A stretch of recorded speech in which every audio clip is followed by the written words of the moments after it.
1, 2, 3.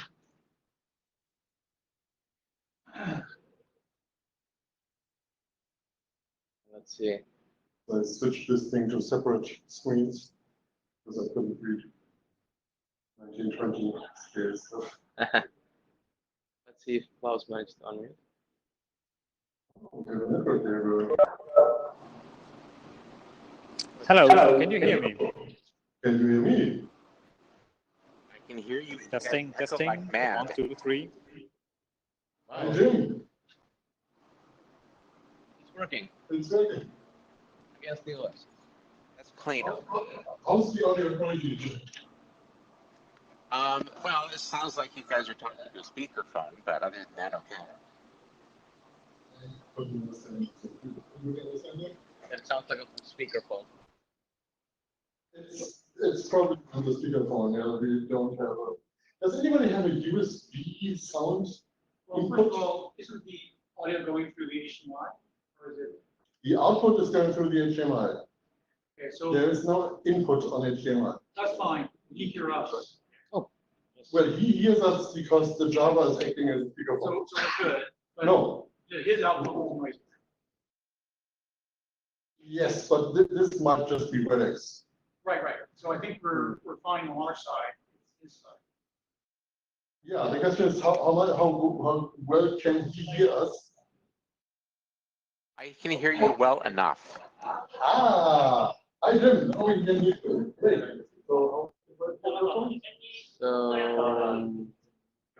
No signal.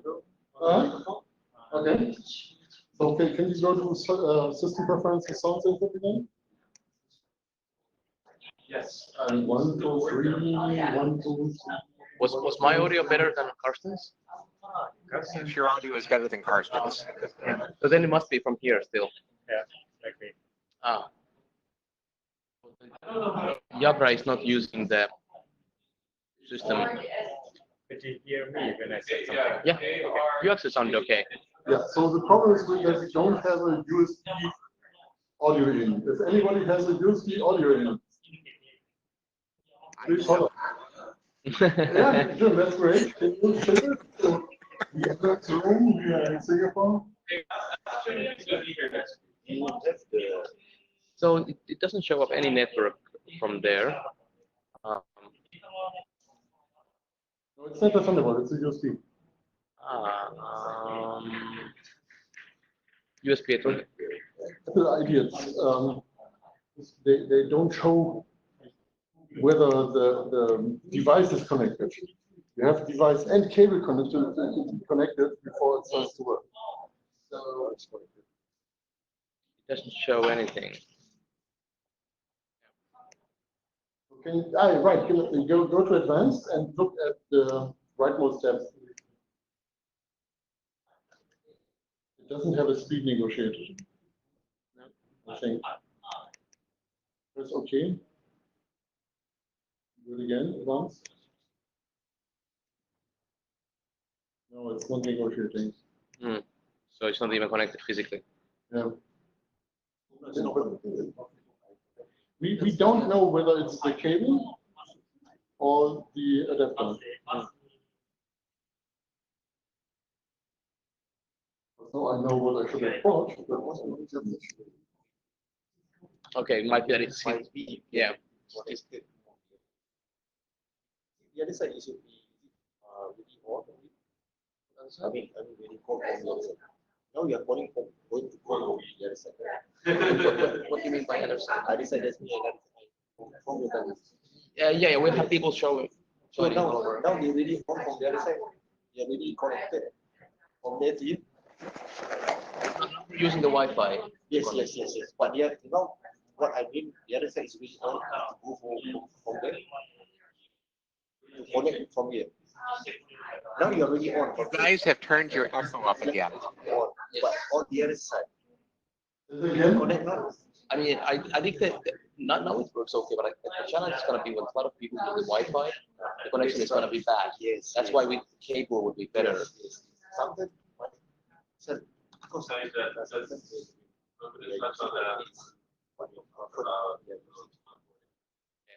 I guess we'll have to live with it then. yes. Okay. I guess we're gonna, thanks. Okay. Only the problem is the point.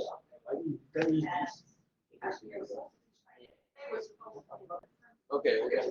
Yeah, but it doesn't seem to be working, so I guess we can try this. Okay, try the Wi-Fi.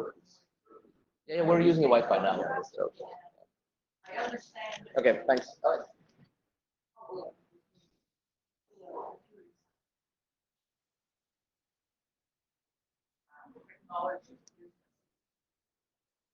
So my class.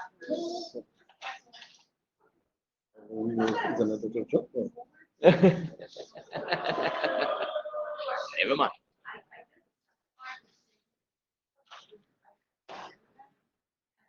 So, Michael, can you send the pointer? I'm still perfect. Thanks. Powers this everybody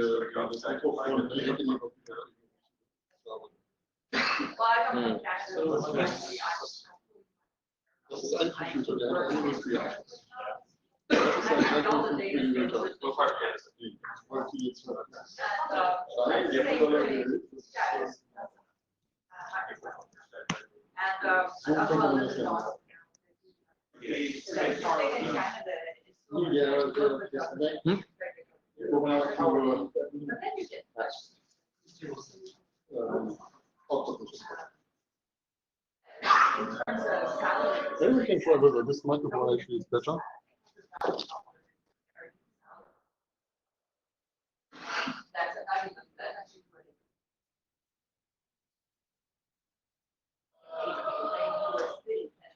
What are they doing next door? Making noise. You know, Wi-Fi. So do we still have a USB port left? Yes, since if we don't use this.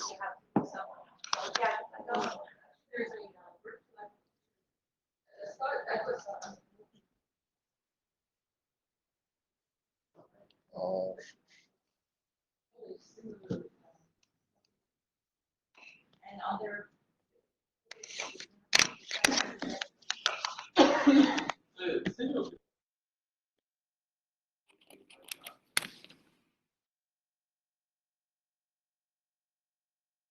Singapore has a very strong.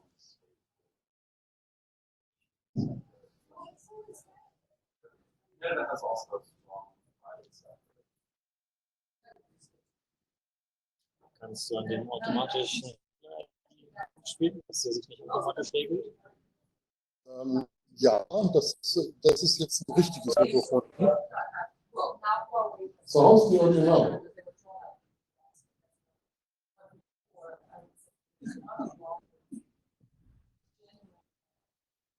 Try again.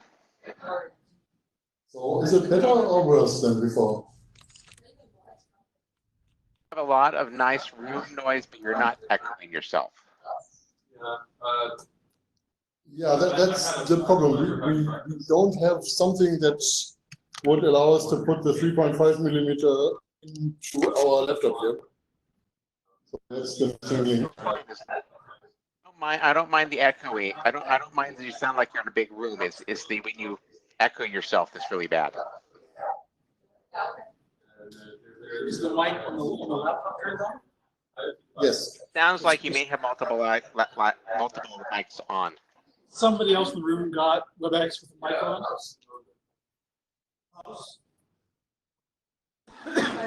Yeah, so I'm not This is muted. I'm not speaking through the microphone now. Is that better? Yes, that is better. Okay. Maybe it's the delay here and there. So I think if other people use the microphone, here to speak normally. Other people probably should use the microphone because they are Otherwise they won't hear to this one. it. Using this mic? I'm using this mic, yes. You're not using this? I'm not using this. And if you pull it, it falls on the block, Alles. which is not possible.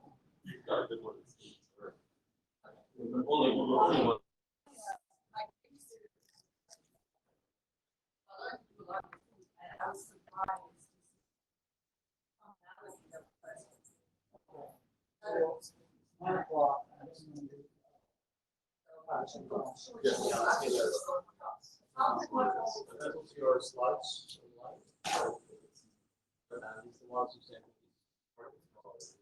Right, and actually, I can use the slides from this computer. I can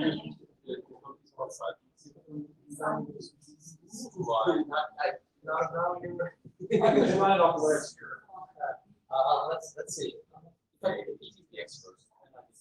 Yeah, the PowerPoint. If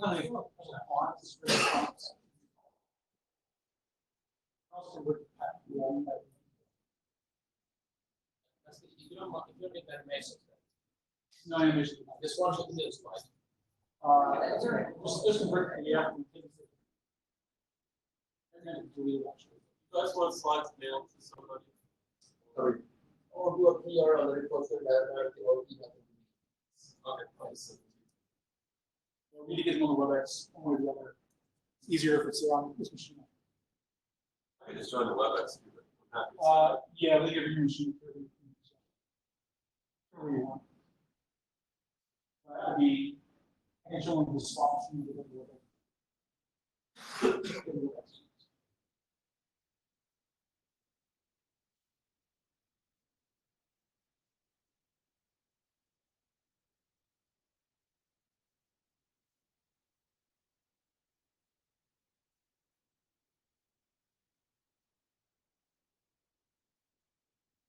These slides, that 101, 01,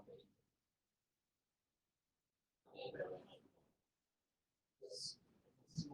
101. Well, Well, there's also intro slides. Share slides and slides on. Yes. I will slides on. where am I saying? We're going to be acting like.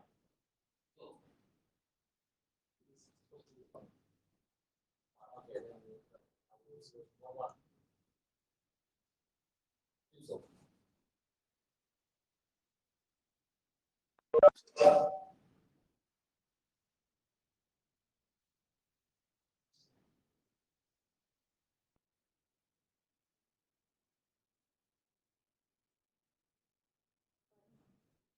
No, I didn't. Oh yeah, that's good. Well, I'm supposed to.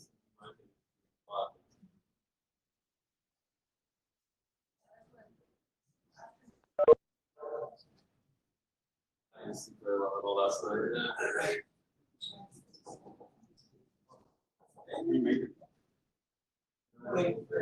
Yeah, we're gonna wait on it.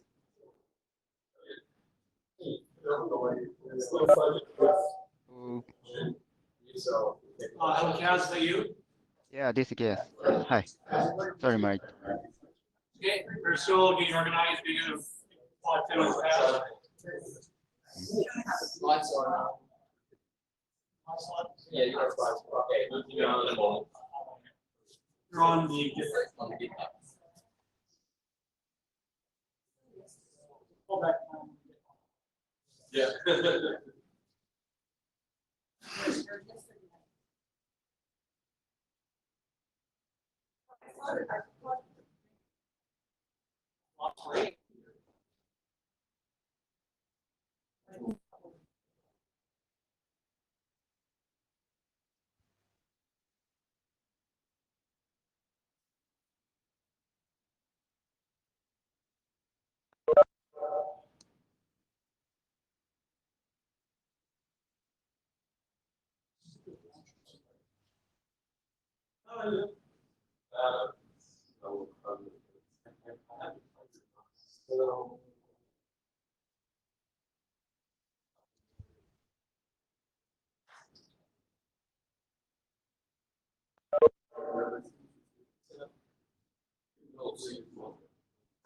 No.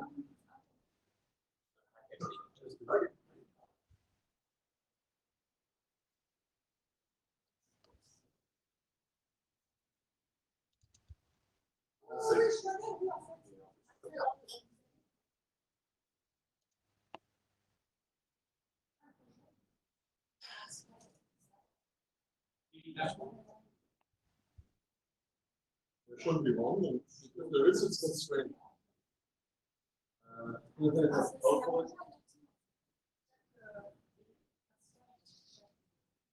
Join the meeting ID. Launches. Yeah, required password.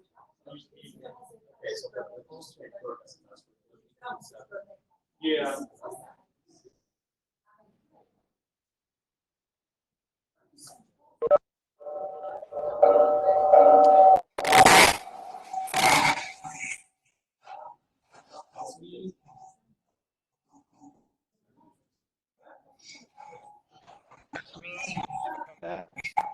Here's the audio. Here's the audio. I'm trying to. I'm trying to. From the audio. I'm trying.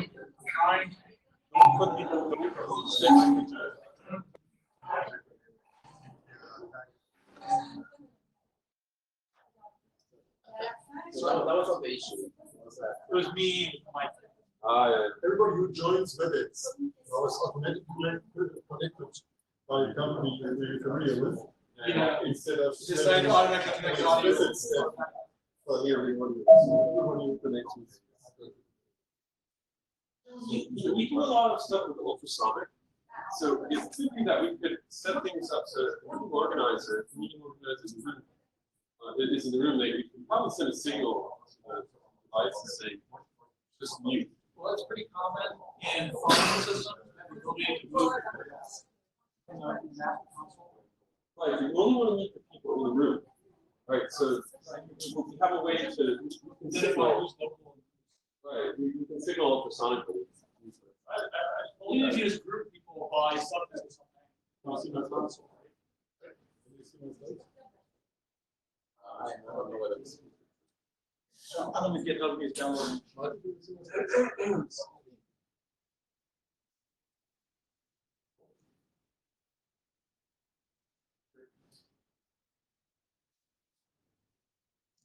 So is where are the presentations here? The presentations were in the WebEx. There's nothing on this laptop. This is just for this. Right. Okay. So you want me to present from my computer then? Yes. That's fine. But it doesn't work. Well, I'm not sharing. Okay.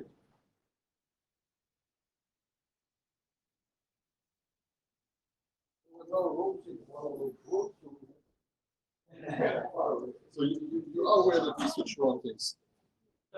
You are aware that we switched around things. So I would do the introduction. Well, that's fine.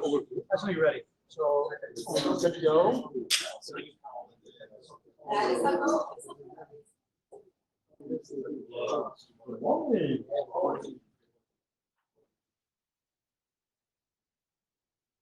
Oh, it's on news. Oh, is it? Oh, it's on.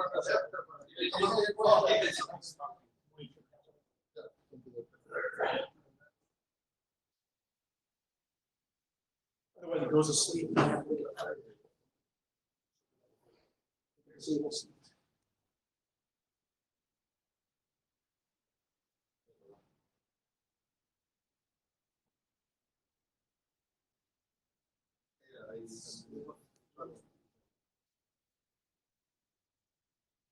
Beautiful.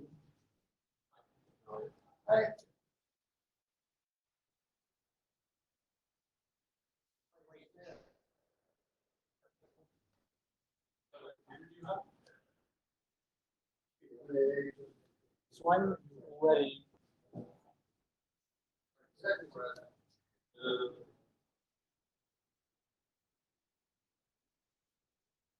How do we get rid of this thing? Oh, just if it was like weird, Yes. make it small. It doesn't actually show up on the share. Yeah.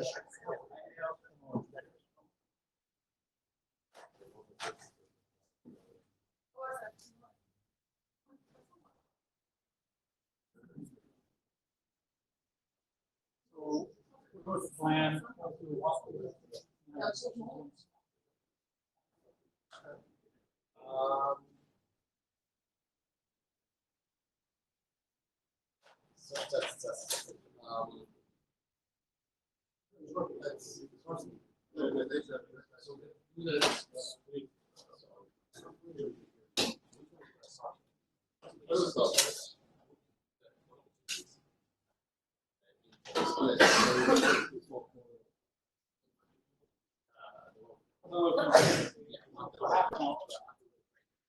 Now the discussion point for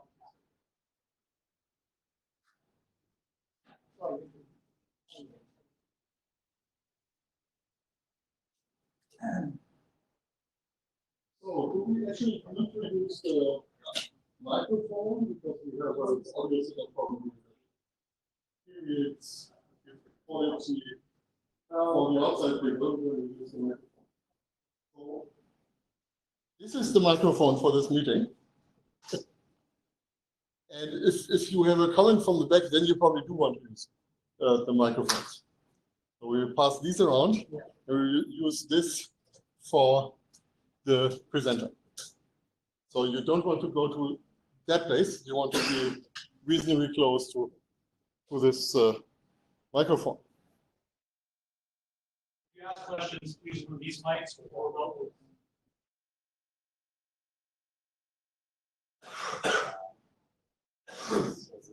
And of course, my clicker doesn't work.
Okay, so I think we have reached a forum here. There are 15 people in the room, and how many are there on WebEx?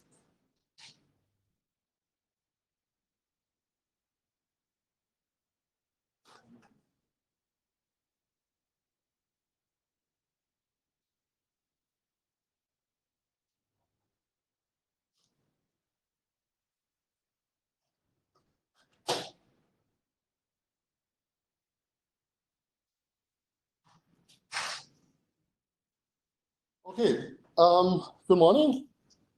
Welcome to Singapore. Singapore is a pretty auspicious meeting place for the Think2Think research group. We had a very, very good meeting with OCF 2 years ago here in Singapore, which was extremely productive.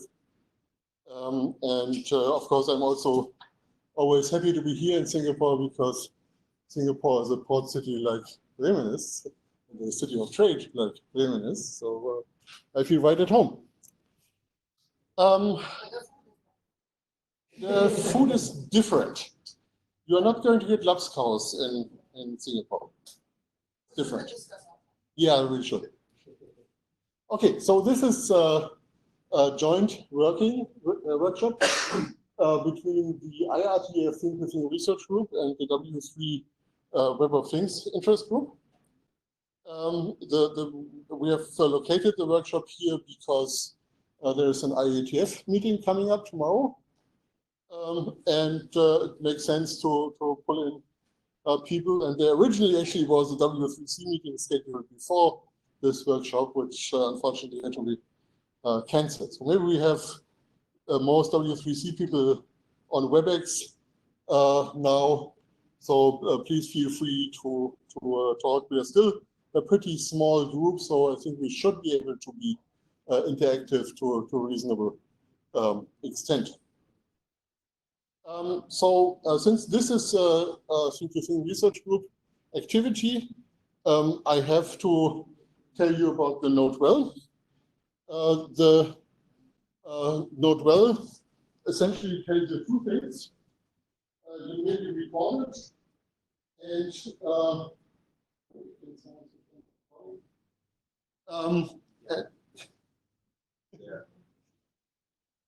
I have to do it here, or? Okay. So how do I do that? And while you're doing that, I should mention that W3C also applies. And if you want to get a link to that, Oh, so what he said is on the recording. Okay. it's very similar to the IETF policy that say, yeah, don't bring up stuff that you don't want to have.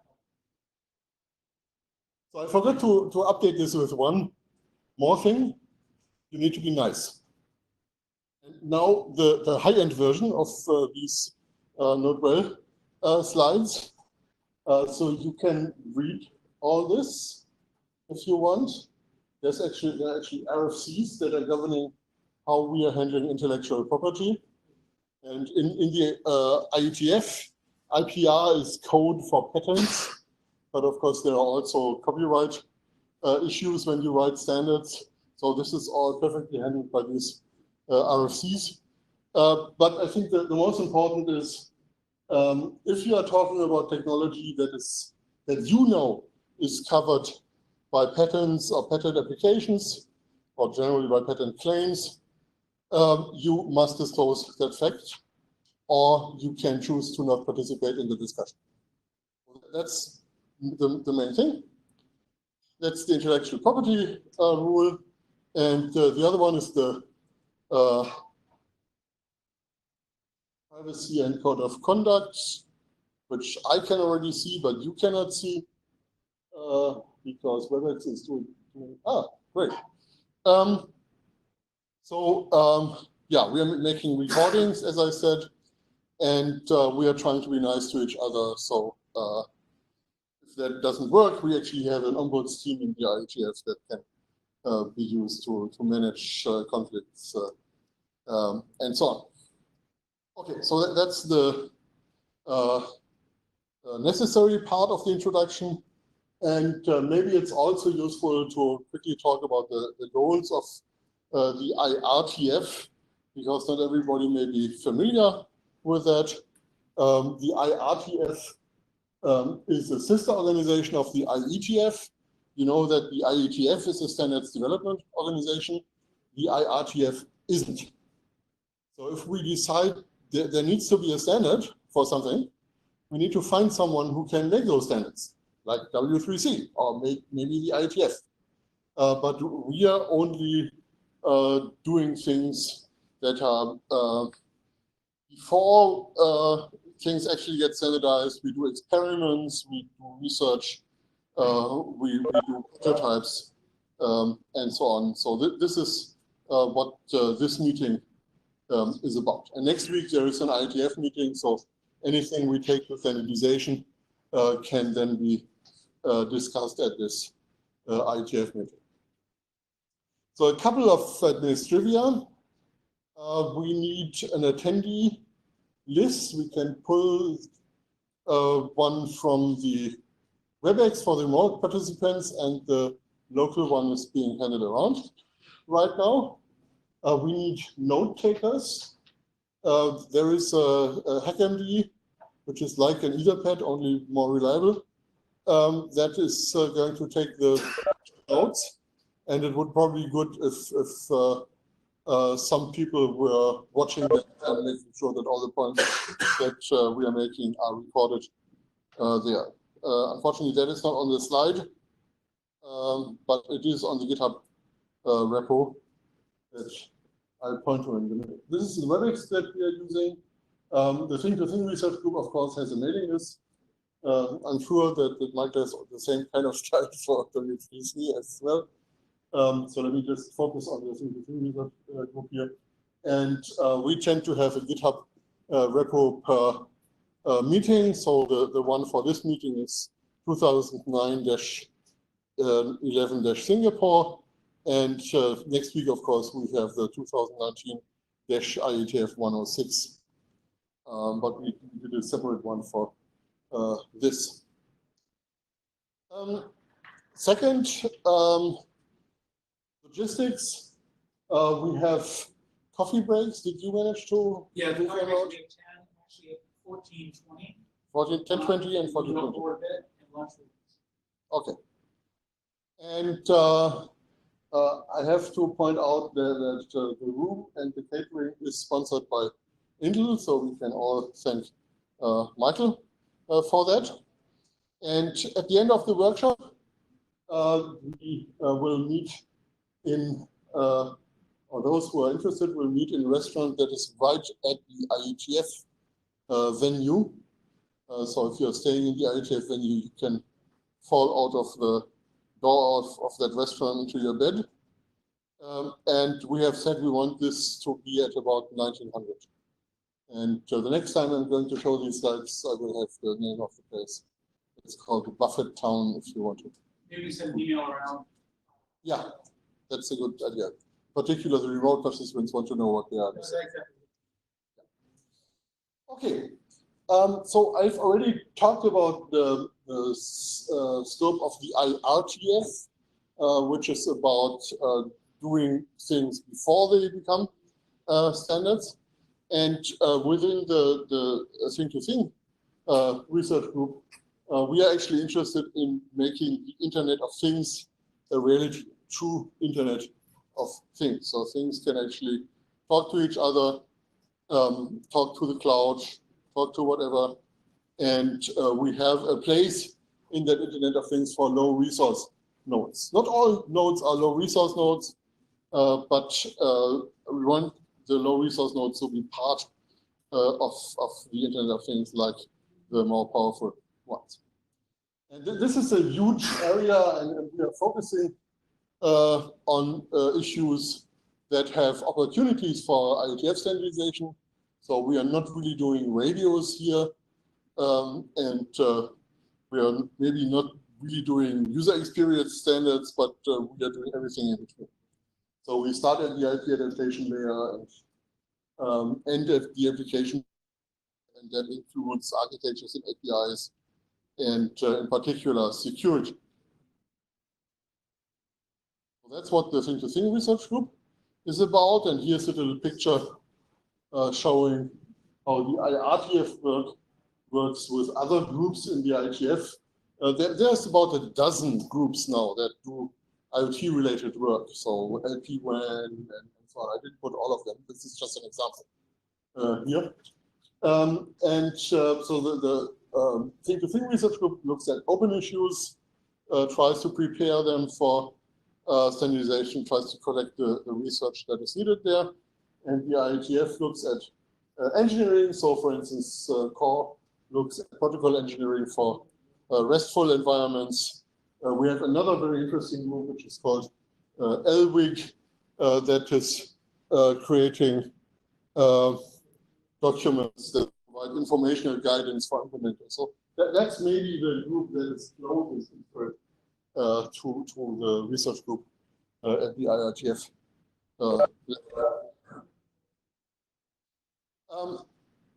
One important component of what we have been doing in the Thing-to-Thing research group has its own name called WISHI, Work on IoT Semantic and Hypermedia Interoperability. And this is about modeling data and interaction. I'll talk a little bit more about what that is. REST-based hypermedia connectivity, all focused on how do we do this for IoT. So of course, there are other people who do REST-based things for the web in general, for the big web, as we call it, but we're focusing on the IoT side. So today we are going to mostly talk about this. There are other activities, but we will talk a little bit about security.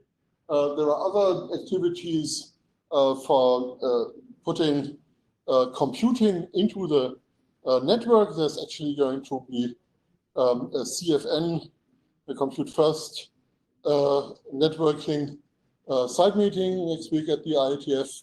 There's the COIN research group, and there's also the DIN research group. They all contribute to this idea of doing in-network and edge computing. So this is not a subject for today, but it's actually a very important subject for us, keeping the specific IoT aspect. So the groups I talked about, these are really looking at the general problem, and we are interested in the IoT view on that.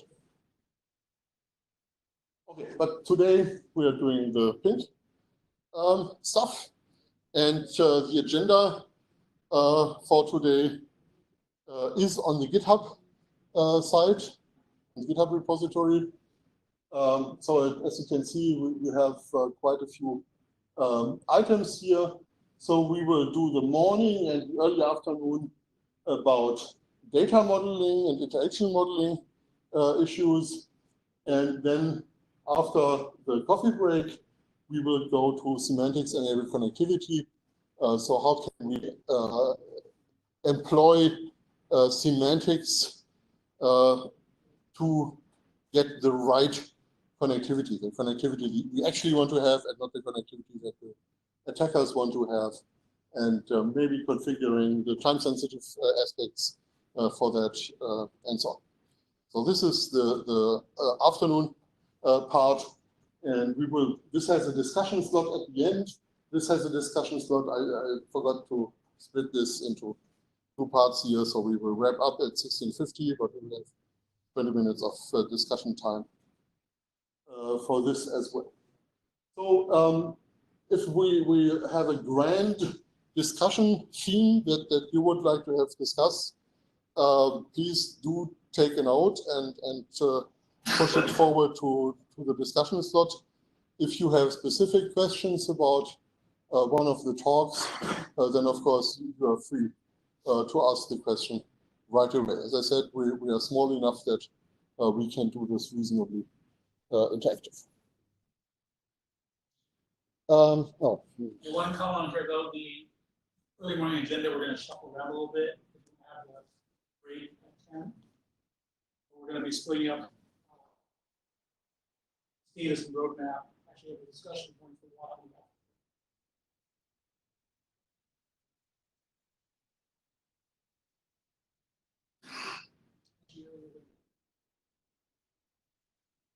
So let me just quickly lay out the landscape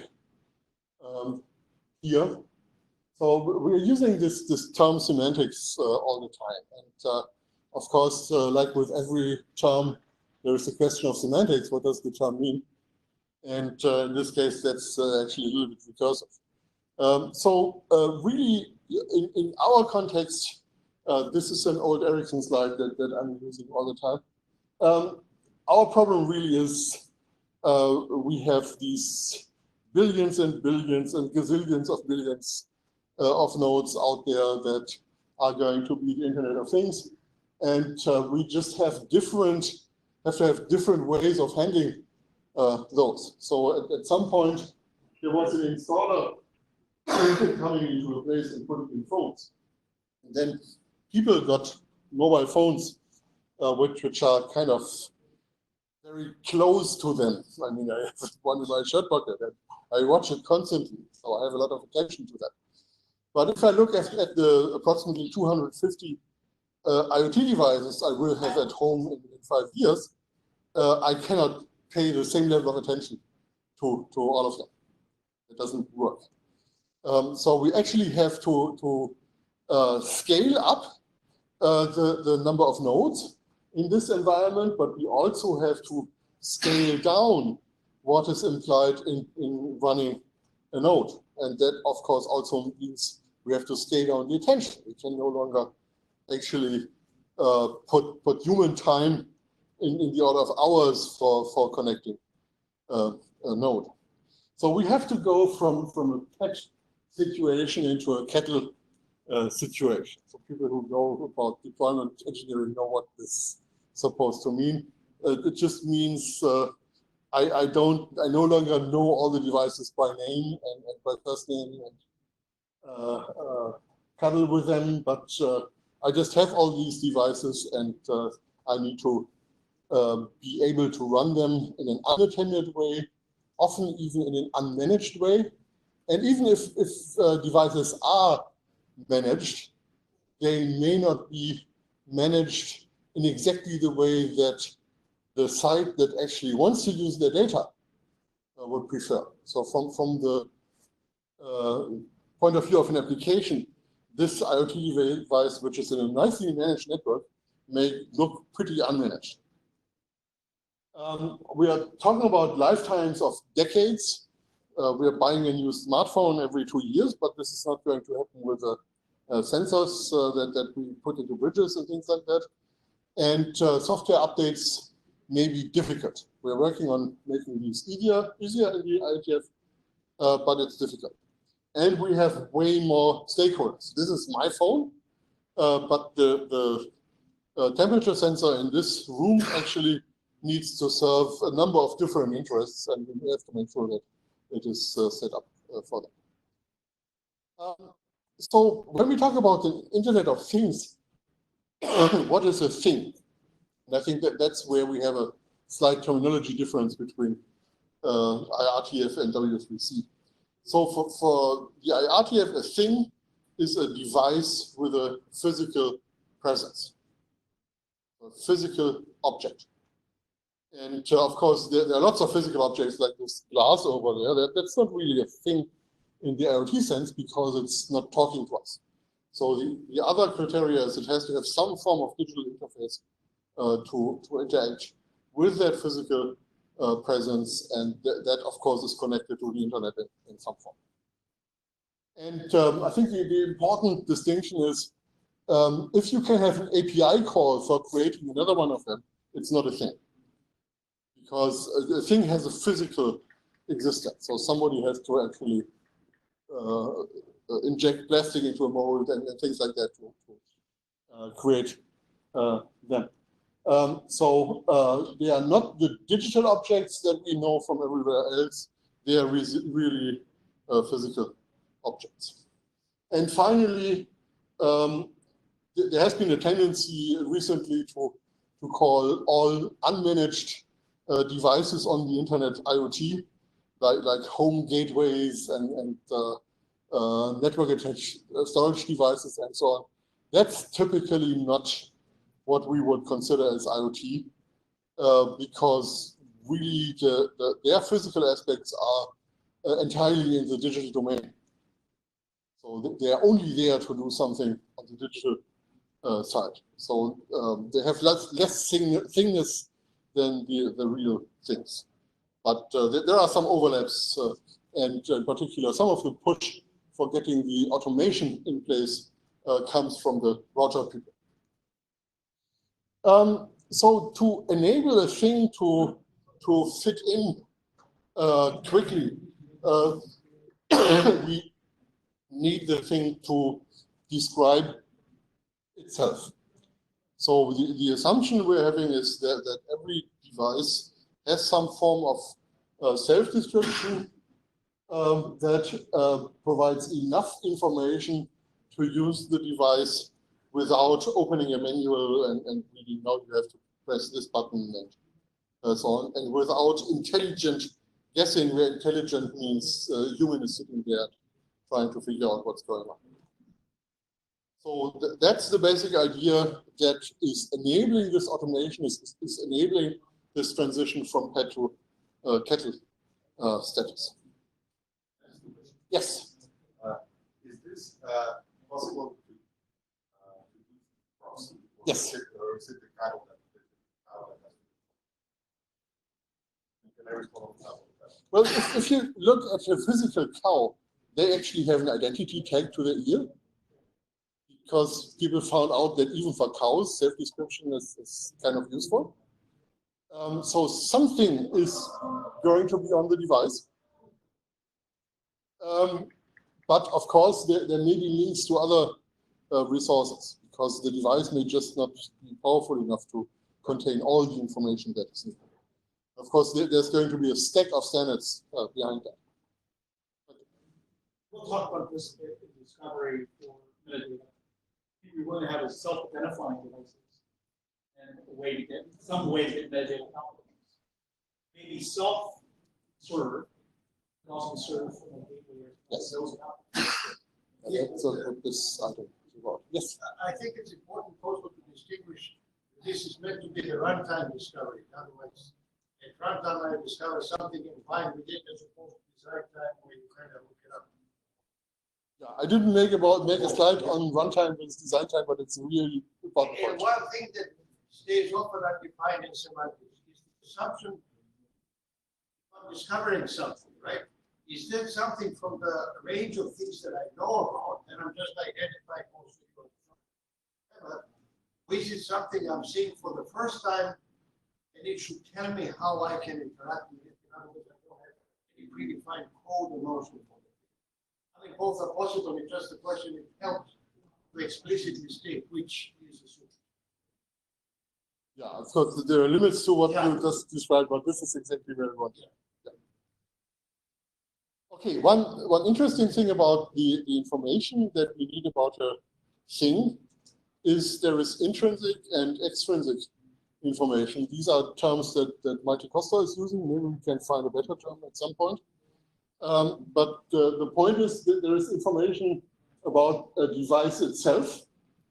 So, for instance, if I have an air quality sensor, I know that this thing has a temperature sensor, humidity sensor, CO2 concentration sensor. These are aspects of the device. And that is not going to change. It just has those. I mean, they can break. But normally, it just has these three sensors. This is intrinsic information. And then we have extrinsic information, which includes the information that this is actually my device. So I'm supposed to control what's going on. And it's in my living room. And yeah, it has access to some network and so on, or it sits on the front porch to measure outside air. This is extrinsic information. So the device essentially doesn't care about it, but somebody who wants to interact with the device, process information from the device, needs to know. And then there is something that is kind of in between, which is configuration information. So that needs to be known to the device on one end, but also it's really extrinsic information. And we don't have a good term for that. So right now we are mostly discussing intrinsic information, but you will always see that some extrinsic information creeps in, like IP addresses and things like that, and a device name, which is different from a device identity. Yes.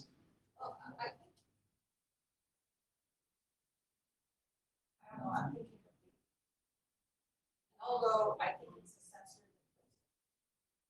I may also want to say, what is the usage? There's so many sensors.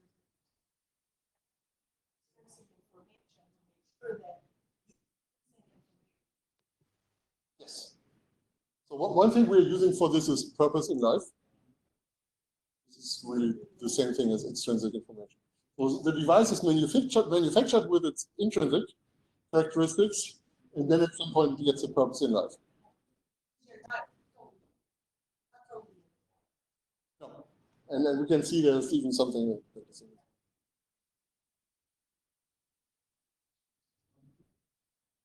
So instances versus classes is a pretty important distinction. Devices are pretty rare as a one-of-a-kind thing. They're usually mass-produced. So all copies of these devices share some intrinsic information, and it's just efficient to factor out a class. And that's essentially, of course, what allows us to standardize things, because we're not going to make a new standard for every single instance. So we are often talking about class information and still using terms like object, but we really mean class of object and so on. That sometimes is very confusing, because when you actually start thinking about a fleet of things, there are new things coming in that need to be discussed. And the final concept that we are making use of here is hypermedia. In the mid 2000s, there was a strong discussion about how IoT applications would look like, and there was a concept created called Web of Things, like same name as the W3C group that was created later.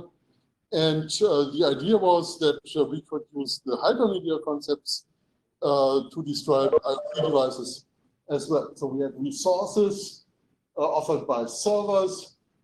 These can contain links. We sometimes have forms that allow us to construct request parameters.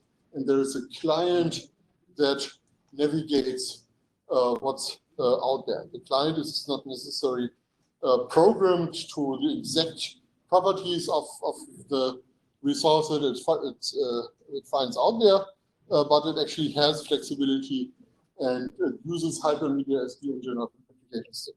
So I could talk the whole morning about this. I'm trying not to do that, but I think that's an important thing that came in. And I only have about 60 slides left.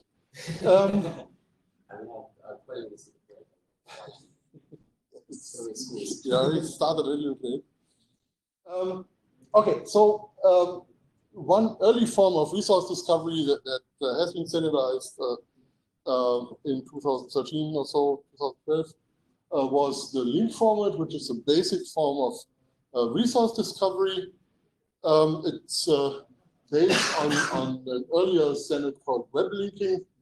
And essentially, you can do a get on a specific path name in a device and get some information about what's provided by this device. So this is kind of the exchange, and this is what you get back. And of course, the fun question is, what do these things, RT, resource type equals temperature, and IF equals sensor, what do they actually mean? That's our first question of semantics today, because we cannot describe the universe in these descriptions, but we have to point to something that already has been defined. And here in this case, this example assumes that there are two things called temperature and illuminance that have been defined. And it's not sufficient to, yes? I should just point out that that's a really good example to use. If you look at the way that the different standards organizations and building automation have defined that particular temperature, that's the color of the light. They have defined it in one standards organization,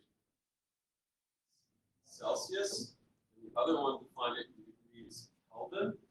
But if you go to the device and you pull the value, not necessarily, you have to at least validate the number to see if it's really large as in Kelvin or really small as in Celsius. You cannot find it out from the number, because the difference is only 273. So the temperature is going to be 5,500, right. And then you have to guess, is it? Yes. Yes. So that's the particular problem, by the way, was fidelity. They couldn't figure out how to create the namespaces for that. We create the separate metadata. Then you end up with a third. No, we'll discuss all the there's approaches to make. So the point is, we want this to be machine readable. We don't want some human or an AI algorithm to start guessing around what this might be, but we want to have these terms defined. Another question that needs to be solved is having a format for the data. This is now, I think, a relatively easy problem to solve, but of course the terms and the format need to be related in some way. And of course, it's best if the definitions that are made here are actually reusable in different contexts. And even if they are nailed down, there needs to be a way to evolve them to provide innovation. So this is really the subject of a large part of this workshop. Now, you may already think that this stuff is complicated, and actually it is. And in 1978, when people started standardizing the network, they came up with a model called the OSI reference model that people still are talking about 41 years later. I don't know why. But maybe because it provided a layer structure that's really convenient for thinking. So we might want to try doing that as well. And we came up with at least one layer structure here, which is we have semantic interoperability, which is about understanding what data's actions actually mean. We have structural interoperability. It's called syntactic interoperability by some people, but I prefer structural interoperability, which really is about understanding the structure of all the information that is out there, but not necessarily the semantics. And finally, we have syntactic interoperability. Some people call this lexical interoperability. So I really know how to parse and create bytes. So that's a layer structure we can use. And within each of these layers, we might want to define models. So there need to be machine-readable descriptions of the self-description information. So we are one level meta here already. We have self-description information, and we have a way of describing what can be in the self-description information, and that needs to be described in a machine-readable way. And this whole thing about going meta is, of course, a central aspect of modeling. So we have models and meta models and meta-meta models and so on and so on. So the state of the art is, for instance, in Zigbee, they have this 700-page PDF document, which you can open, and there are tables in there, so you can read what the information means. And where we want to go to is that we actually have machine-readable documents and not just PDF documents. One word that is often used in this space is the word schema. I'm trying to avoid that because it means too many things to different people. Originally, it came from databases, and today it's usually used for structural interoperability, but it originally was meant for semantic interoperability. So, yeah, I prefer just calling things models. Yes. After the gap of saying machine readable, do you mean machine understandable? Yes. Readable is easy understandable. Yeah, whatever read means. Yes. Read and understand. Yeah, I know, but tricky. Yeah, of course, the PDF document is machine readable up to a certain level, Yeah. but you're not going to expect the semantics. Okay, so this is the three-layer model, another version of the three-layer model, using the terms information model, data model, and serialization. These are also terms that are widely used. And as you can see here, there are tons of other words out there that mostly mean one of the three layers here. And it actually turns out data models are really important. And people have been talking a lot about information models. People have been talking a lot about serializations, but it's really the data models that get a lot of the attention at the moment. So one important observation is that layering may be recursive. We learned this after creating the OSI model in the late 70s. And that's actually true here as well. So for instance, when we just talk about structural interoperability, we may still find these three layers. And I'm not going to go into details, but this layer structure is not something that we have to follow to the letter.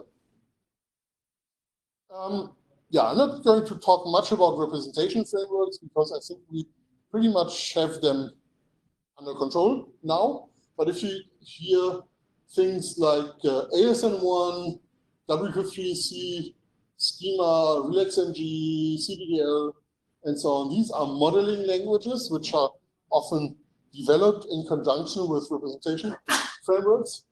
Then we have generic data models, which are, as I said, not often talked about, but are really the core of the model. For instance, for XML, that would be the element structure information set. Who of you has heard this term? Yeah, that's the problem. And finally, we have the actual serializations, which are how do you put what you expressed on the generic data model into bytes. So for ASN1, that would be basically encoding rules. For XML, we have two serializations, a character, the byte-based one, JSON, CBOR, these are all serializations. So a very different kind of framework is RDF. Are you actually talking about RDF for that? No. Okay, let me just point out, it's one generic data model that has turned out to be very useful because we describe our data as a set of triples, which are essentially sentences or statements in the form of subject, predicate, object. That's a very powerful concept. It's also power that can run you into the brick wall very quickly. But as soon as you don't do that, it's really useful.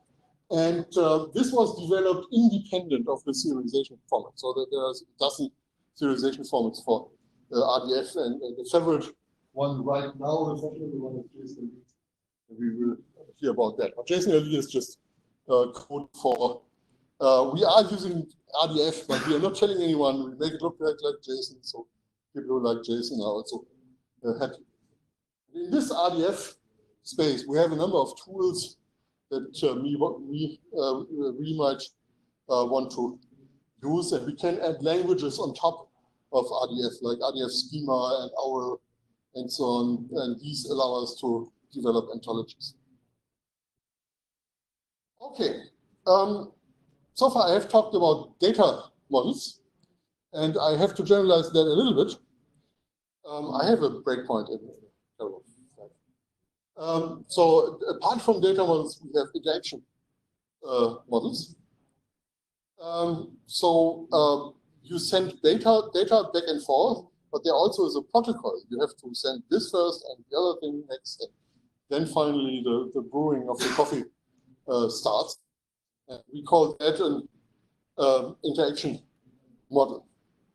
And there we can have something like the three-layer model we had before. We can have a semantic interaction model, we can have a structural interaction model, and we can have a protocol mapping. So how do we actually send HTTP or CoAP requests out? And then we have interaction patterns, which are just kinds of interaction that people already know about and like. And so you will often find things like properties, actions or commands, events, which are usually called telemetry these days, or sometimes alarms. So these are three examples of interaction patterns. There are other interaction patterns, but they don't have the attention that property action events have at the moment. Okay, and this is the place where I stop. And maybe if we have time, I can show the rest of the slides as well. Well, it's almost 10 o'clock. What I was going to suggest is maybe just go grab our coffees and go up and then look at the schedule and when the break ends, when's a good time to come back. So I have 15 minutes material to combine both halves of my coffee. So maybe have break for just like a break before the 1 minute mark. Makes sense. Or breaks though. Well, I was supposed to be at 10. Yeah, well, obviously I can't do my talk in 5 minutes. We did something o'clock. So I'd say that we break. Okay. And let's say break for 2 minutes. And then it's 5 for now, so we'll start again at 15 minutes. Yes, 10:15. We're going to. Okay, Carsten, thank you. yes. Yeah, this is Chaos from W3C. So thank you for managing this call and meeting. So I was just wondering how to raise my hand actually. Maybe remote participants can simply jump in. That's a good question. Yeah. Yeah, so let's use the WebEx raise hand button. It's your next, it's an icon next to your name. Click on it, give us a notification. Can I make a suggestion? We're a small enough group. Why don't you just clear your throat and say, may I say something? Right, that also works fine. Yeah, and by the way, so I put some information about the W3C patent policy and the code of ethics and so on. So yeah. You share that on WebEx, Kaz? Yeah, on the WebEx chat, but I was wondering about the note-taking system as well.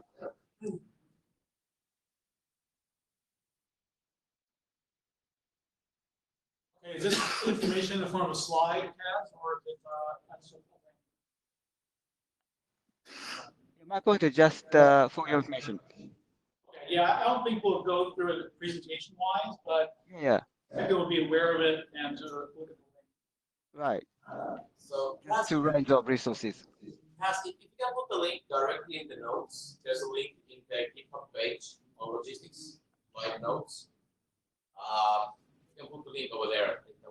Yeah, I checked the agenda page before, but I couldn't find the link to the actual note. So Okay, Kaz, why don't you the agenda page? Okay, I'll.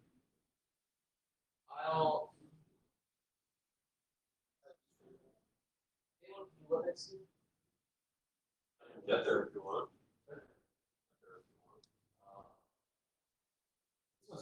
Yes. I can use that. Yeah, just one. I'll paste the link.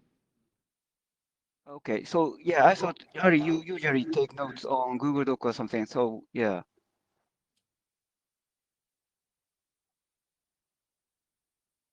Yeah, there's a GitHub site. Okay, thank you. There'll be a GitHub site.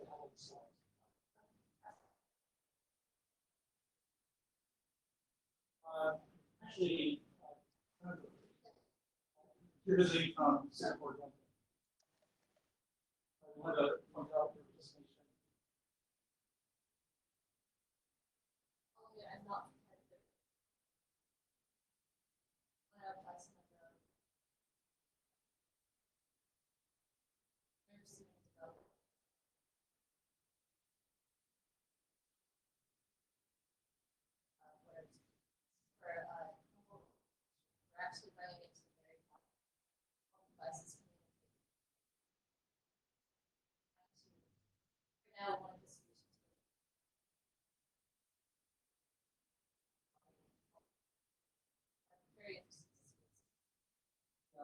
You just back up again. Is organizing a special neighborhood, doing test beds. I think this is a really interesting opportunity. People try out technologies that we don't environment get involved with. This is going to be coming out when it comes along.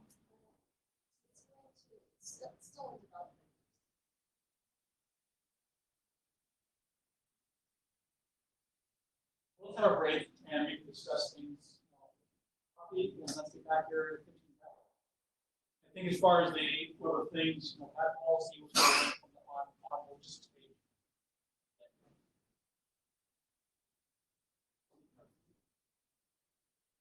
Let me get my slides up here.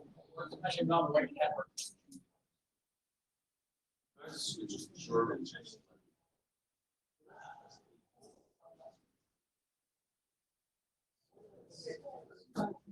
I'm having trouble following.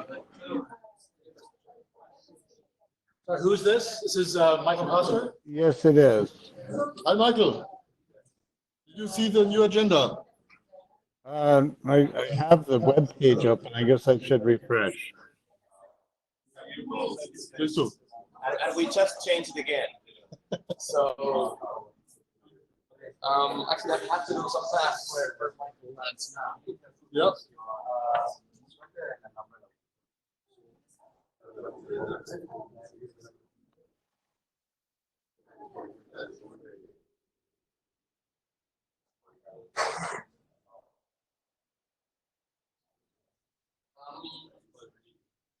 Okay, so we go take one day here. So, Michael, so at Poster, it seems we are roughly in the originals. Your presentation is roughly at the original time. If things go as planned. We had a bit of change of agenda in the morning, but the 1 DM start should be around at the same time as the original plan. Or what is the current plan on the agenda page? I was just trying to follow what was happening in the room, and it was really hard to follow because it didn't seem like there was any meeting happening anymore. But Doctor, I heard you correctly. You had a hard time following because. So I need a good chat with her. Right? I'm glad you made it. You're right. You're right. Yep. Really, most people here at the orange. Yeah.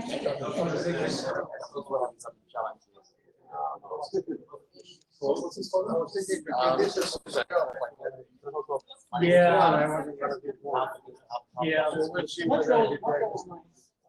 I'm not controlled by the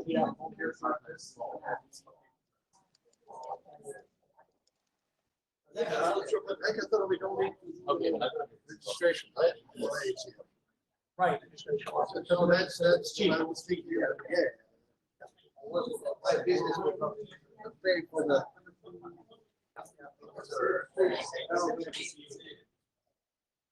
Hey,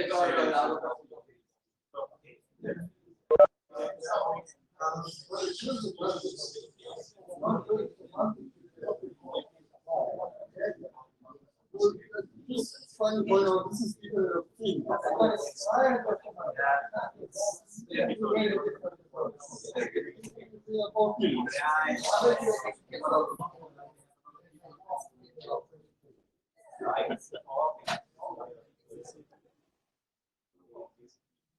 So what happened?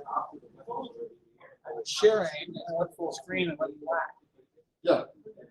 Welcome to Mac. Which presentation software do you use?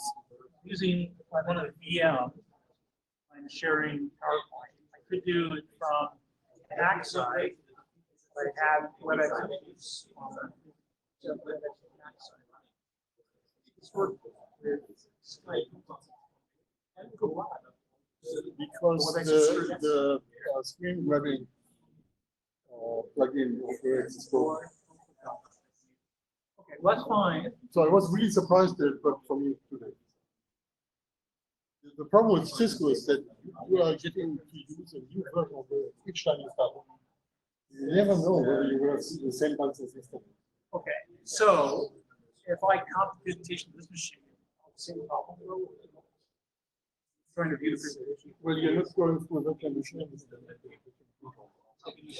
Well, I can always try to WebEx from the other side. So as you can see, it gets now is in there. So it's just that the WebEx driver is kind of where the first thing. You know what it was? From down the back side, probably decided to like copy it over to the Windows side, the back side. Let me stop it here and use it.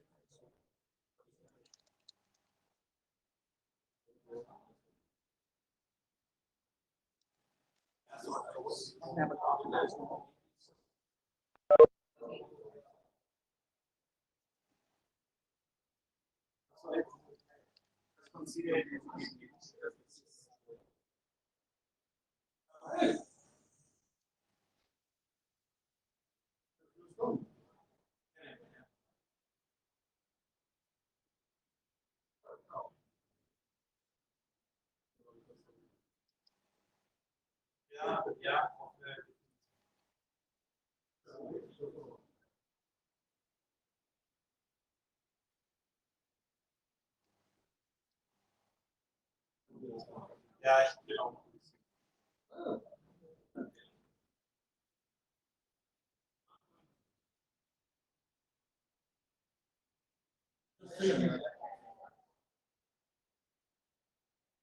Let's call it 12 to That's all of this integrated. Achieving that.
Freaking lag.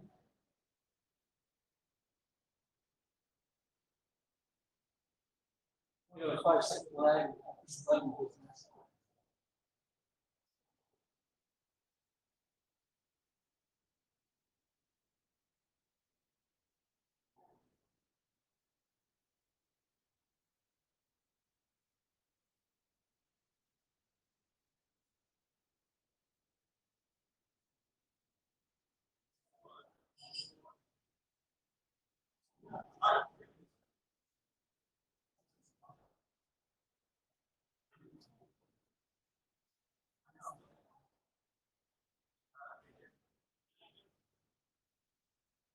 The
door is open right now. The door is open right now, so it has to work out. We close the door instead of doing it tomorrow.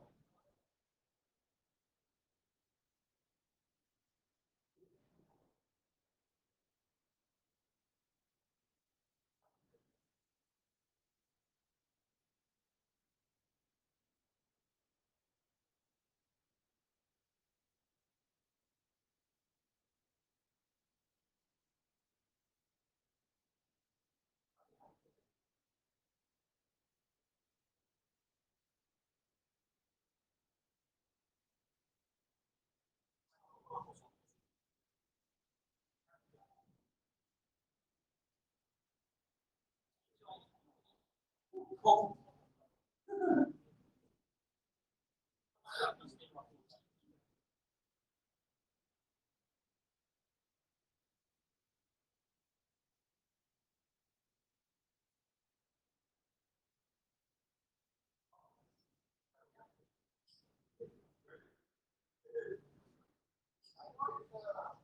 didn't want to go see if it was overcooled. Which is reason why we're calling it. I go back and reset the see something. We're This is nice that you know. okay. There are 2 seasons in Singapore. No, outside and inside. I should just say, thank you for that. Really? Yeah. I'm a little short. Cisco hates me because I end up, following the adage. It is better to ask for forgiveness than permission. I'm getting this. I'm paying this myself. Yep. So the lights folder now. So, okay.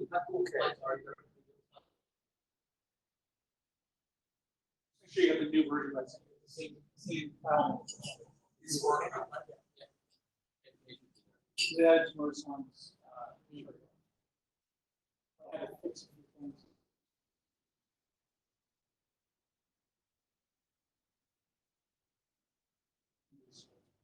I agree with stuff. Which is why Tamura songs.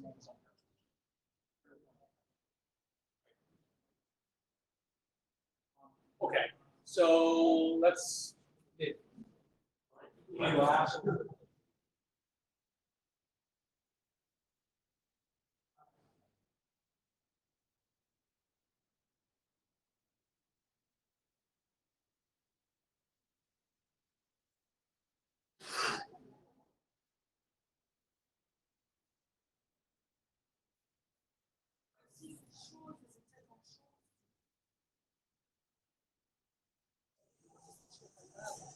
Yeah, so I apologize everyone for the short break. We started late and want to get back on track with the schedule. Now actually priced it over here. So can you hear me okay on the WebEx? Yeah, it's really good. Okay, so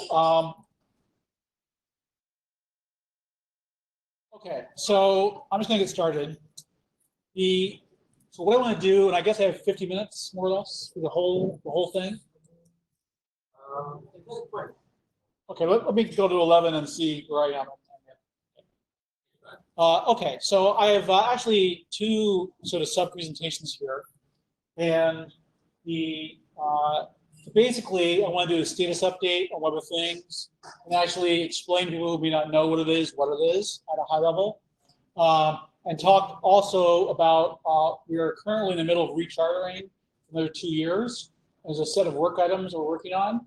So I want to kind of outline that. And a lot of those work items are still in requirements gathering and use case development mode. It's a really good time to get input on what exactly we're doing in the next 2 years. We decided at a high level, but we haven't, the details need to be decided. And then I have a set of discussion items and some initial thoughts on each of these discussion items. So these are points where we kind of need input, or there's multiple design choices or things, and it's something that I think would be good to have workshop topics to discuss. Now, because the theme of this thing is semantics, some of these may not sound like semantics, like discovery, but in fact it is, because when you discover something, you have to give a description of what you found. And how do you describe what you found? You have to have some metadata which has semantics. So there's a relationship between these topics. And also I want to kind of line up some work for the hackathon. So there's a brief, so we're also getting together this weekend at the IETF hackathon, and we want to do some prototyping, and I want to talk briefly about what we're planning there. So I know that when Carson did his talk, he had all his links to further reading up front. I have all the links at the end, and so the slides will be available to GitHub.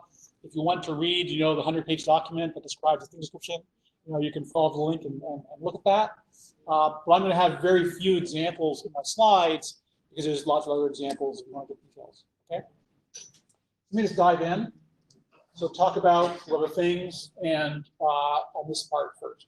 Just take about half an hour of it. So so basically the goal, interoperability through open standards. Well, that's kind of the point. Open standards is to support interoperability. And we actually have two groups, and these groups kind of correspond to the IETF and the IETF. We have a group that kind of does research and talks about use cases and things we should be doing in the future, et cetera. And then we have a group that actually develops the standard. In practice, frankly, we have meetings at the same time and have the same people, and we get confused sometimes about what we're doing. But we do have particular deliverables in our charter, and the goal is, after 2 years, we have some publications with new standards. Yeah. Just one quick point there.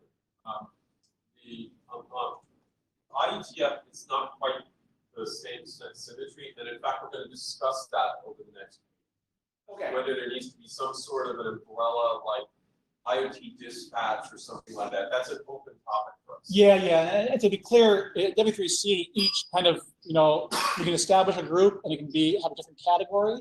There's also community groups and there's also business groups, which have different kind of, mechanisms and IPR policies and so forth. You're talking about IETF side. The IETF side. Right. But the IETF has larger umbrella organizations. These are more tend to be subgroups. Right. So we need something on the IETF side. Yeah. So I'm saying that it's not quite the exact parts. Yeah, I understand. I'm just saying, roughly speaking, the responsibilities. It's kind of researchy here, steering involved here.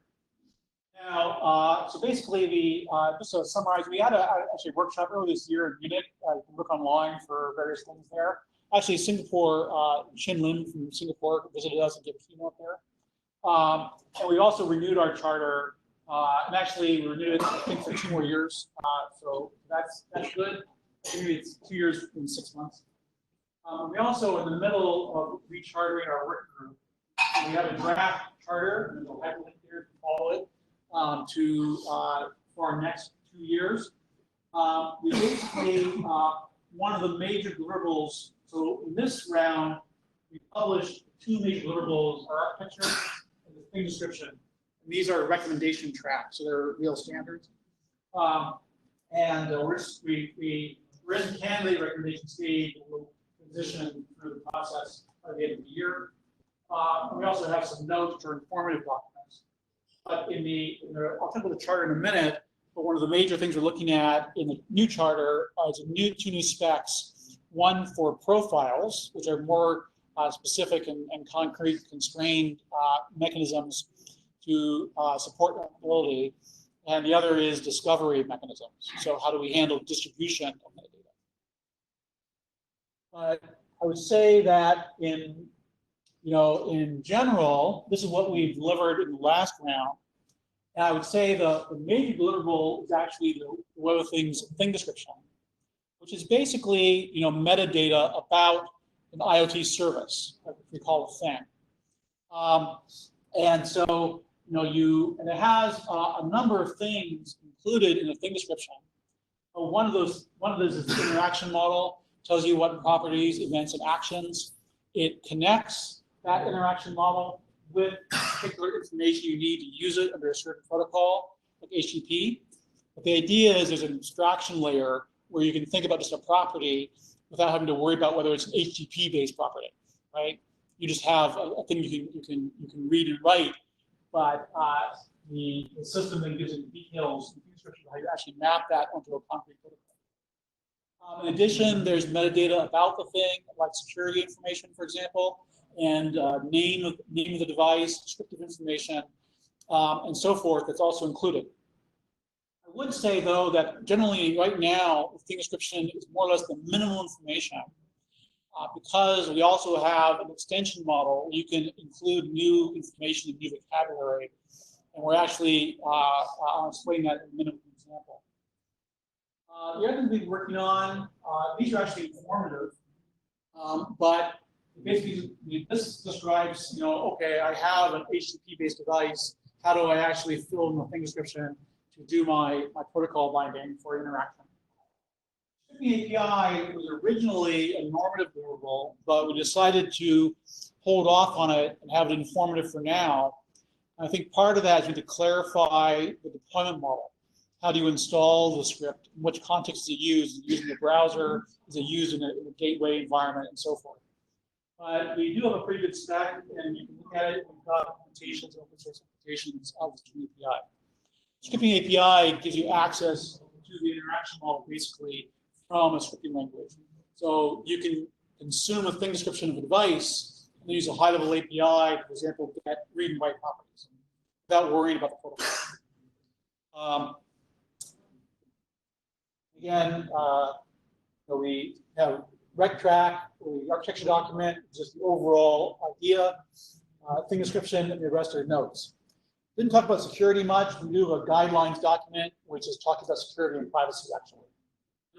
Yes. I don't know how interactive you guys want to be today, but I figure the more interactive, the more we'll stay awake. Sure, sure. Who are fine. So I want to pretend that devices that actually this are a security threat in and of themselves, the rest of the network. Anything that listens for communication. No way to turn the communication around and okay happens. But it would be good to see a Web of Things protocol net binding where the device itself is going to connect, if it's going to connect to, say, a controller or a hub or something like that, or rather, if otherwise the controller or hub would talk to it, then it seems to me far better to arrange for that. Okay. I don't know if there's discussion. Well, actually, let me just put aside the security motivation for that. But let's say, so one thing we did is we actually tried to avoid client-server terminology because there was some concern about that was biasing us towards that the device is always a server, right? There are many cases where the device might be a client, right? So we actually use terminology producer and consumer. They relate to who produces and consumes the TD. In fact, producer is not an official term, but it should be.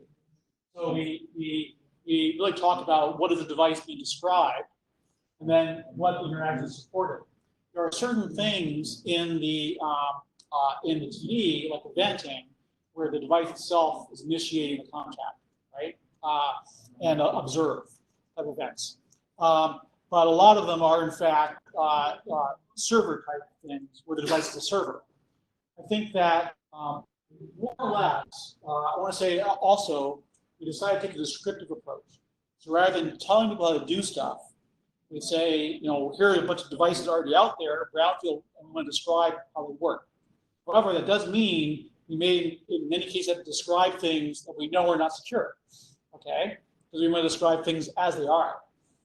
And so one of the things we're talking about in profiles next round is how can we establish best practices and give more guidance into here's how you should implement things if you're starting from scratch, a greenfield, right?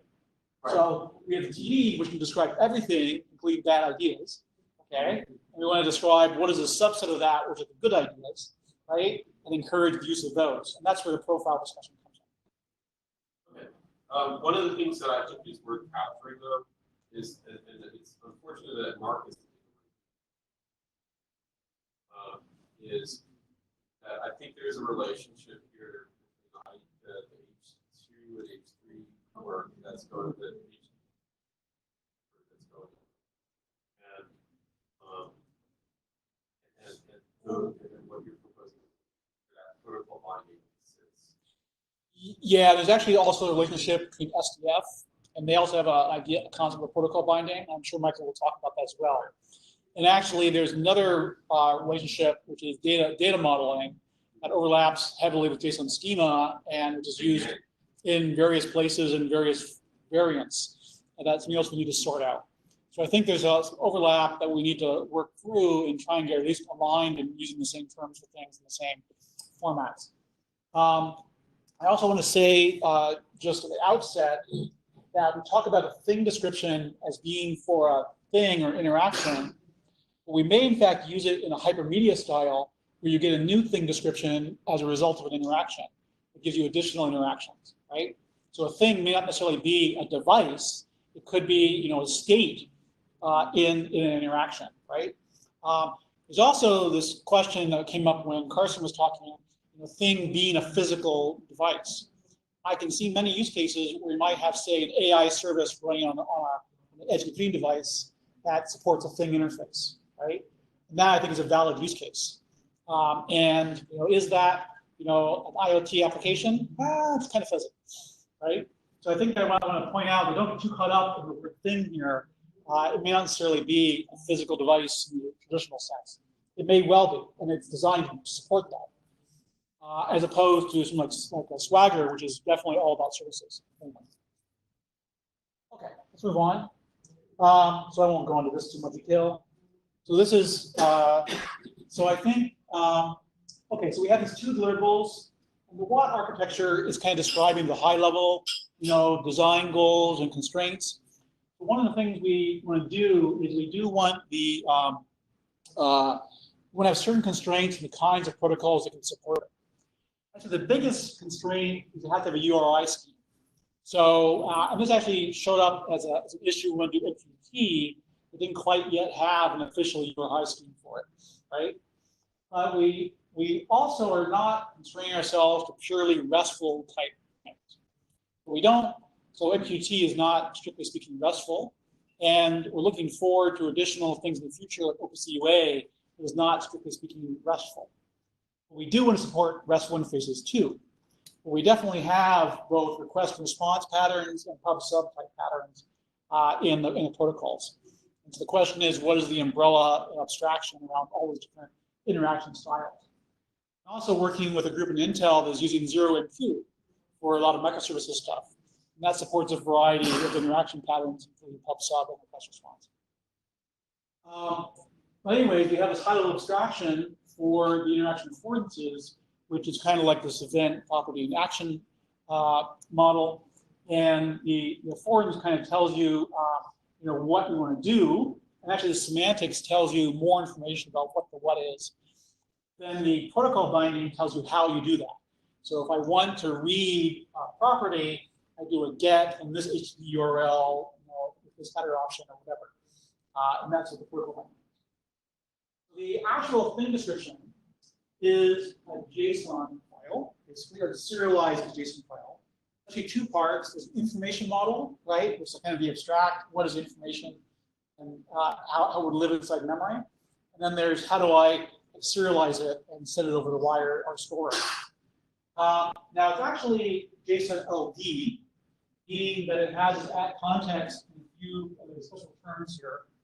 Okay, but there are people who are highly allergic to RDF. Okay, and so one of the nice things about JSON LD, especially JSON LD 1.1, what we're using, is that it's more or less looks like idiomatic JSON.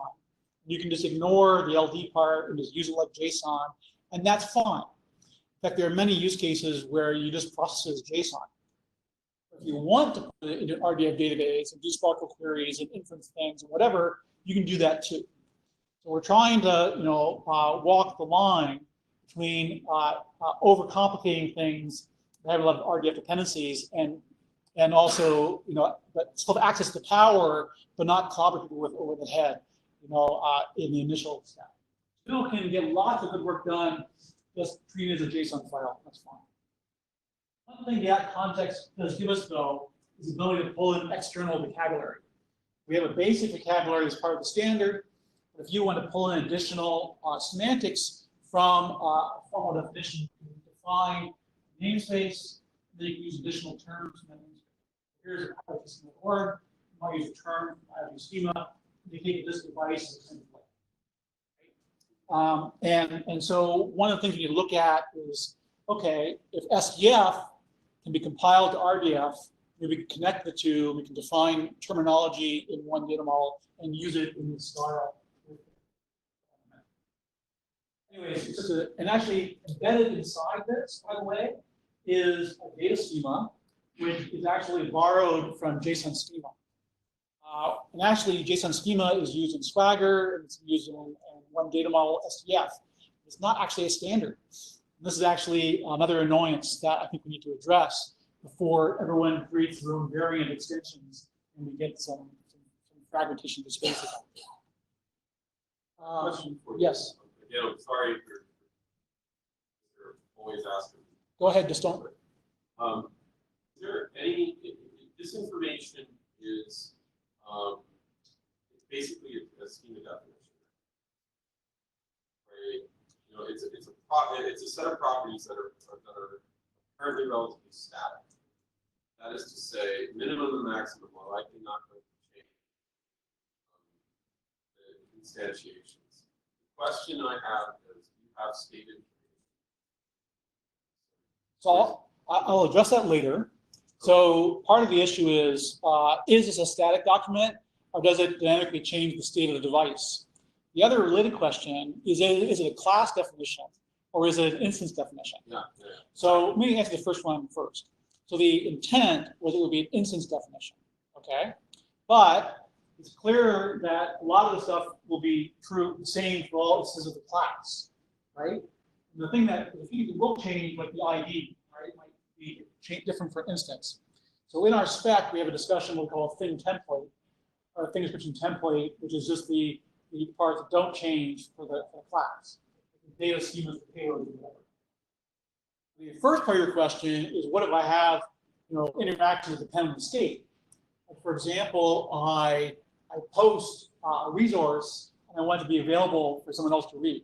Okay, so there's various ways to handle that. We could modify the TD. We could have a dynamic TD that gets changed because it is instance information.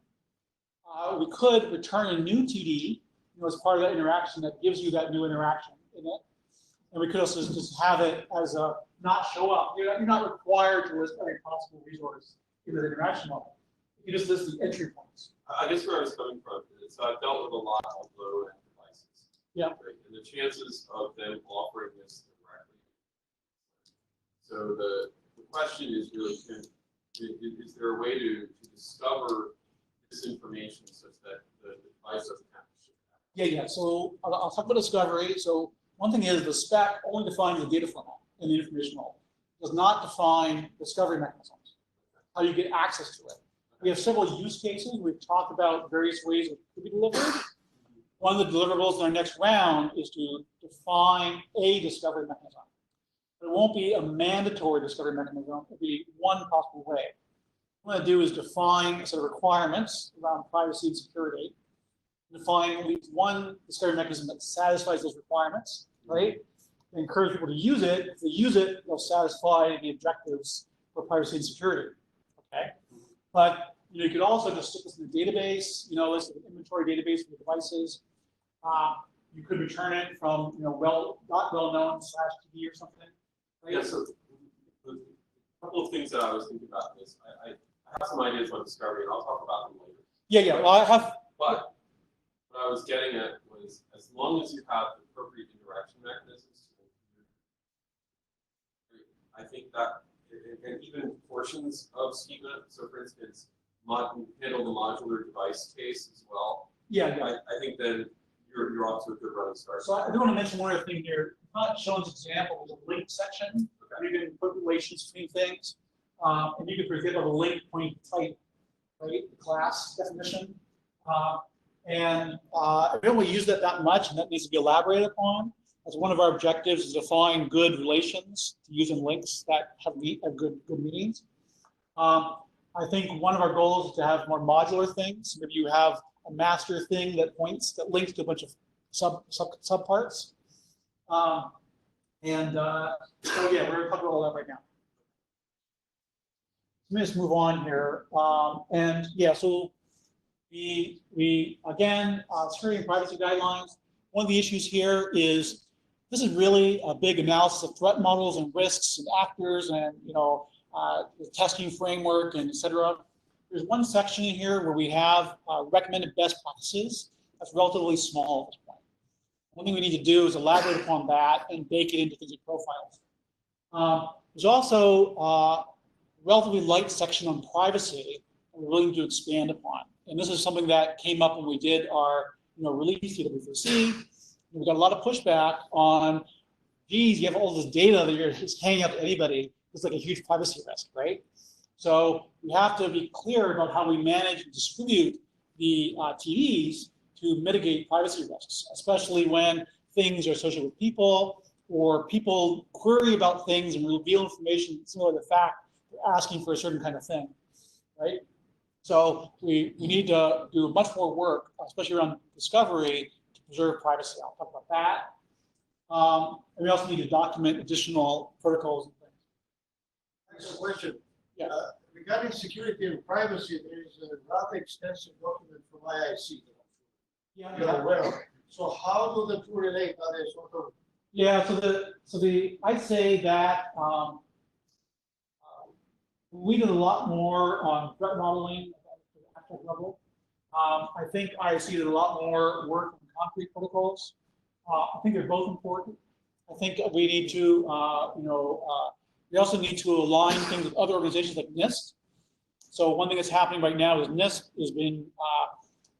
has been given the mandate to decide what requirements for devices that the U.S. government buys, right? And so we need to make sure that we're aligned with their requirements. There's also like the IoT Security Foundation has their own set of things. So we're constantly reviewing that. We're trying to roll it up into some kind of framework that makes sense. We don't want to repeat things. Unfortunately, there's a lot of duplication right now. And these documents tend to get pretty big and hard to digest.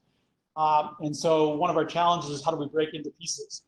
One thing I do want to have is the security best practices to be a relatively short, easy to understand document that a developer can clearly understand and know exactly what to do, right? The rest of it is background reading. Okay, sorry, the scripting API, I didn't talk about that. I think this is very closely relates to edge computing and to things like secure containers and instantiation. What is the deployment model? Where does this go? And so we're having a discussion right now with another group, WPC Web and Networks, about edge computing. I think this will be an interesting place for this to play. We're trying to figure out where this goes. Unfortunately, in the browser, it's kind of tricky because the browser, useful as an IoT control hub, it would have to have access to the local network, which is something that's usually forbidden from the browser, right? So this scripting API, unless you give the browser special permissions, doesn't quite work with the security model of the browser. Anyways, okay. So I do want to mention we use JSON LD 1.1. So many people are allergic to RDF, and they're allergic to JSON LD. If you use the JSON LD 1.0, there's a lot of weird restrictions, and it's not really very easy to use JSON. Because it was designed simply to be a storage format for RDF databases, JSON LD 1.0. JSON LD 1.1 is kind of the other way around. So there's lots of JSON data out there. How can we add semantic annotation to it so that all this cool semantic stuff from RDF can be used in practice? We're already using JSON. So JSON LD 1.1 has many features designed to allow people to use idiomatic JSON and annotate it with semantics. Okay.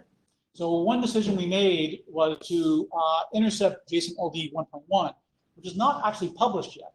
Okay, it's a draft, but it's not actually a recommendation. So even though we're probably going to publish our stuff before the thing we depend on is actually a rec. So one of the things we're working on right now in our charter as well is we'll probably have to fix a few things, when this rec actually comes out, and maybe it's a bit of polishing to actually intercept the actual spec. We decided to use JSON LD 1.1 because we wanted to support web developers who are used to idiomatic JSON and didn't want to have to travel so far to adapt to the RDF style. We also do things with defaults and whatever to try and not make it so complicated and to make it relatively easy. There's also, go into this, I guess the important thing here is extension points. So, it basically has very basic information, kind of the minimum information, but it can be extended. One of the things in the long run is, maybe some of those extensions we rolled back into the standard. So for example, suppose you have a security scheme that is not currently supported by the standard. You can define an extension and then go ahead and use it anyways. But in the long run, if that is a common security scheme, we probably want to roll it back into the standard. Like if there's an OAuth 3 or something that comes out, and then we want to roll that back into the standard. Right now we have some pretty basic security schemes in particular, but we'll probably have to extend this as we deal with additional protocols with your own schemes. But there is an way to extend it with vocabularies from outside. In particular, we haven't really dealt with these very well yet, and I think there's a lot of work to do there. Can I just add on that for a moment? Yeah. One of the biggest challenges we have regarding ACE and regarding application identity is, if at all, application identity should be bound to network identity. Okay. Something that does need work. Yeah. So regarding identity, that's a whole other can of worms. So there's actually a new working group at W3C working on distributed identities. Okay. And there's a lot of privacy concerns, especially about global identifiers and immutable identifiers. At the same time, a lot of people doing IoT devices want to have immutable, unique identifiers for the devices to manage them, right? And so one of the things we had to do, and why we had to redo our CR, was because we had to make identities not global. So we took out the word unique, because if you have a unique identifier, you have to go to a global central point that hands identifiers, and that's a privacy risk. So we do cryptographically unique, right, which is not really unique. And we also make them optional, so you can leave out the identifier. And the use case for that is, suppose I want to have an ad hoc connection. I have a thing that's in my database that has an identifier, but I want to filter it out when I give it to somebody. So people have, it's not as easy to track things. But there's many privacy risks. Even without identifiers, I can still fingerprint things, to figure out and create an identifier for tracking devices. So I personally think it's pointless to try to take out identifiers because you can fingerprint anyways. But we have a lot of discussion about this exact point. I think the DID work in W3C in the long run will lead to some new identifier schemes that will maybe make this easier to manage. Yeah. And that's a discussion that we had for a long time. IETF and IEEE.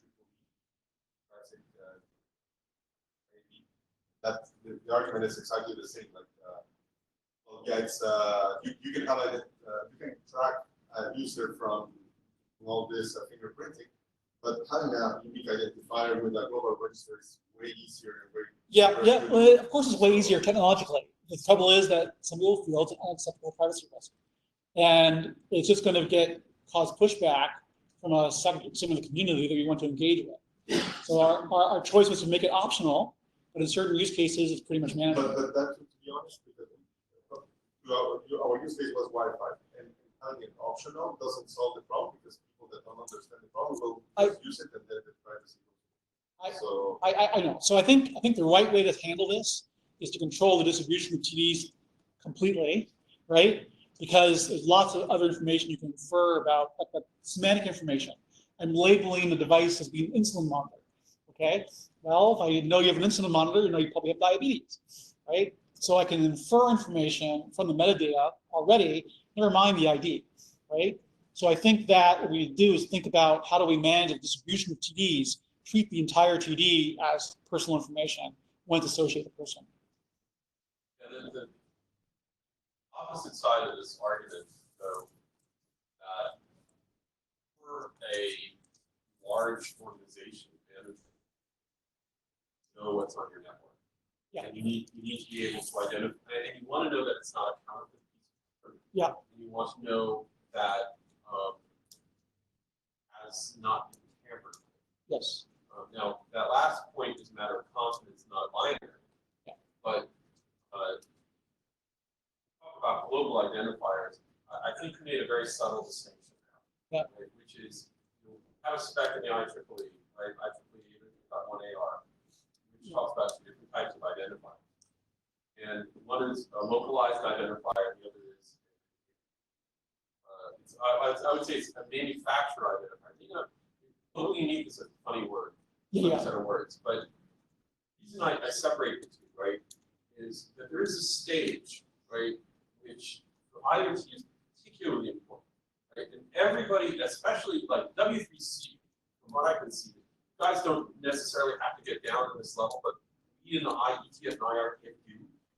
How does the device even get on the network in the first place? Yes, the onboarding problem. The Yeah. onboarding problem. So And what I wanted to say is, and I'll talk about this a little bit. I think there's a step there where you have to give a bit of a reveal in that onboarding step. There's no, and how you do that reveal is something that's as protective about as possible. You have to give a reveal. right. So two things to say there. First of all, we don't have a life cycle in our architecture. We really need to have one. Life cycle, is buried under security right now, and we need to put it into architecture. And we need to talk about onboarding. We mostly focus on operational phase, assuming onboarding is done. But we need to probably deal with that. Second thing I want to point out in terms of tampering with TDs, one form of DID currently being discussed is something that encodes, that basically creates a checksum of the file and bakes in the identifier. So that way you can check whether the identifier matches the content of the file you just got. To your point, I think it's pretty true, that when you're in a corporate environment or an enterprise environment, something that I realize that often comes is that what we mean by IoT is that an enterprise, home, and agriculture. Use case, very sensitive use case. So that is an issue because often the standards are used for widely different use cases. Yeah. And that worse. is a problem. It's worse, Carlos, because I take that light bulb from my home, I plug it into the enterprise. Same product. Exactly. Same product. Exactly. So to the identifiers, I think it's not something. One AR and there's one C also coming up with missions to basically use MAC addresses like the DHCP. Like, okay, you get in here, give me a fake MAC address. Okay. Then I'm going to onboard you and I'm going to give you the one that you will have to use to get on from now on.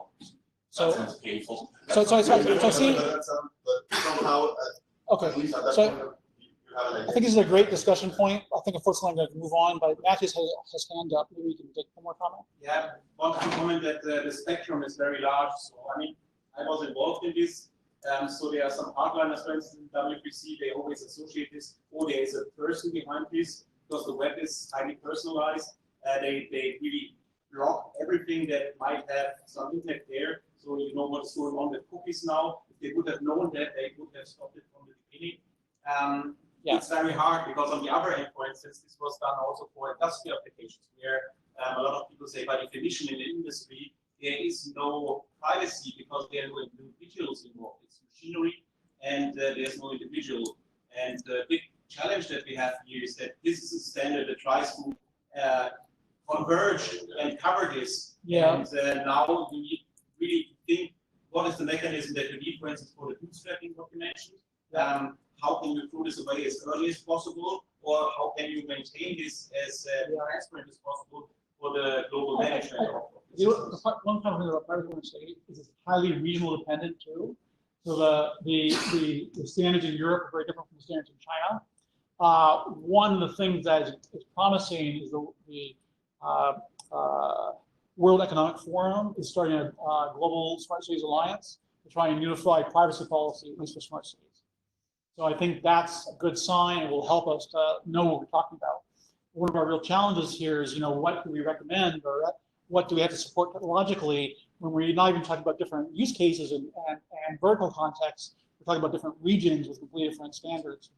So let me back up though, just on one point. I apologize for taking the time. I mean, it's a workshop. Let's work. Yeah. Which is, where I was actually aiming though is suppose you do end up with a localized identifier that is authorized to be shared for specific parties. Right.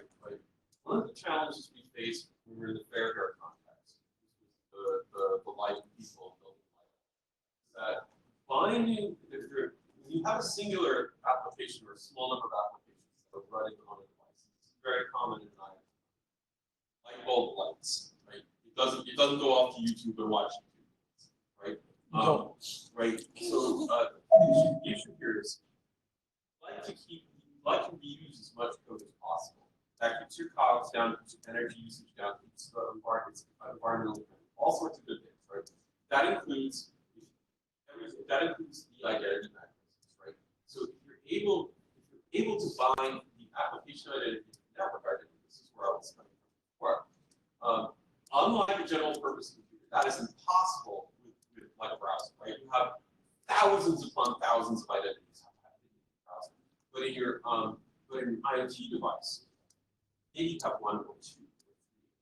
So how might you capitalize on that volume? That's something that could be very valuable. Oh, okay. Well, listen, the bottom line is we don't have an answer for this today, right? This is actually a work item, right? You know, in our next charter, next 2 years, what do we do here? No idea. Okay. Well, we have some ideas, but you know, we'll have lots of arguments. And we need to make sure we engage the right stakeholders, get them on board. And so, like for example, we don't have pushback from privacy groups and others. That's a big. Some of the stuff is just maintenance, like adding a security scheme for whatever, adding new vocabulary for protocols. I'm going to add CUA, for example. But the big things I think that are related to this, well, we might have certain link relation types. So we might have a link section. Maybe we want to define the link relation types. They have certain semantics, like type of or class instance of, right? We need to deal with complex interactions. It's kind of the RESTful model where return is sort of new interactions. When I do an action, I might get another object back that tells me how to cancel the action. So how do we do hypermedia controls? We can actually do it today. People just don't realize it. That this is a supported pattern, and so we need to write guidance on how to do that. Finally, discovery. This is a major deliverable, which is okay. I have a thing description. How do I get it? Right? So what is the mechanism by which I find things? I also want to state that discovery, I don't mean I broadcast something and get a response back on the local network. I mean the general problem of getting access to metadata. It might be on the global internet. Right? It might be like a search would be a discovery mechanism. It might be peer-to-peer discovery, right? I have a direct connection to the device and use .well known or whatever. But it could also be local network, directory services, other things. Well, we need to figure out how this works and also how to still satisfy these other things like privacy. Yes. Some of these, I would say at a very high level, functionalities would address at least partially or even completely into like the CCN and ICN. And the discovery, for example, this idea of the input messages, up and all that stuff. There's a lot of that your architectural requirements, there's a lot of things there. So do you intend to use that, or do you want to from scratch again? Okay, so here's the thing. I realize there's like 5 or 6 or 10 or 20 different ways to do discovery out there right now, right? However, we have several different contexts. We have global, we have local, we have peer-to-peer. We have small devices that may not support those ICN things. We have brownfield devices. So, yeah. So we first of all need to understand our requirements, and then we've got to figure out what we can reuse that's out there already. And I think one of our requirements is strong privacy preservation. I have a whole section. I can skip ahead of this now, and we can roll back. No, that's fine. Yeah. I was listening to you, and okay, so I'm here by chance, by the way. Well, but yeah. I've been more involved with the ICN world. Sure. Well, let me mention at least 3 things. Okay, we've had recent discussions about. I'm actually involved with E. Schuler from Intel, who's heavily involved in the ICN stuff. Right, and ICN is great, okay, but not everyone has ICN. There's also the core RD stuff and all the core discovery mechanisms, and is often used by like OCF and other things. So should we use that? We just had a meeting last night with GoDaddy, and they are in the DNS SRV. They want to support discovery through DNS.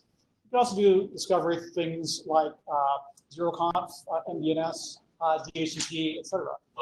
And you can do a QR code. What if I just walk up to a device and it has a QR code on it that can give me information about it, right? So there are lots of ways to do discovery. And so what I want to do is modularize it, figure out the existing standards, and figure out how they fit into like a framework, and then show a few paths of that framework. And I have some thoughts on how to do this in a way that I think is relatively clean. But we have 2 years to discuss this, right? So we need to figure this out. So let me just, so I think I have like 15 more minutes, I guess. That we need a full hour. All right. Okay. Well, okay. I have like like about 6 slides altogether. Okay. So first of all, one thing I think we need to talk about here. Okay. Yes. Yeah, so this again. So I just wanted to mention one thing here. Yeah, so as Maki already mentioned, there's some work on decentralized identifier within W3C just started in September, and also verified credential work to identify people. And I think within W3C already, so we should think about how to deal with ID management based on the existing standards, and also we should talk with the other groups, including IETF, ICN, and so on. And the point here, Maki is mentioning is this is a great starting point to start that collaboration work, and we should survey all the existing mechanisms and think about how to use some of them and how to collaborate with them. Yeah, and I do want to say that the thing description, the ID right now, is I think just a URI. So it needs to be a URI scheme, but it can be all kinds of different things are based on URI schemes, URNs, and so forth. And DIDs will also be a URI scheme. So I think that you have some flexibility in TDs on which identifier scheme we use. Move on now, okay? Okay, so the theme of this workshop is semantics. One of the big chunk of discussion is going to be about one data model work and STF. So how does the semantic annotation support and thing description relate to the work being done in STF? So I don't have a slide for it, but I've been looking at all the different standards for semantics. And it's kind of 2 large camps. People who use RDF, people who don't use RDF, okay? And so one of the things that I like to do is, we don't force people to use RDF, but it should be possible to use it, right? So one thing I want to do is connect SDF with RDF. And so one thing we've been talking about is having an SDF to RDF compiler. And it turns out that the SDF information model is very similar to iOS.org. And we should be able to build a compiler that can spit out RDF without bothering people who don't know RDF with it. So think of RDF more as an assembly language for handling semantics than as something that people program directly. So, so we kind of want to have it there, but behind the scenes, so we can still do inferencing, we can still use the tools, but really the expert is the person using the RDF, not necessarily the end user. Can I throw in a controversial question? Yeah. People hate RDF because it's hard to use, or because it hasn't really been proven to be useful. It's very complex, formal, and elaborate. Yeah. But in mapping to the world size. Yeah. So, like objects. Well, I got 2 things to say. It's tackling a difficult problem, okay? And so some of the complexities come from the fact it's tackling a difficult problem. People say, oh, this is complicated, I'm gonna do it my own way. Then they do it their own way, they add a bunch of features, and they end up with the same level of complexity, they're tackling the same problem, right? So I think that part of it is people want to start, it's a learning curve issue, right? This solves the problem, but the step is too big. They start here, and they end up with, climbing the curve themselves, end up in the same place. So I think the nice thing about SDF is it starts people at a lower level, where we can still, have tools that do the connection without having to have a high learning curve in front end. I think the other reason people don't like RDF is the semantic web was originally designed to mark up web pages, right? And it basically failed at that, and people just went and did content analysis instead, right, to do that. So people said, oh, it's a failure, but it failed in that context. In the context of IoT, we have much less human readable context to infer semantics from. But a much broader scope. But a broader scope. Yeah. So it's more important to have the formal semantics there. So I think that, we have this technology, it's quite mature, right? There's standards around it. It actually fits the IoT problem better than it fit the original semantic web model.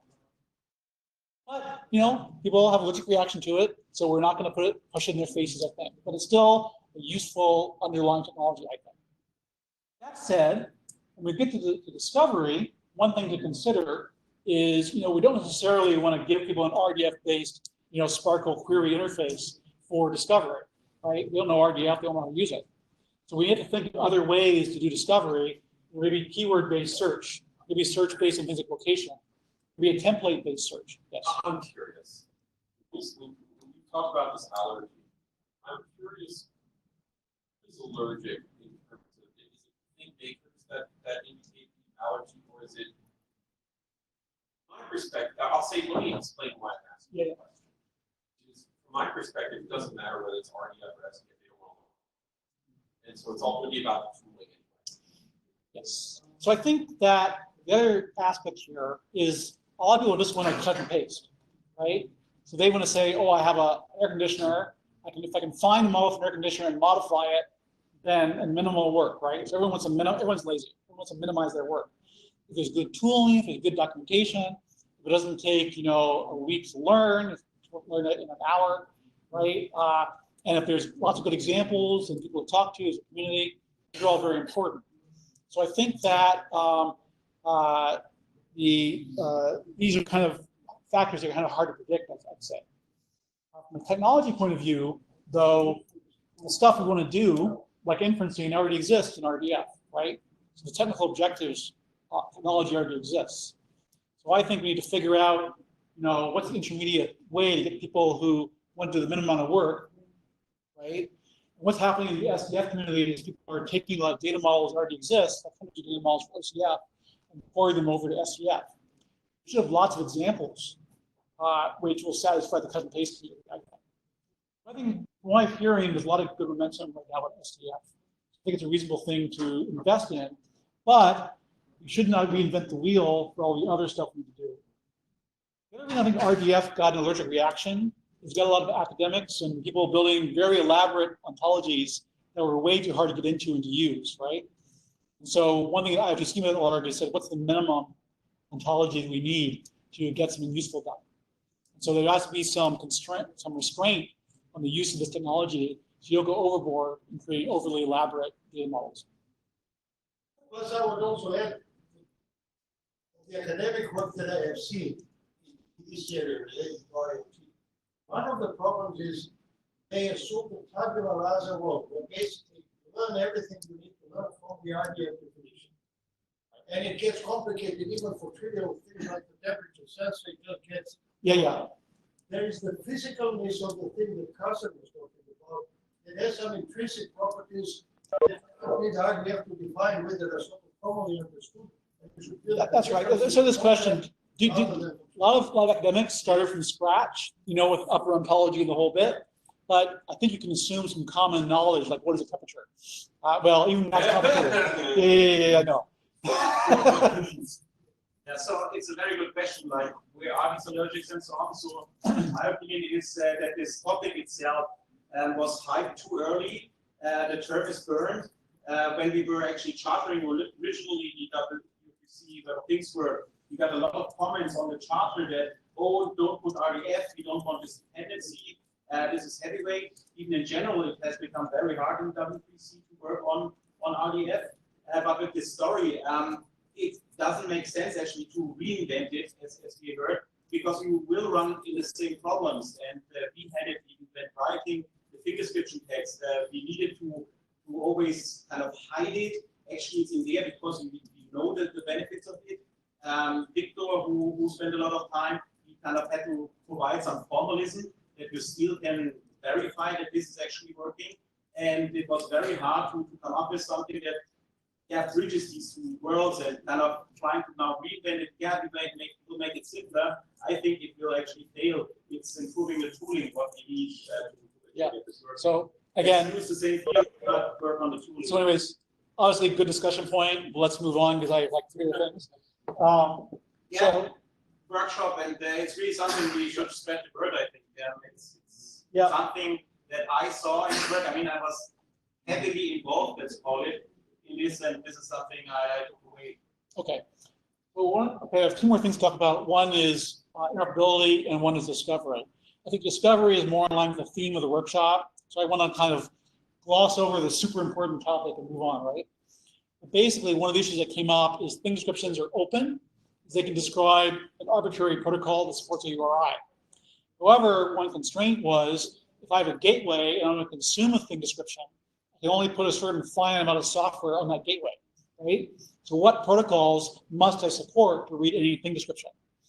And so one thing we wanted to define was what is the finite set of things you get to support, and can you implement a system or a device with a finite set of resources that can read anything description.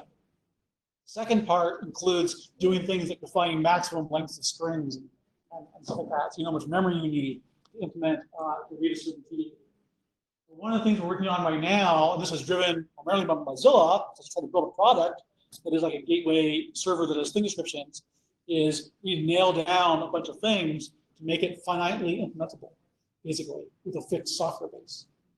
And so what we need to do is define a set of, a subset of TDs that are implementable and also identify TDs that satisfy that profile. So we're kind of calling this the core profile.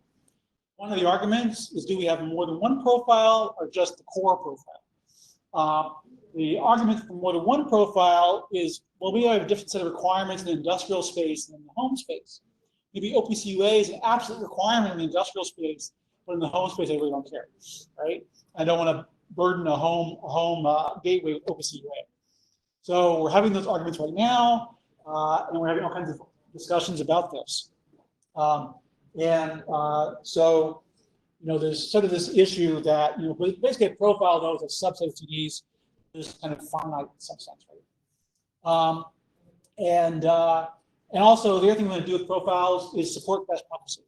So for example, if you say you satisfy the core profile, and then you go and use HTTP with basic authentication and no TLS, we just say, no, not a best practice.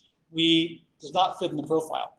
So we also want to use it as an opportunity to encourage best practices and discourage things that are describable but not the idea. So is that also happening in Adobe that the best practices are actually? Well, again, the profile will say what you can and cannot include in a TD that satisfies the profile. Okay, so we want to allow things that are best practices and disallow things that are not, right? So it's an opportunity for us to define best practices. But not avoid redundancy or. Well, this is kind of the argument we're having. So some people want to say make descriptions and human readable information mandatory. I'm fighting against that because for privacy reasons, I don't want to strip those out, right? And not make it easy for people to fingerprint them. So, so we're having those discussions. I think the number one objective of profiles is interoperability. We want to enhance plug and play interoperability. I go to the store, I buy a device, it says what are the things in the box, I bring it home, I plug it in, it works, right? That should be your only goal. That should be our only goal. That's my opinion. We're still got to convince certain other people. That should not be your only goal. Oh, okay. I mean, I'll talk to that later. Okay. We'll put it in it. Okay. Anyways, I think that this is a whole rat hole. Let me step away from the rat hole and show you a different rat hole. Okay. Michael, Yes. Discovery should have interplay with security. One of the questions is, you could have only authenticated entities be able to query. Yes. Yes. That's exactly one of the requirements. So I didn't list it here. I should have had requirements, had it under requirements. But yes, one of the issues of discovery is you should only let authorized entities even query, because query is expensive, and if random people can attack your gateway by sending random queries to it and exploit your resources, it's a great denial of service attack. So you actually have to have a very lightweight, first contact protocol, and then authenticate and then do queries. This is also related to the privacy preserving architecture. Let me just go to the next slide because it makes more sense. One proposal that I'm working on is an architecture to get a two-phase discovery mechanism.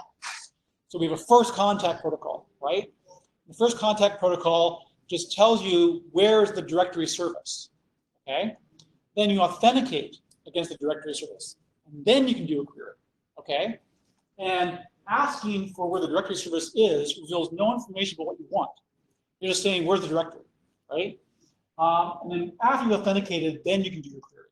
This is exactly the problem that they're here with. This is exactly the direction. Good.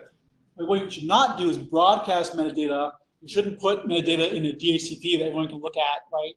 You shouldn't even be identifying the type of devices in a public place because people can scan the type of devices you have and infer information about them. So you certainly shouldn't broadcast a TD in a public way. The other thing to say is that there's many different ways to do first contact. And the only goal of first contact is give you the address of the directory, right? So it could be a QR code, right? It could be, a Bluetooth beacon. It could be a DHCP thing. It could be DNSSD, it could be MBS, right? It could be the result of a search on a site, right? It could be returned by an API in, say, your smart city API, you return, here's the directory service. You could use, and also we have these three contacts, local, my local network, global, I want to search, Singapore traffic service, right? And get something back I can use. And self, I just connected to the access point. The device is its own access point. I connect to it. How do I get the metadata for that device? So I think my general idea, though, is to modularize it. And this gets to the issue of multiple standards. So we have multiple standards for introduction service. Okay, it just tells me where's the directory. I think we should have a single standard for the directory service itself. The good news is, I think the directory service can more or less be a plain old web service, more or less, right? And so it has a standardized interface. We can do queries on it, but it basically runs the web service, and it also has authentication mechanisms that are standard, like OAuth, right? So we don't have to create a new protocol for the exploration phase, because we can just use existing technology. But these can be many different kinds of introduction protocols. We're limited to this one type of directory. Is the directory public or private or both? Well, it has access controls. So in some contexts, it might be public. Let's say I'm in a mall and I want to get a map for telling me where the accessible access points are for my wheelchair. That might be public because I want everyone to know this, right? But my insulin monitor, my blood sugar level, I don't want that to be public. So I don't have access controls. It means I got to onboard it, I have to know who's trusted, know who gets the access tokens and so forth, right? So I think the point is that there's an opportunity to put an access control on the service.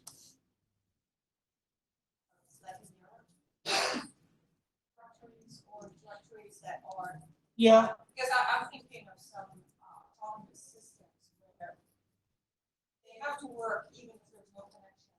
Yeah, to yeah. The outside. Yeah. So my local directory may have enough functionality that my devices will have this contact with where things are locally, but if I don't have access to the outside, it should still work.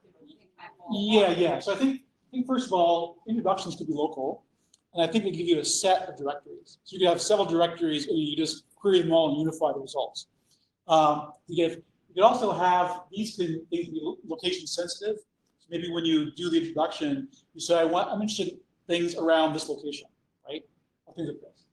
So there might still be some filters, but you're still just finding directories, and I think that here, what I'm thinking is basically a CoAP service that's relatively lightweight, so it can run on a device itself if it had to. So for because a lot of times when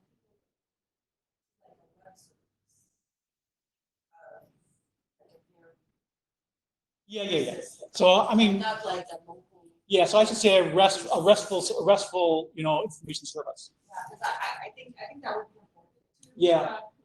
So related to that though is lightweight versus heavyweight services. So for example, if I want to do Sparkle queries or semantic queries, well, I'm sorry, it's not going to run on an ESP 8266, right?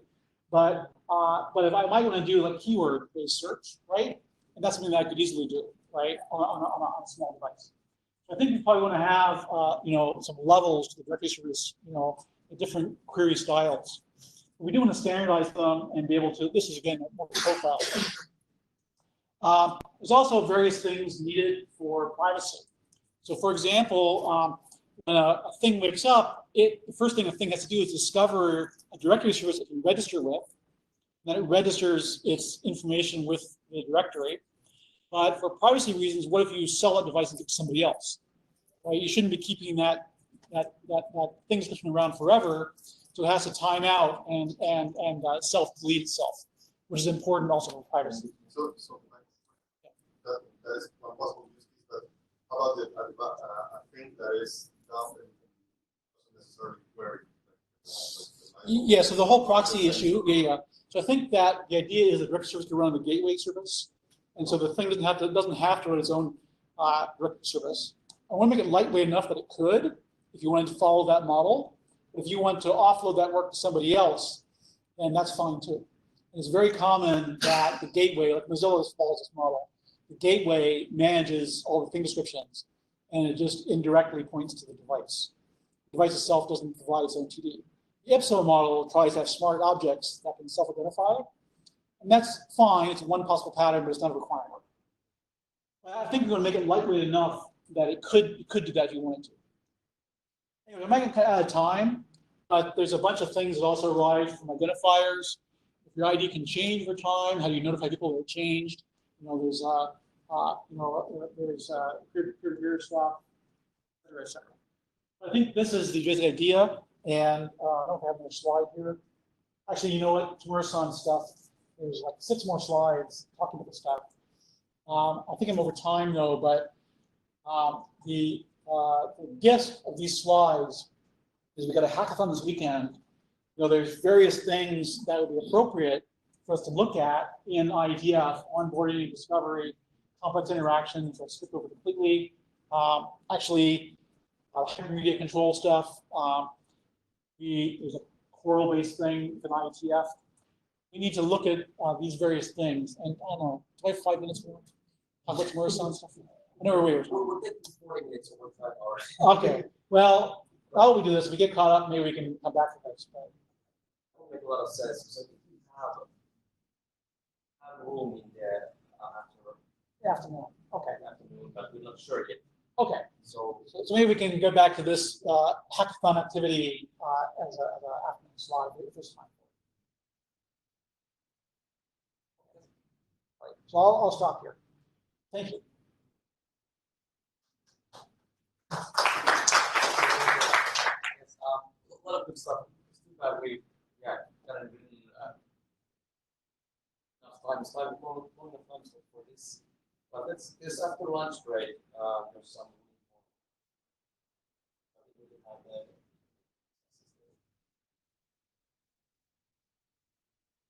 So I think it makes we can now have the 1 DM Pro and presentation by Michael Foster before we go for it. Michael, are you online? Can you hear us? So, yeah, oh, there's an echo. Yeah, I can hear you. Can you share on WebEx? Pardon? Can you share your slides on WebEx? Do we need to make you a presenter? Oh, that's better. Let me see.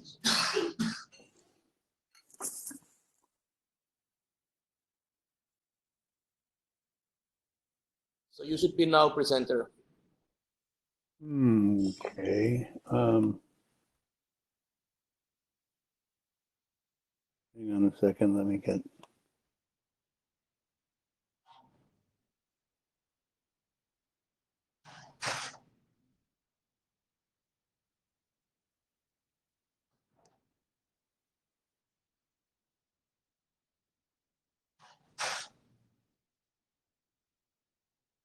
Yes, we can see your slides now.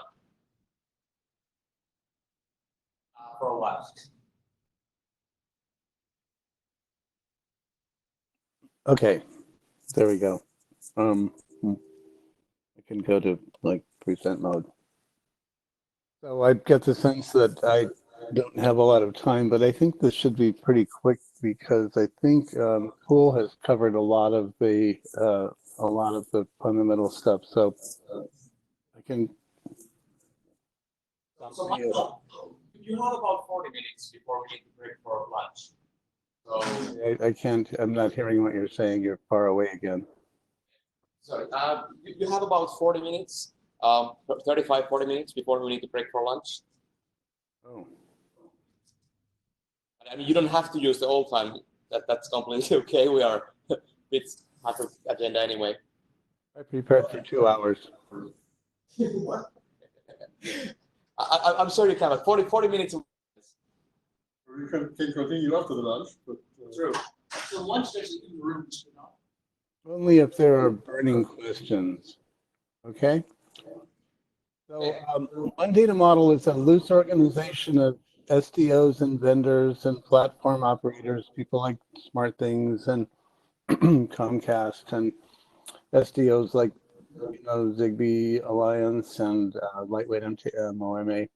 And our goal is to harmonize things across the semantic model space. So what we wanted to do was basically eventually converge models, but first we realized we sort of needed a common language for semantic models. So that's sort of what has been the focus up till now.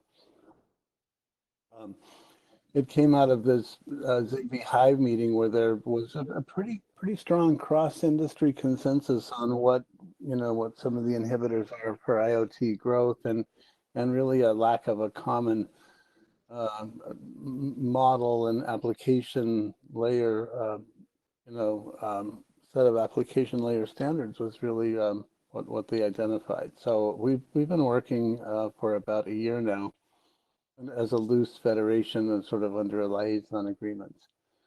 And as I mentioned, what we did is start by creating a common language for representing models.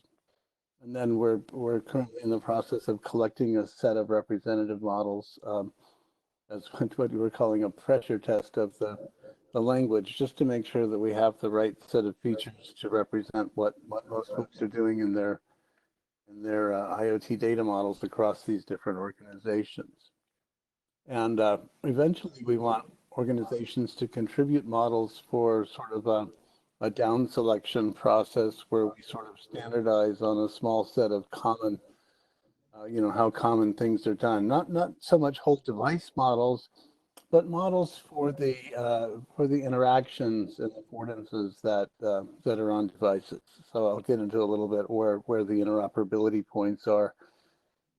And then, the idea is to publish models. So that's sort of our whole end-to-end sort of plan. And I guess we're sort of at the pressure test and contribution we're sort of in the middle of this. So I'm going to talk mostly about the language. Status, okay. The status is, as of October, we sort of all agreed on the basic features of the language that we had. And, as Nicole mentioned, SDF, we're calling it simple definition format, but it turns out it got a lot less than simple, and now it's sort of getting a little more simple again. But it's not as simple as it could be, but it's still pretty simple. Okay. Anyway, we're setting up an area called the playground where people can contribute and upload models and start evaluating, what they've done, and start comparing patterns and start doing this sort of informally doing this down selection process. Anyway, the outcomes have been pretty good. We've all agreed to publish our data models under the open source license, the BSD 3 clause license. There's a lot of work have been done on translating OMA lightweight MTM models back and forth, and Ari is going to I guess talk about that a little bit later, the tools that they've developed for that. We've got some good models for some Zigbee dot stuff, models for OCF appliances, and OCF is talking about using the SDF language as their sort of developer entry points so developers don't have to write, don't have to write things in Swagger. So sort of a little bit more developer friendly language. So, basically we understand that, as was pointed out earlier, a whole good semantic model for IoT involves not just the affordances, but also behavior and context. But what we've decided to do, since we're mostly device vendors and people who want to solve this problem of interoperability of devices on networks, we decided to focus on the device affordances first, and then sort of, we'll look at how we integrate behavioral modeling for what devices actually do internally and how they, other higher level things like scenes and rules and what have you, as well as the contextual models. As someone mentioned, this lights on the porch, and it provides light for people arriving, and so you should be able to do some reasoning about things and hook things up in a little more intelligent way, rather than a person having to sit down and program their house, which is where we are now. Those aren't in the initial scope. We want to focus on the affordances, and as McCool mentioned, we're really aligned with that. We have events, actions, and properties, and we have a data type, so we can sort of have some reusable data types that put some data constraints on semantics, if you will, and then makes that reusable throughout the models. We also have some higher level concepts like objects that group events, actions, and properties together, and then things and views, right? And so here's our meta model. As I mentioned, the semantic interoperability really focuses on the object level. This is a set of affordances that do some simple thing like turn a light or some other device on and off, or set the dimming level of a light, or set the color of a light, or measure the temperature. Even a thermostat might be composed of multiple objects, but a thermostat also might be a single object, but that might be about as complex as you would want to define things. And for sure, if a thermostat had fan control and stuff like that, it might be multiple objects because you might want to use the fan control separately. The idea is to break things up in a modular way that sort of is the right compromise between, having enough things in an object to make it sort of standalone useful, but not too many things to make it too brittle and subject to, breaking changes when people want to innovate or do something different. So we have events, actions, properties, and data types. And then at the higher level, we compose objects into things, and we can have things composed into things to allow some hierarchy and structure to get to the point of, maybe representing whole washing machines and appliances and things like that.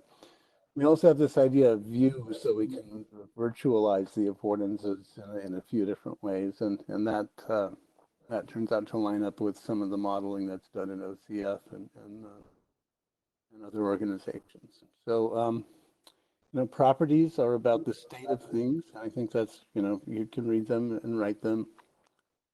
Those are our meta operations on properties, and we'll get into the meta operations and how that works in a little bit.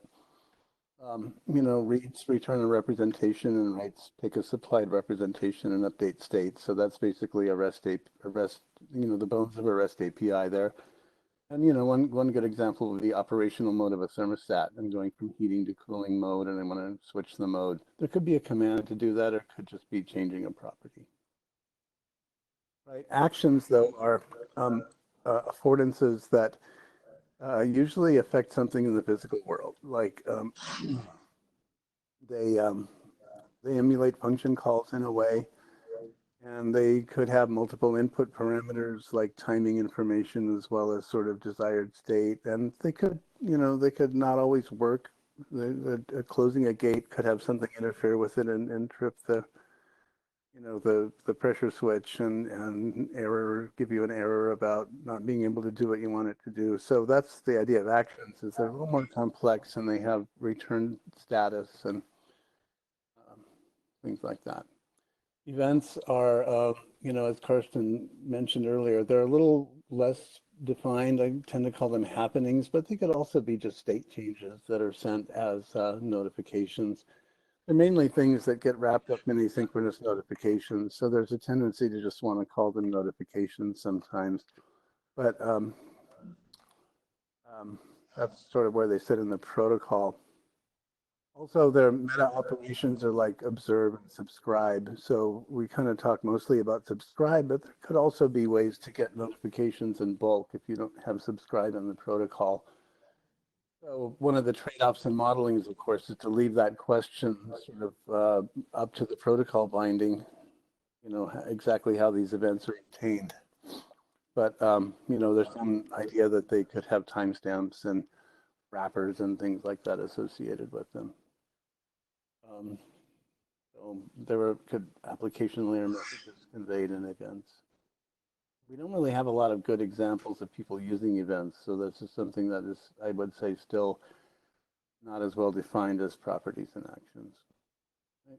And then ODM data is just data types. It's just sort of some semantic idea, like this is temperature data, so maybe an an application could identify temperature data as, well, this is measurement temperature and this is the set point temperature, and so display it as a temperature and things like that, as well as some constraints, it's enums and minimums and maximums and things like that. And sometimes those constraints are nailed down in the model, and sometimes they're nailed down more at runtime with different devices having different constraints, like minimum and maximum temperatures are definitely going to be different between different devices. So we try not to nail that down in the model, but rather provide a way for the model to have those as variables that are well known and well understood. So there's another couple of temperature variables, minimum and maximum, for example.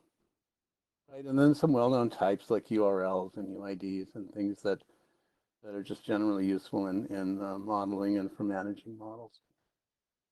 ODM objects are collections of properties, actions, and events, and you know, things like on-off switch and light dimming and color control and unlocking and locking doors.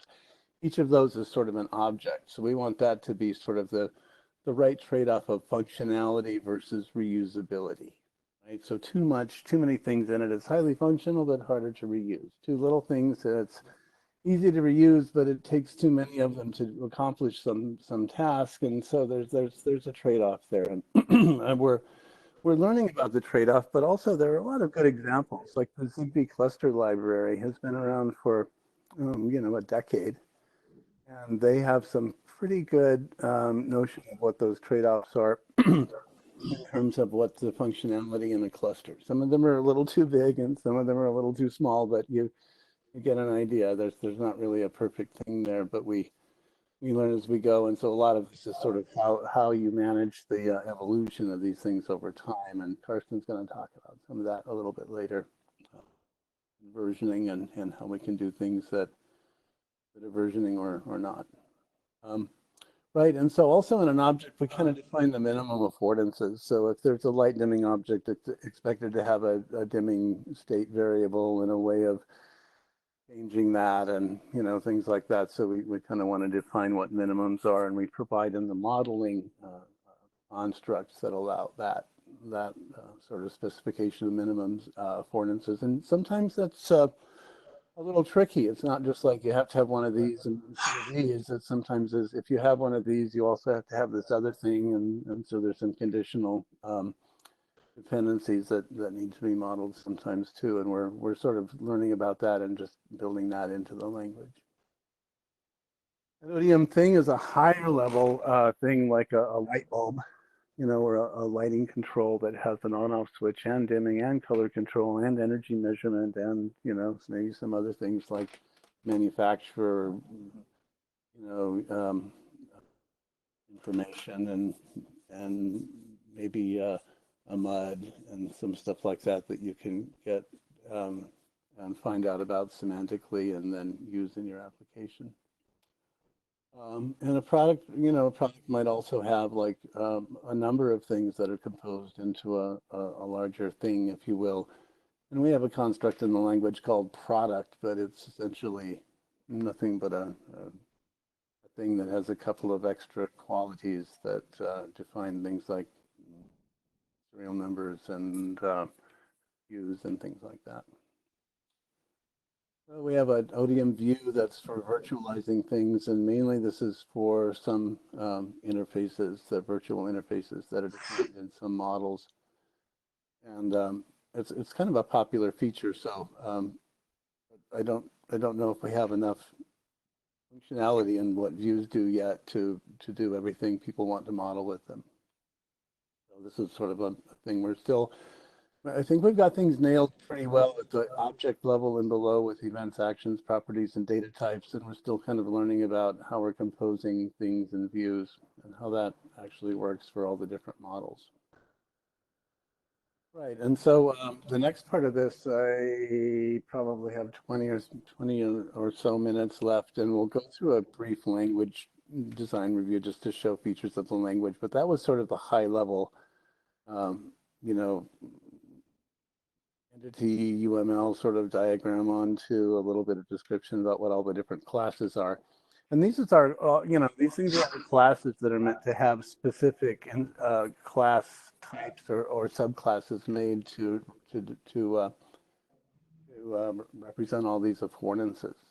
So this is sort of how the interoperability works, is there's that set of classes I just described is that applications are expected to understand that there are classes and that there are those meta operations, reading and writing properties and invoking actions and subscribing and receiving event data. And once an application knows about that, it doesn't have to know about the lower level protocols. And that's pretty much how this stuff works. I've got a few slides at the end if we have time to sort of line up with what Nicole was presenting on Web of Things and how thing descriptions work and how we can drive an actual demonstration of interoperability. So there's an overview of the language.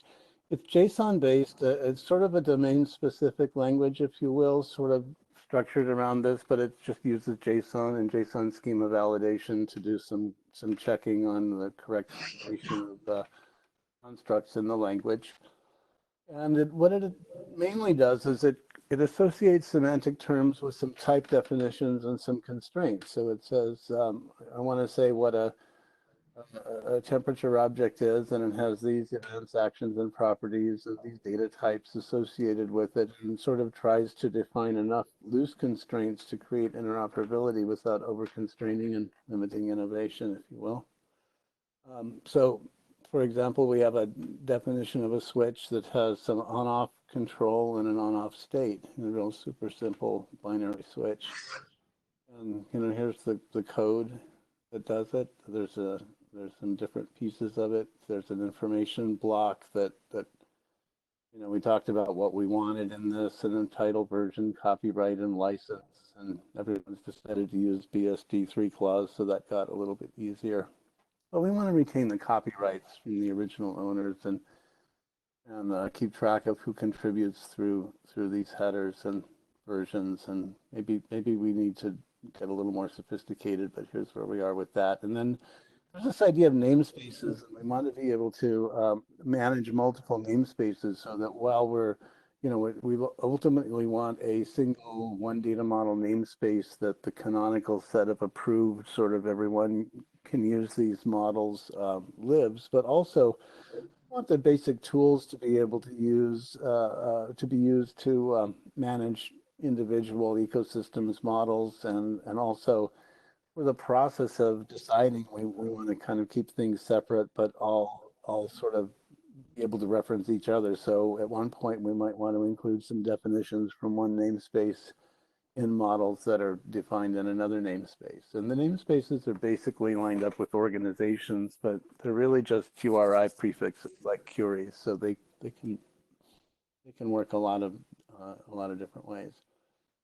And then there's the idea of a default namespace, so we don't have to have URIs and prefixes everywhere in the file. I mean, basically it's a JSON format, but we really want to follow the sort of graph type instructions, so it's really easy to make an RDF graph out of this stuff and convert it to IoT schema, for example, RDF format or other, you know, ad hoc formats, and use them as thing description annotations, etc. So the idea of a lot of this namespace and default namespace is to make the text really easy to for developers to use, and they don't have to think a lot about URIs while they're doing this.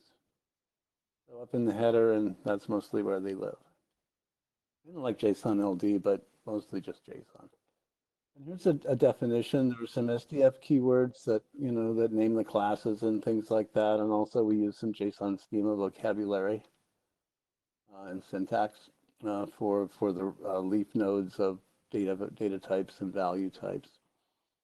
We also borrow a little bit of JSON schema style, and we use JSON pointer and stuff like that, you'll see. So basically these SDF keywords just define, sort of what classes are being defined, and then we have terms that go into the namespace. I'm just saying what a switch is here.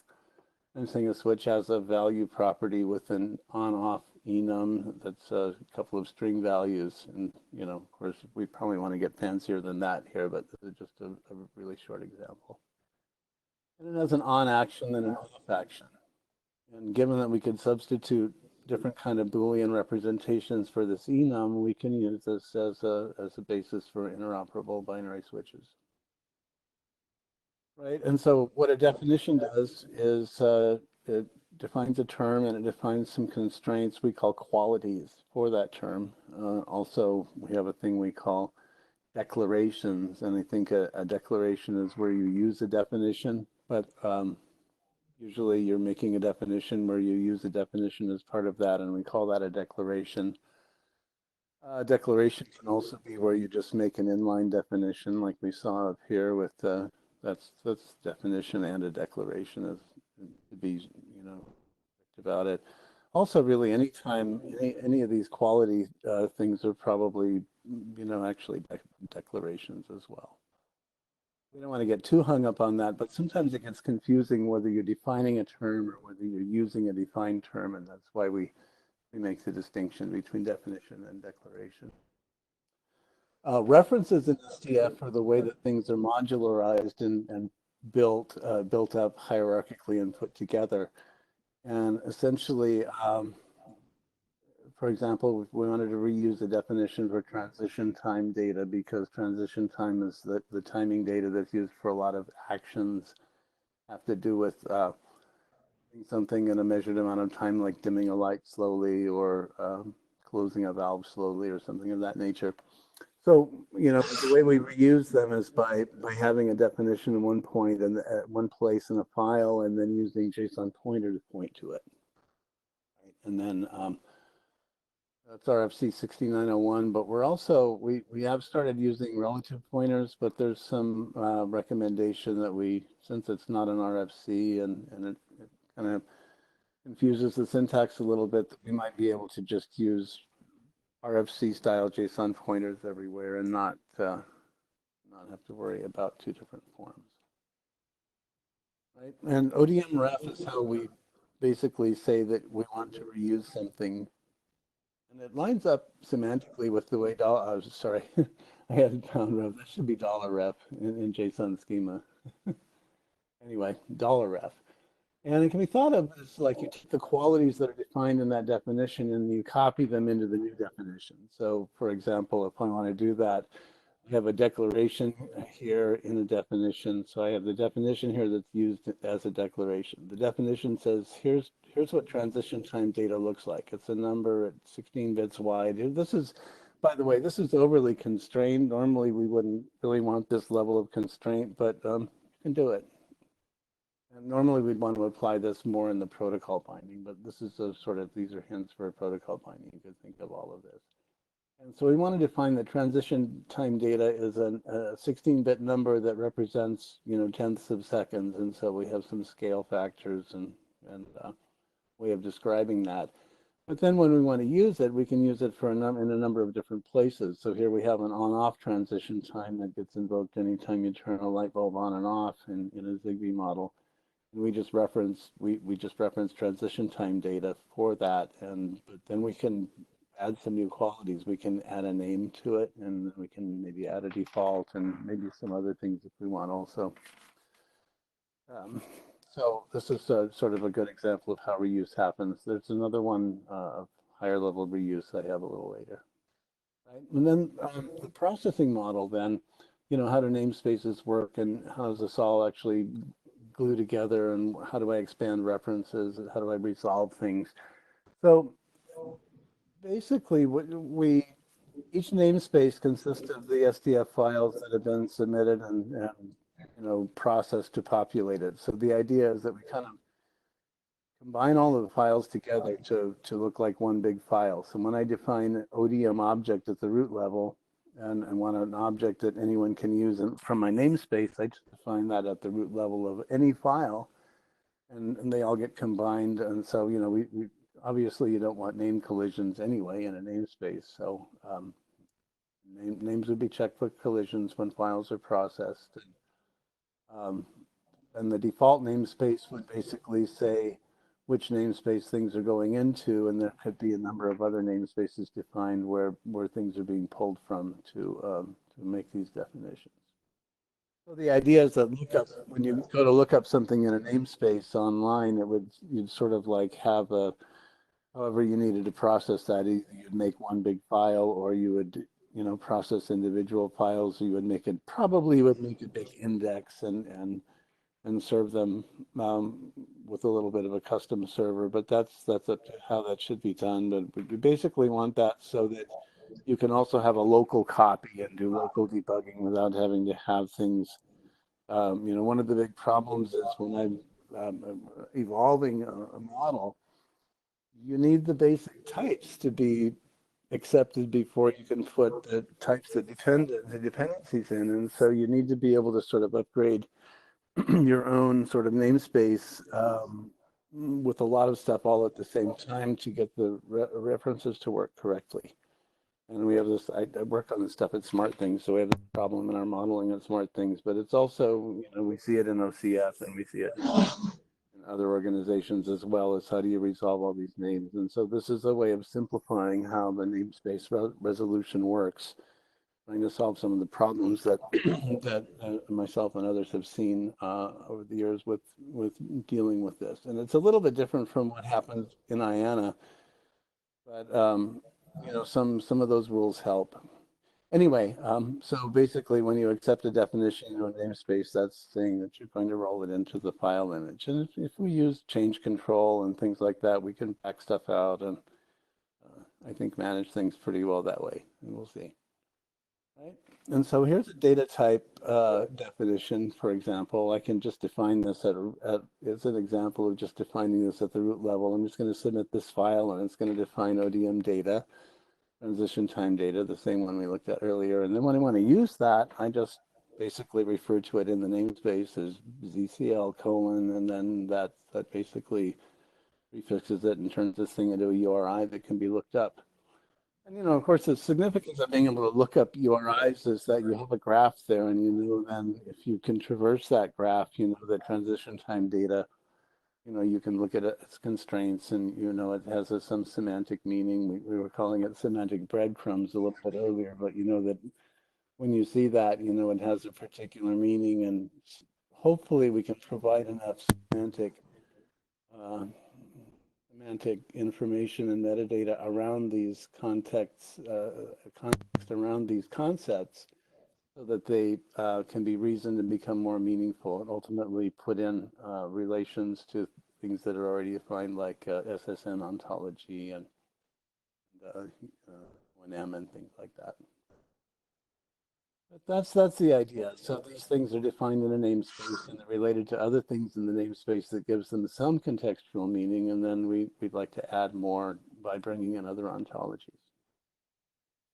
Right. So we also use JSON pointers to say these things are input and output data for actions, and these things are required. So we don't really use the reference pattern, ODM ref here. We just say that these things are, these are pointers to things that are required when I go and validate an instance of this or whatever.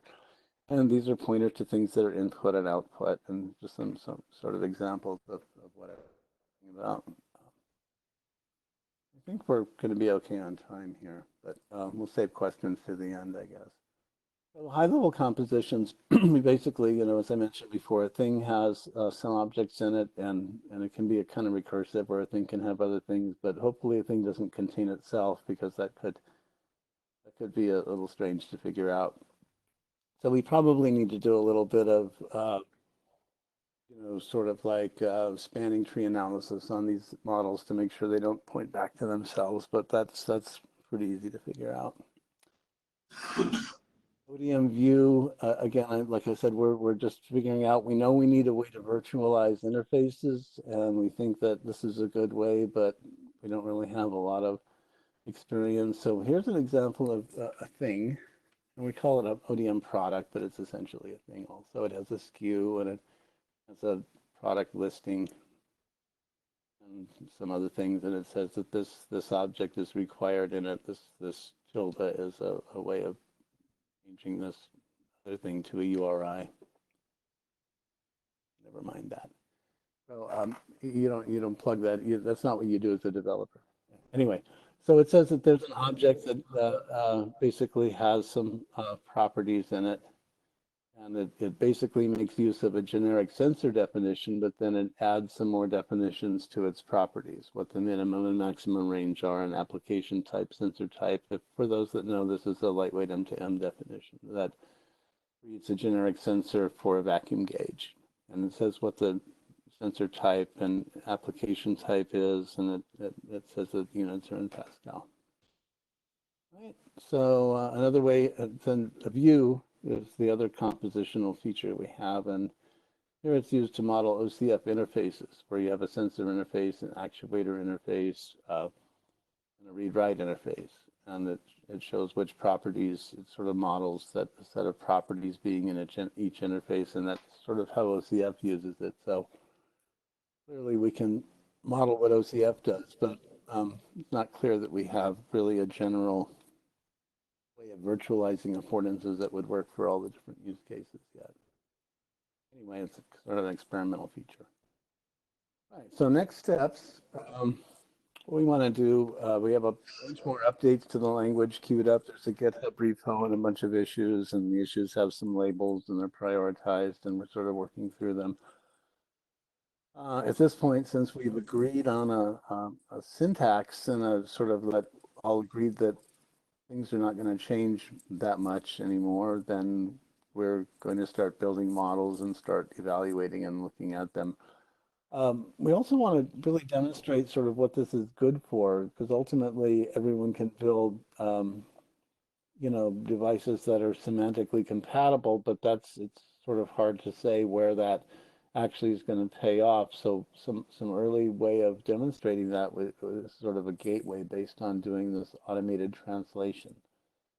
And once we figure out sort of what the whole roadmap is for that, we'll make some public announcements, and once everyone agrees on where we're going and that they're in, at this point. And we're trying to discuss sort of what the timing is for that. Also, sort of what I wanted to sort of introduce here a little bit was this idea of a semantic proxy using W3C Web of Things. Have a little bit of material for that, but I think now's a good time to stop and take questions.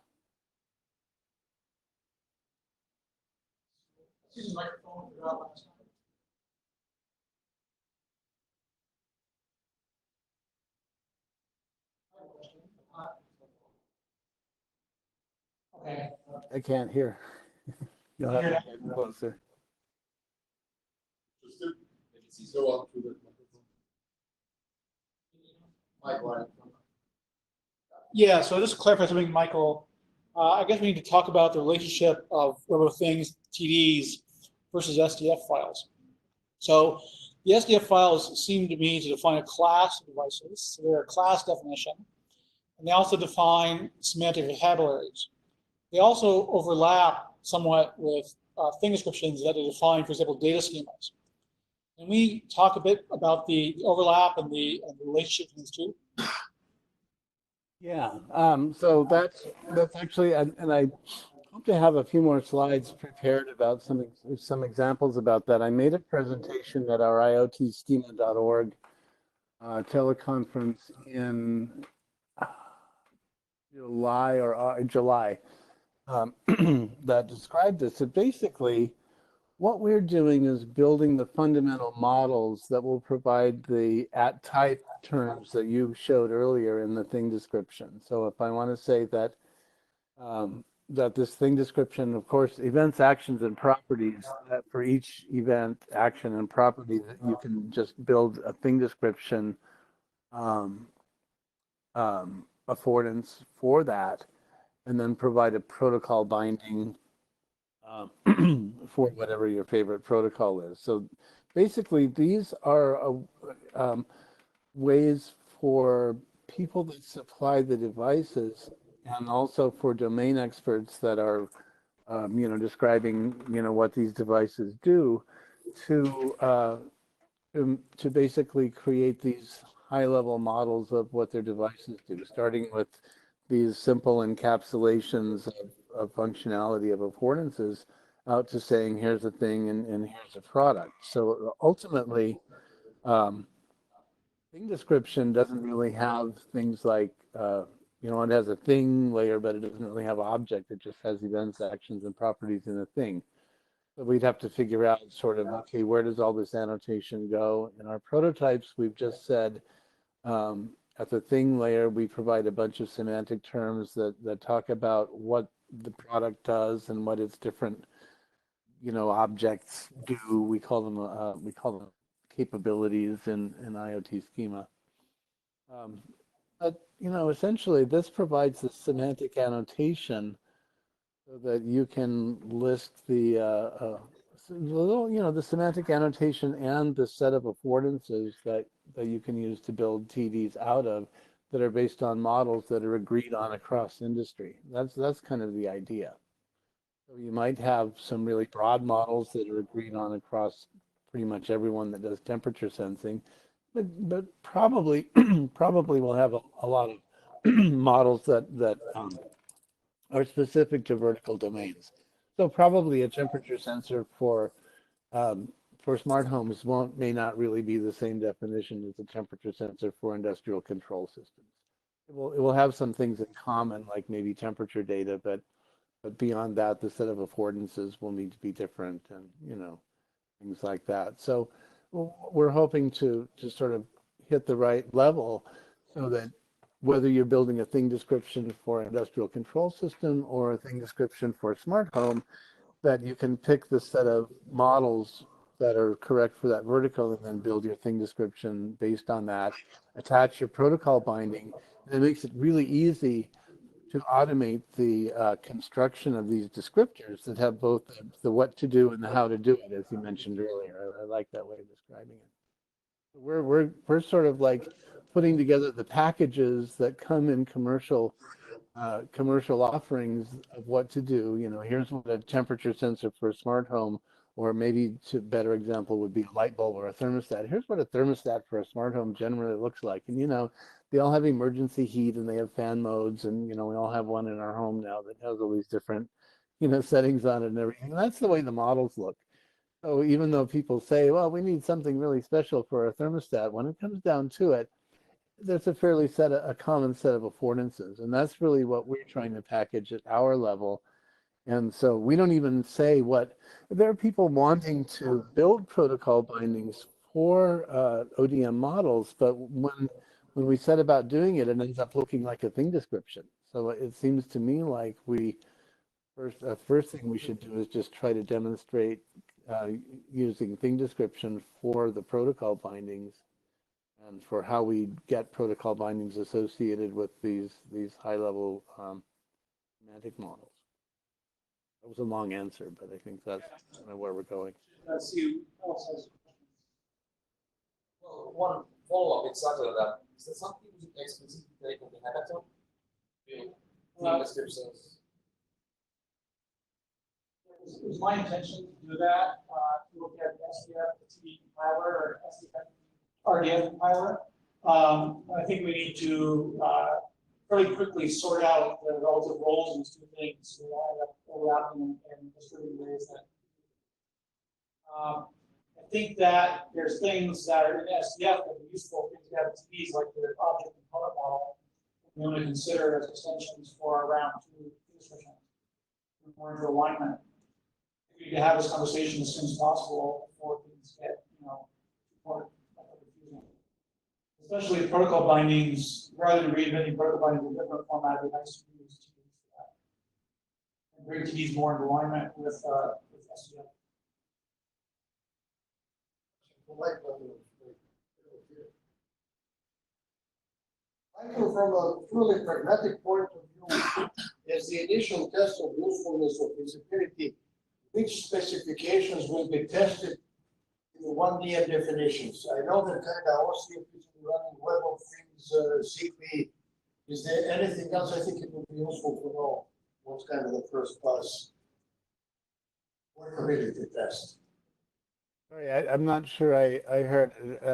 I thought you were asking about testing, but could you repeat, please? No, I wasn't thinking code testing, more like usability test. You will check whether the definition and formulation works as specified using a set of specs that you are looking at initially, which is, I think, OCF, Web of Things, Zigbee, and I don't know if there's Nest. Right. Yeah. Google Nest stuff. Maybe we'll model some HomeKit stuff.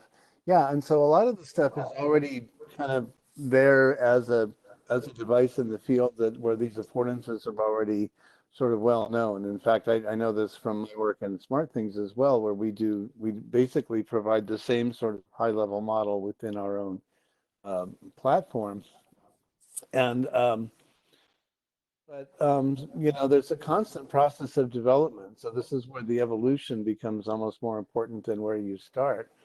That you're able to model new affordances, and then you find, as you said, that sometimes there are better ways to model things, and actually the devices that come out have changes in the way that these things work. Zigbee light bulbs don't behave the same now that they did 4 years ago when we started seeing a lot of them in smart homes.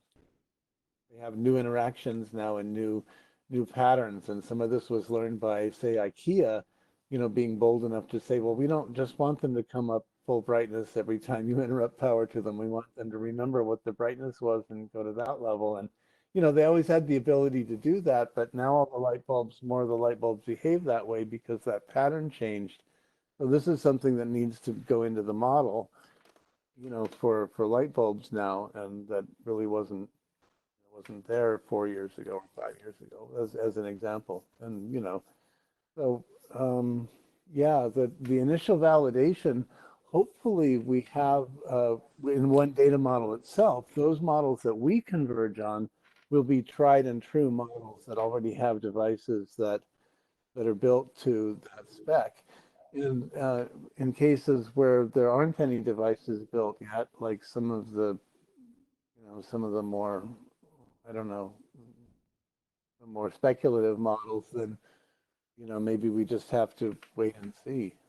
But it's a good question how we actually vet that these models, correctly, really where we're at in smart homes, do they provide a good user experience, right? Does this type of interaction provide a good, is it the right thing to base a set of user experiences on that have to do with smart home automation and things like that? Whereas, again, for industrial controls, the criteria would be different. That they support the right kind of quality of service and reliability and observability and configurability and things like that are expected. And it's a good question of how we do the life cycle on these and how we know where we are in the life cycle. It's something we're still learning, I think. Zigbee is a good example, though. Again, they've been through this a few times, and they've had different patterns that didn't work out, and now they have some better patterns that are working out a little better. Good point. Michael, is here a good place to plan to break? Because so we have lunch lined up outside. Oh, I don't want to keep you from your lunch then. So back in about an hour.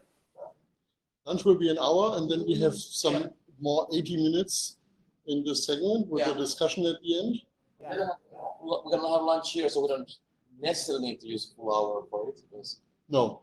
So yeah, you should have some good discussions at lunch, and I can join the WebEx again in about an hour. I use a full hour. Let's say 12:45. I think we still have, conversation. Yeah. It was a good opportunity for discussion. Sorry, I'll join again about 1 o'clock your time. A little before. Okay. That sounds good. So that'll be Good. 50 minutes. Great. Lunch break. Okay, good. Great. Okay. Talk to you later. Thanks, Thank you, Michael. Michael. All right, thanks.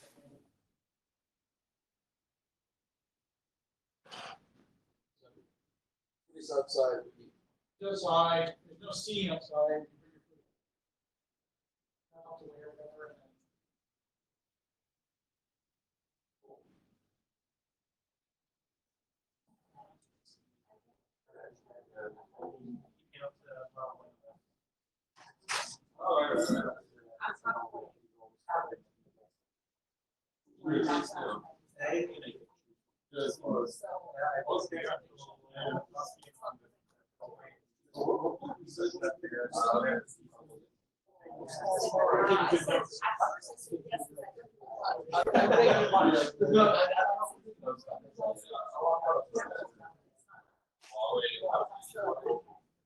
No, so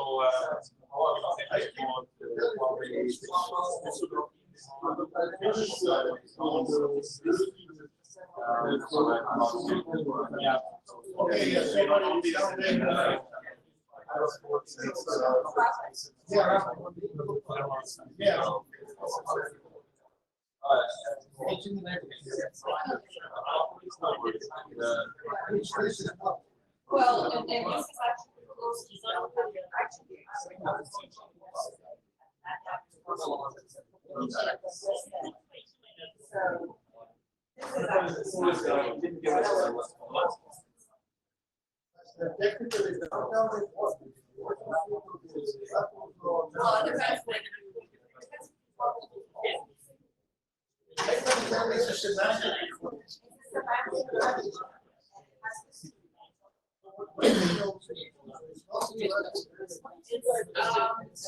okay, Brussels is here. Olsen was this is, and when you're going to see this. So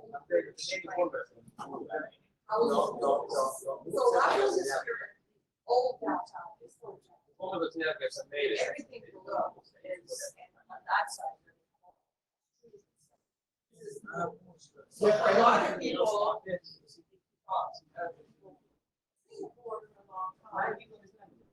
Downtown is. You can talk to people who got people banking. This. So it's just a matter.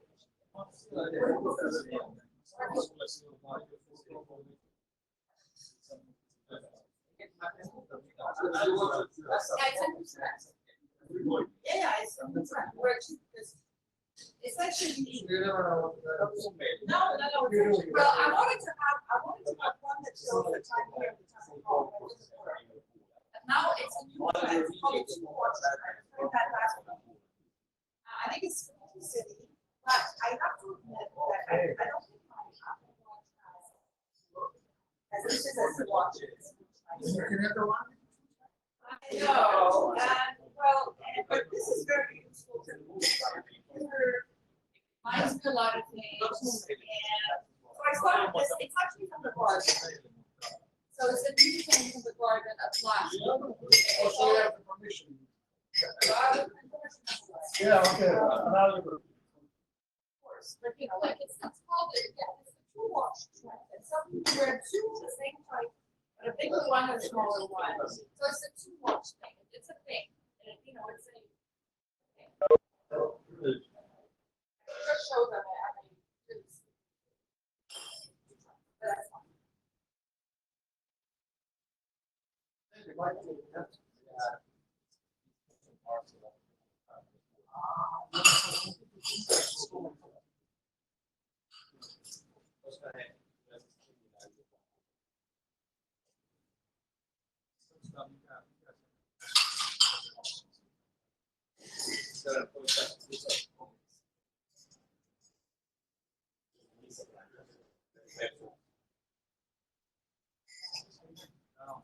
Yeah. Yeah, yeah. You have alluded to a whole privacy of this.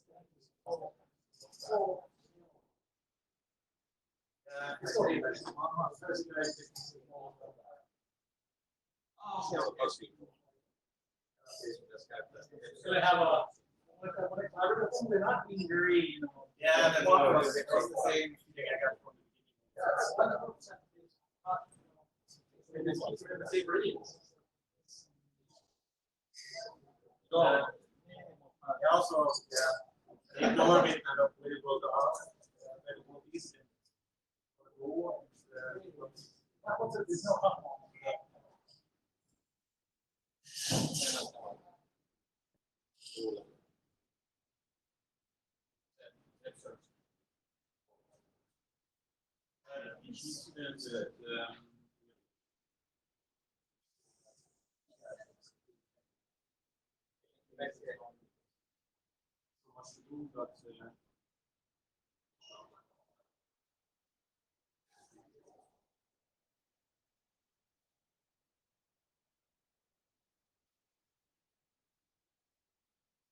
much to do, but why don't you?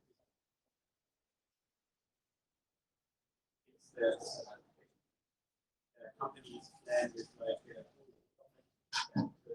declaration. Most of my base in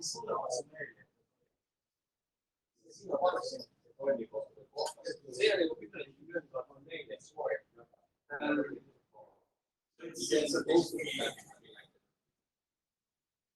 not for us, so that's not work. That's not.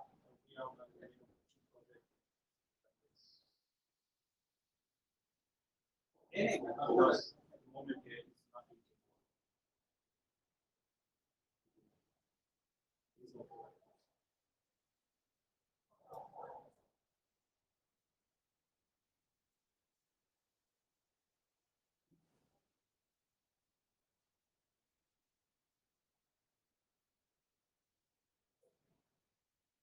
It's part of that.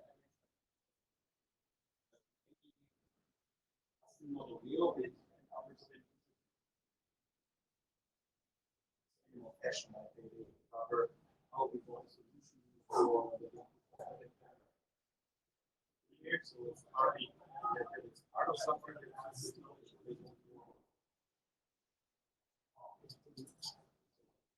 it's also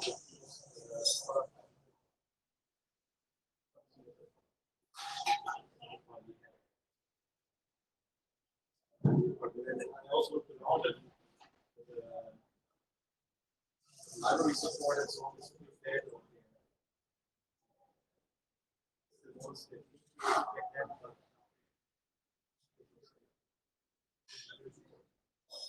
I go for other languages, like I know how to know very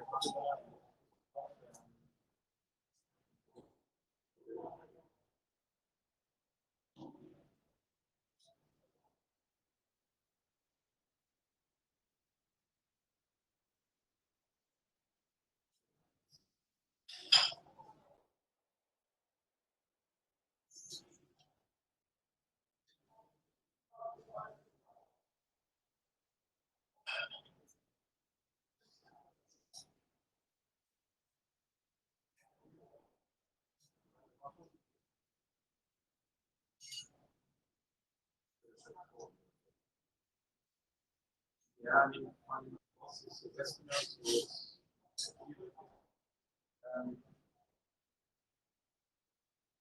well, it's getting okay.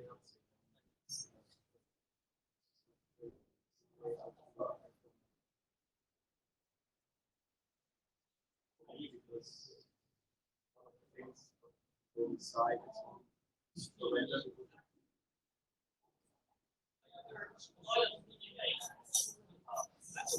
To some extent, it's about us to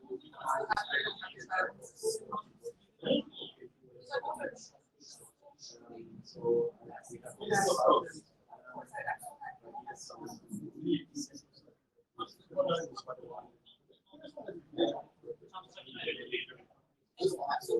Yeah.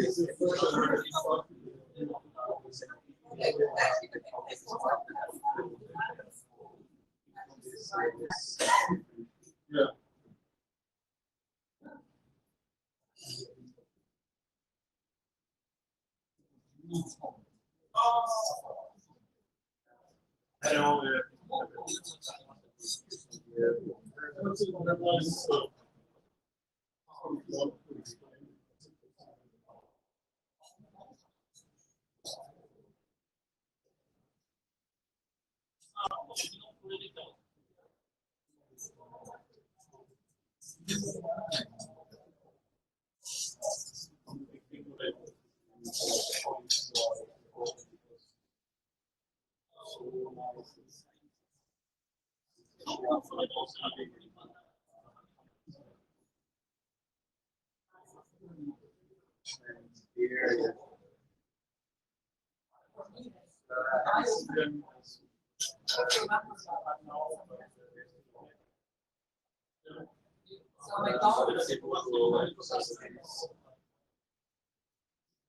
As a working mother, she was like,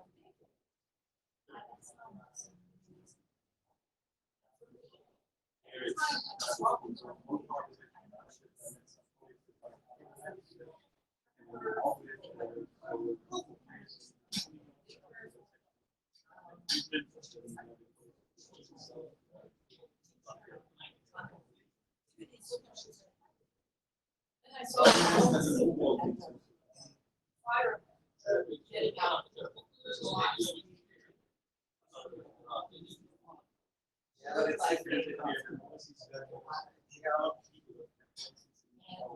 I'm not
Yeah, that was something that I was like interested because it's terrible. Not even for all the business units were giving us safe for and now kind of the idea is we are really now GSP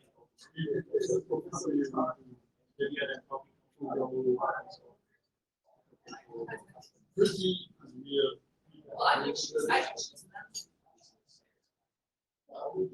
Normally something marketing some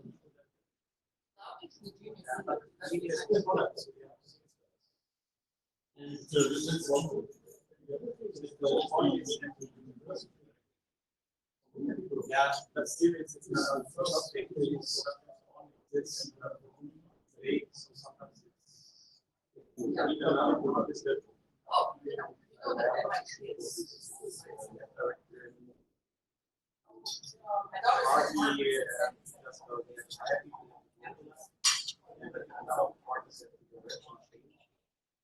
the moment it's a bit weird that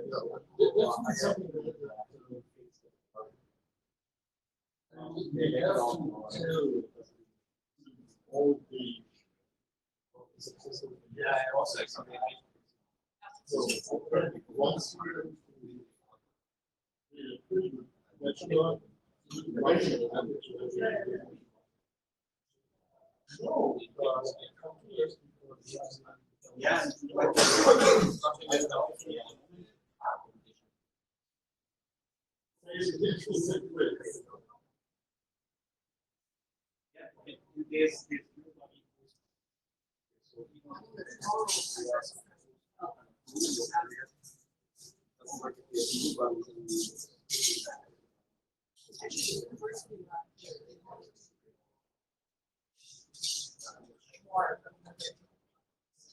yeah.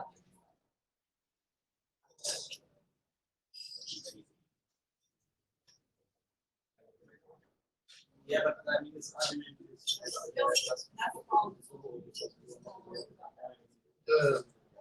yes, there's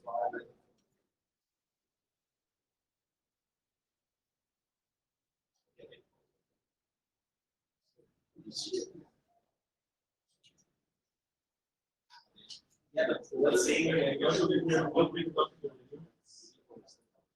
this is so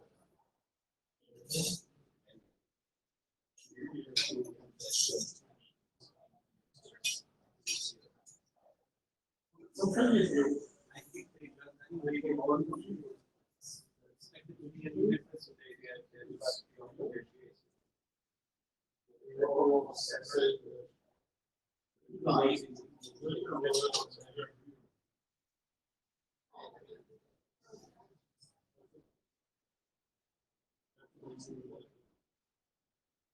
seems yes,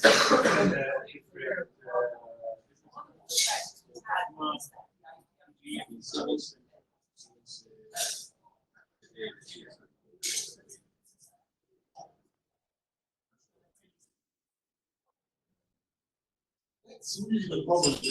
Sometimes more reactions do the same thing you can do.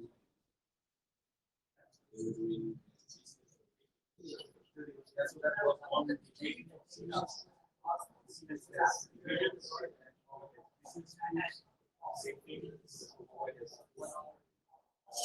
Area business.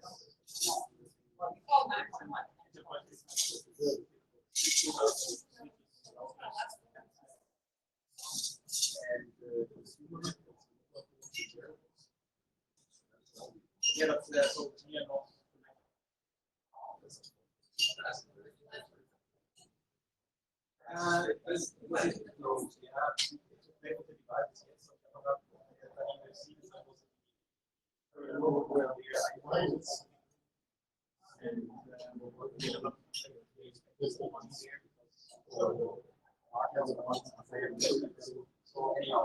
that's yeah.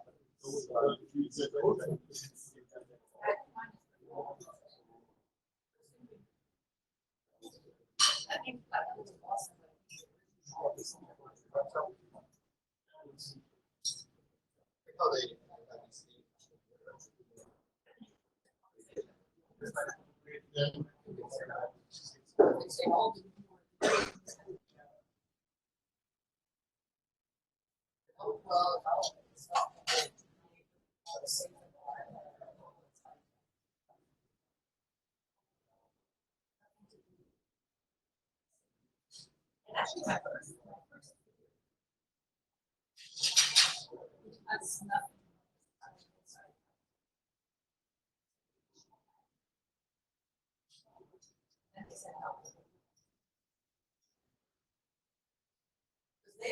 Now, actually, next time. Yeah. Sending me so many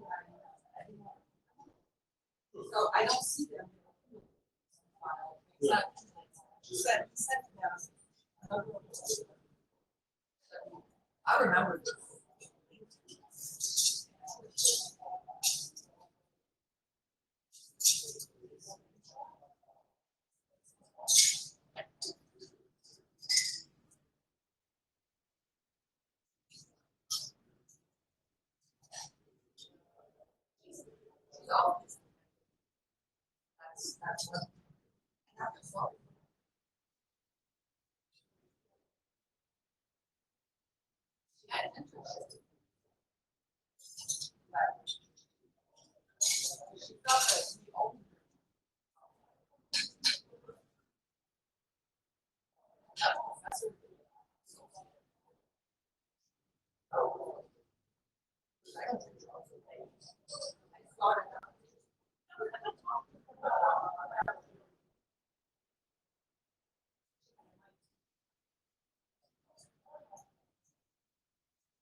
Yeah, I just don't find it.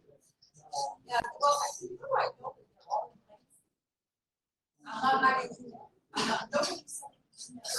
Sorry. I'm a, I'm a co-chair. And I've been involved with CMI stuff. Right now I'm working on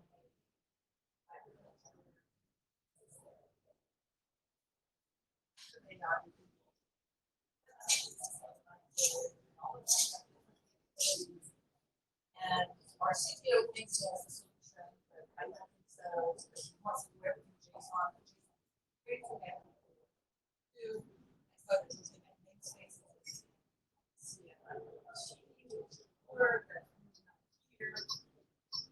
And that's the problem is when you get it and you have a sensor that measures pH, the other one is closure, the other one's a camera that takes gigabytes of information every day, and all these things at one point are going to talk to one another decision about growth, about things are going. And we can't. Like right now, they're going because they're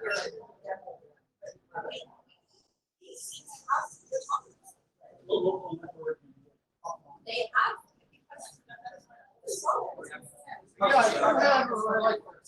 these things are and so if the things go there, if there's a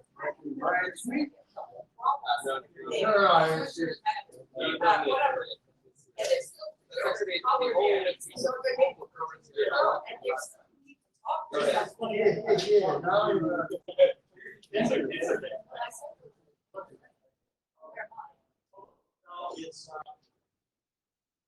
You're gonna say you're gonna have put off my reading. Should I say yes? okay, okay, so I'm not, yeah. And what I see is, so I started thinking, you were talking in my head,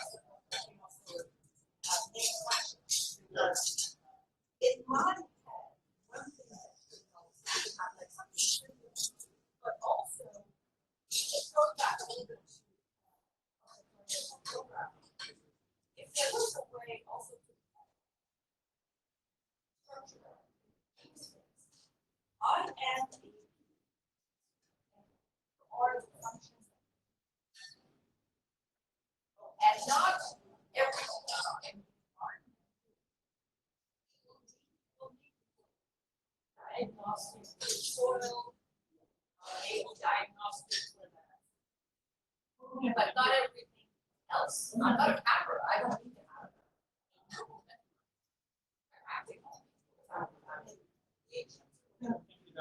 Is a lot of these small devices maybe all your metadata is somewhere else, right? We just need to instantiate it for the ID of the device. Even the identifier does. It's probably seen it.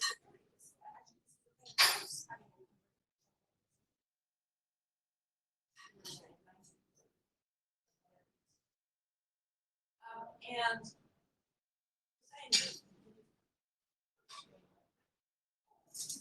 because even for these small sensors, I'm going to that information. Or if it goes to them, never goes.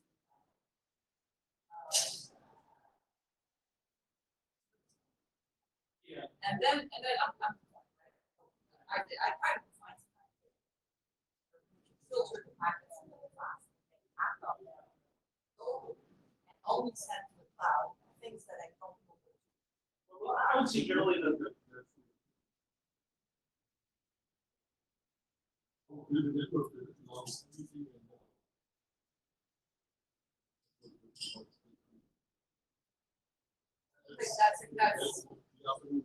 That's okay, great, because this is actually in I turned it around also because there's a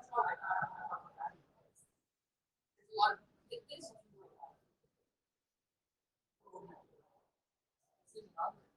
I call it actually the network. It's actually surviving the right connectivity. And AI is work and not. And again, time series of gigabytes per day. 95% of because the result of the algorithms are so if you want to have like a cool data reduction, this is a gigabyte of strawberry pictures result on 1 bit. Okay. And again, I was looking at ICM because also it's not okay. You want to know where it's from and what everything else. I don't care. I just want to subscribe to things that are not okay. The rest, I'll keep them somewhere and I'll use my free. No, I use them for training. Lucky certain stuff. That you only care about the change state. That's exactly it. And you know, or change your state from this is not ready. This is now harvested. Or then the question is when do you start deciding? But this is all part of the AI stuff. But it needs the data. But most of the time, the result that training algorithms once the training will be one bit.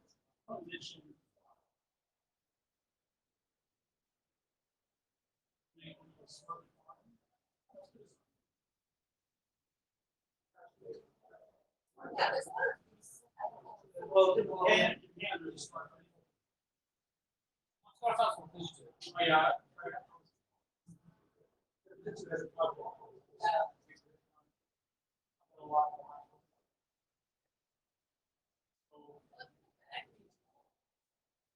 Well,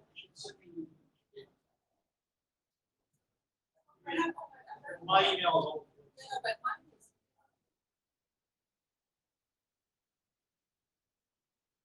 Oh, I think we know which station.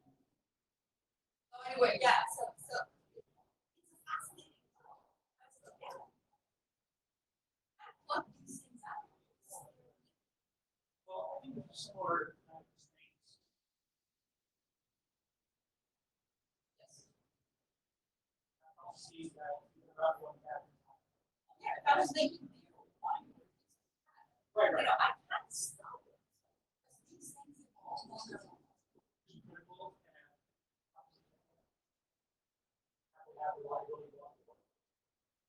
And may not be high performance necessarily. And so some of the people are home for very concerned about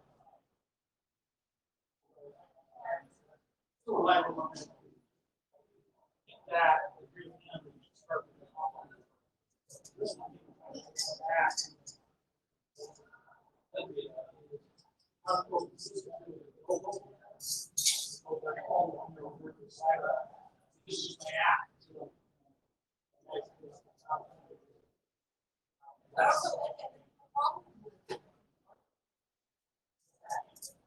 They generate so much. You know, so you're Canadian, so you understand.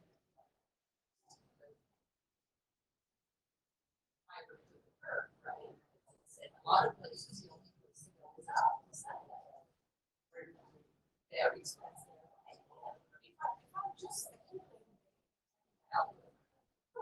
can put it over these things. I'm not joking, it's just that I don't. You know, but my mission, the one I want to have this one. I need to. We haven't done yet. So there's things you care about and right away. And also, there's also I'm hoping with expressions. So, okay, I'm going to see data. And what do I want to do with the state information?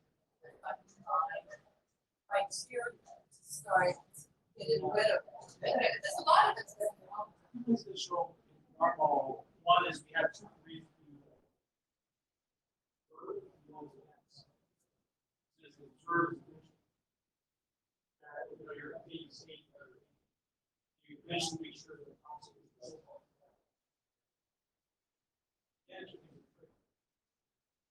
maybe more than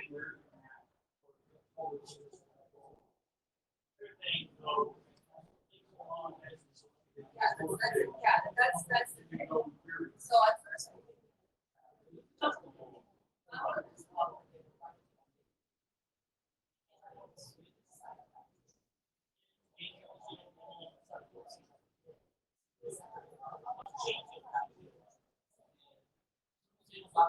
imagine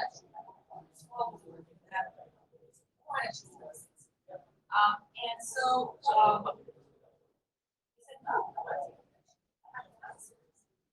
we're going to start changing this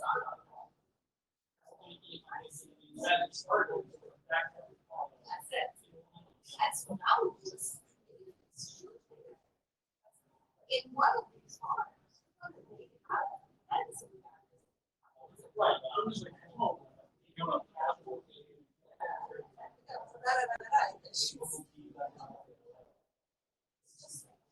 and so just thinking,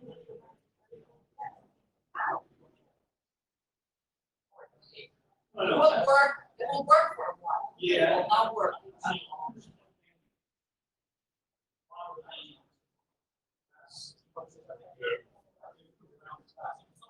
So I should show you my slides of this. You may have a gas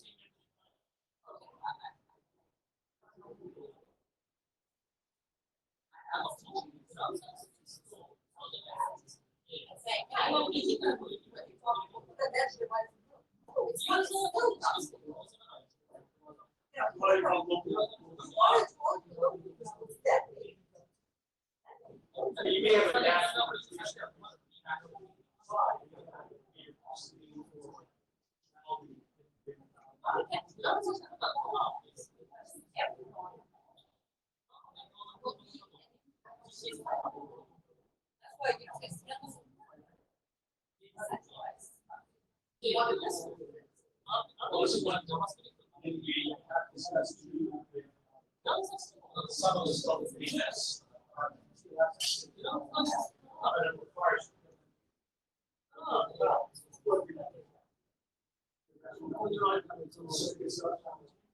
Yeah, so, and then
Yeah, so it depends on, we have discussions.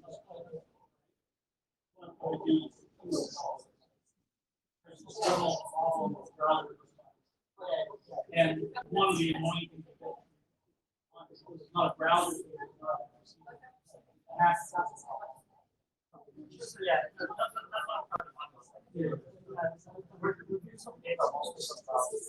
Yeah, and there are people who think you see oh yeah, the law is just satisfied. So I think we take the same. So yeah, so I think yeah, I think we also discuss this. I mean, I'm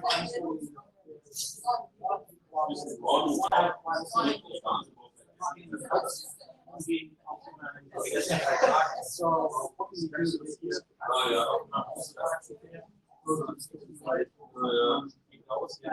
be honest, some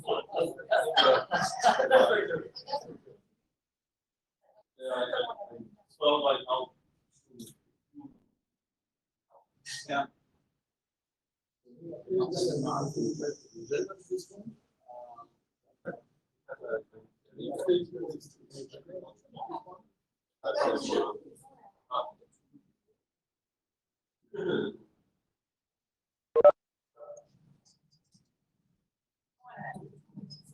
Shall we talk to Michael Foster for a while? Yes. And any more version you need. Yes. So I think we. The tools demo, right? This discussion, what do you think? One way. I think some tools shouldn't cover things like SDF conversion, RDF. Yeah, but this is not saying about what tools are out there. This is saying about one single tool. Okay. I can show. If you have other tools, Well, yeah, I think there's two questions. What tools are there? What tools need it? yeah. So Very maybe good. there's Doing that. But maybe on the hackathon, we discuss discussion.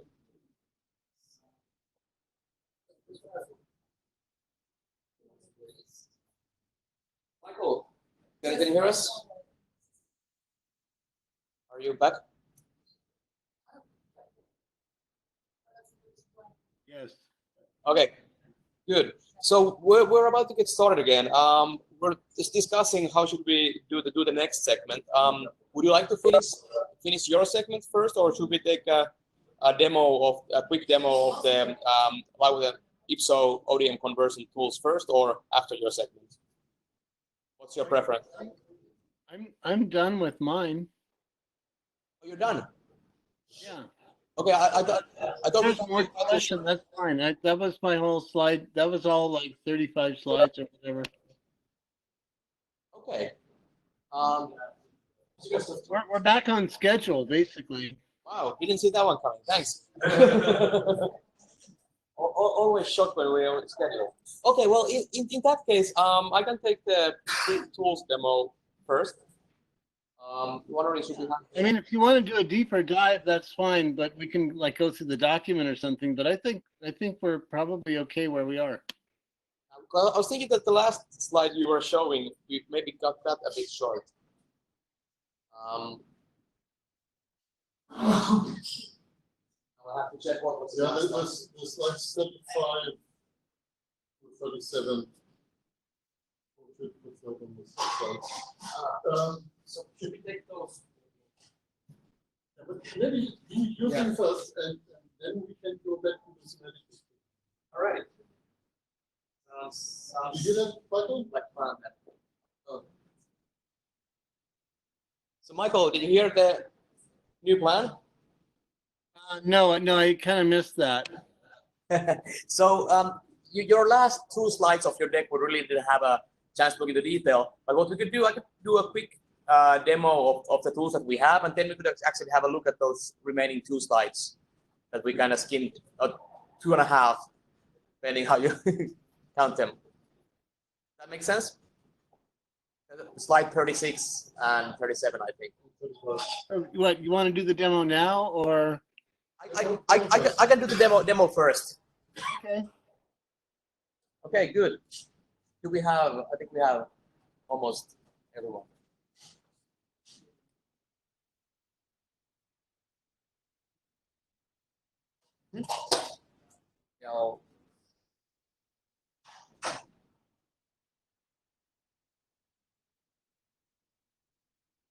Hopefully you can see my screen. So here we are right now coming back from lunch break.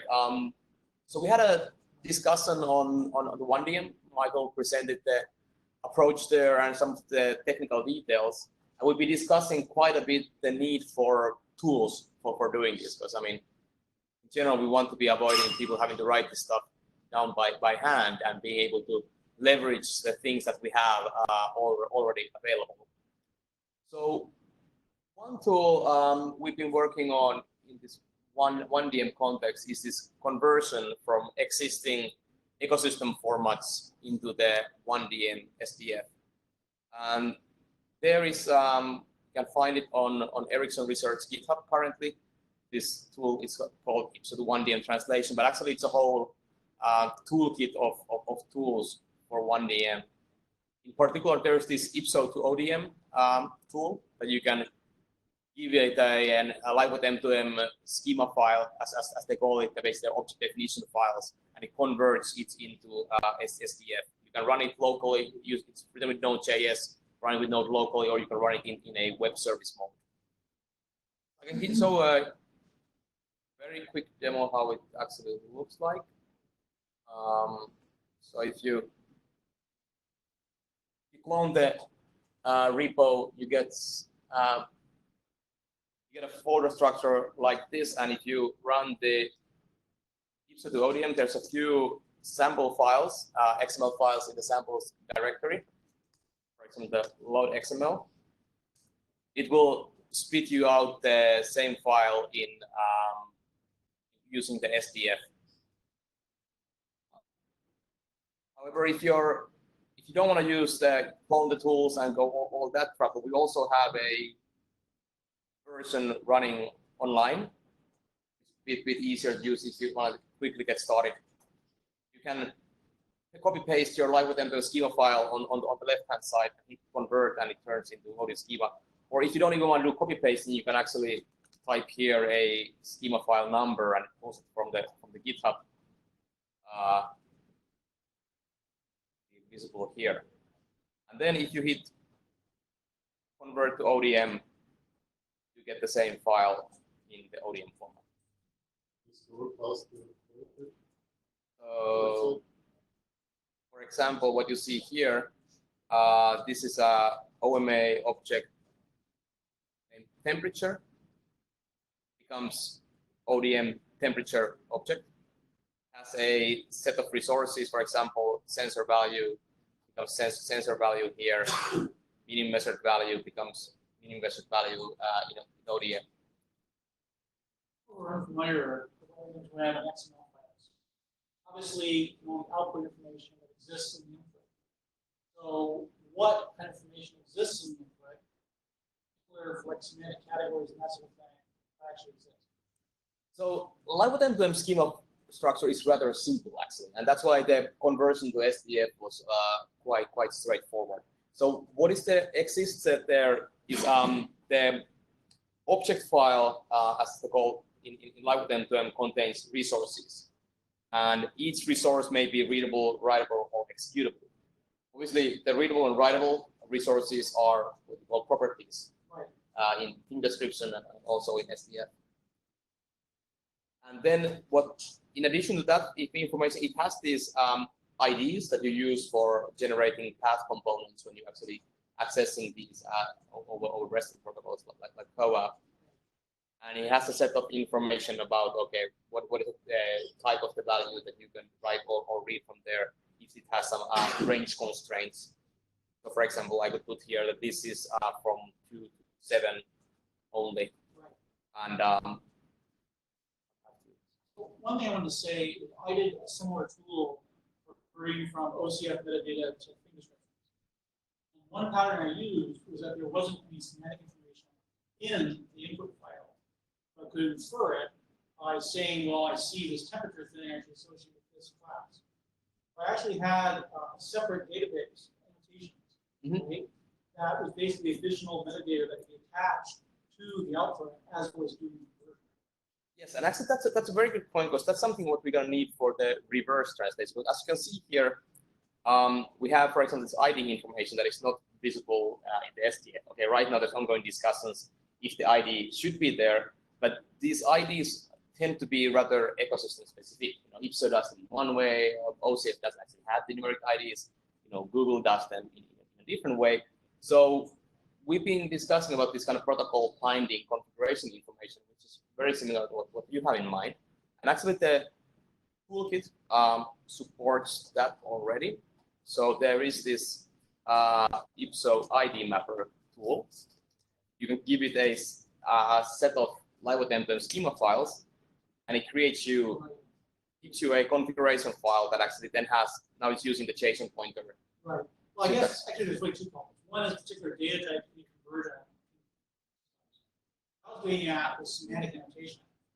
I want to associate this thing with a certain semantic category. Add that information. So in this case, the live and when data doesn't have it internally, I know what the capacity is. I want to associate this data. I think the conversion read from both sources and merge them to the output. A single file now has both the data schemas, let's say, from the source and the semantic. Yes. Yeah, you're right. I mean, right now, the live attempt, the whole, let's say, semantics is kind of, the massive readable semantics kind of hidden in the numeric IDs. There has been some discussion in OMA, should there be capability to point to external ontologies. Right now, that doesn't exist, but in general, the SDF, there has been discussions on having at least semantic tags. Right, but it's everything OCF was the RT types. They have the semantics. That's why this transition is the database RT types associated with RT schemas. I should map those two. The same thing here is with database with numeric types. Yep. And you have a set of semantic categories in the map. Yes. And that's something what we've been planning, like having a bit more alignment on, let's say, having IPSO terms available, like in IETF schema, then you could actually refer to them in the live schemas, and then you only have to do the mapping once, and then you can use, for example, thing description. And actually, that's something what I did hit with when we did a year ago, 2 years ago in hackathon, this IPSO models to thing description generation. I only had a few terms that I could use in these type annotations that were available, but that's something on our roadmap to fix.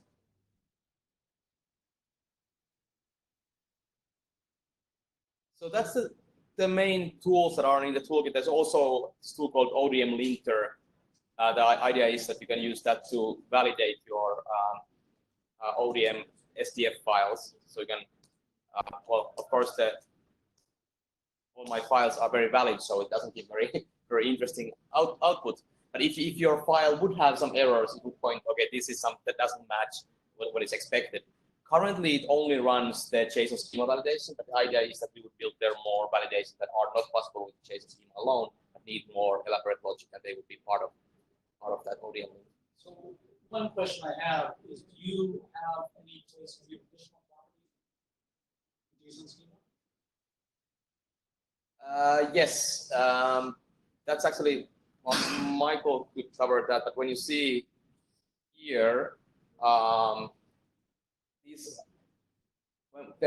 the ODM object, the actually object names become member names. Right. So that's not known priori. Right. So I guess what I'm saying is we have a similar thing in these.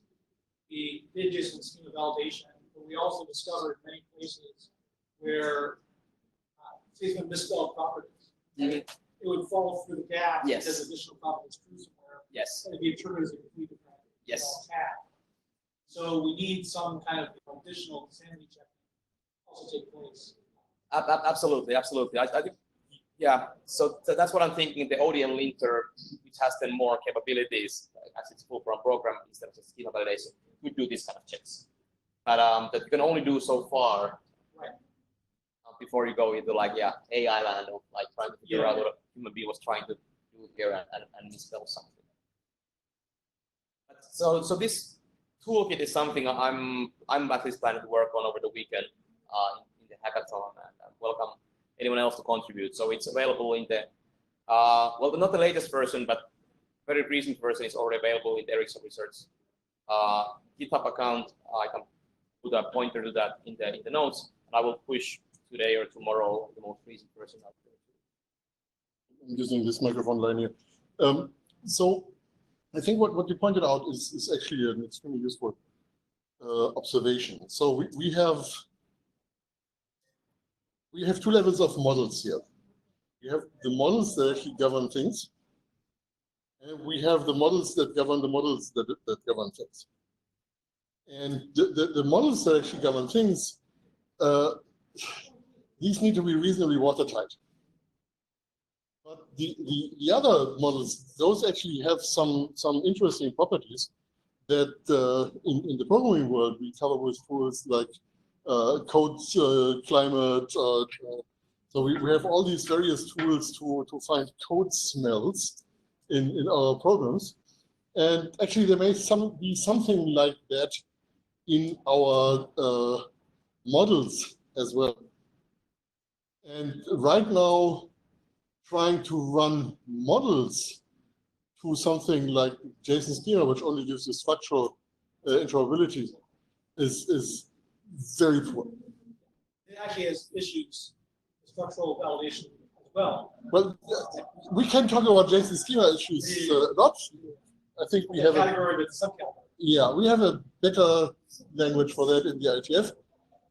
But okay, people like JSON schema, so I won't complain. But I think the more important observation is while we use something like a schema language or a data model language to put a hard boundary between valid and invalid instances, I think at the actual modeling level, at the meta level, we have to have a better way to talk about things that are suspicious and bad practice. Right. And it's not as Boolean. It's not as Boolean as. And add to that, how do you distinguish between invalid and extension?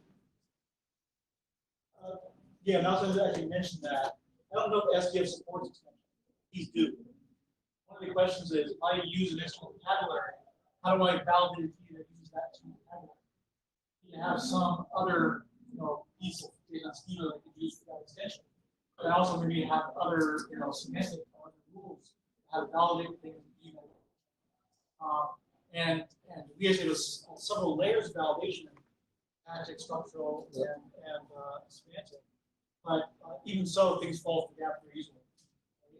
And the one big hole we have right now is extension. We need any standard for how an extension needs their validation.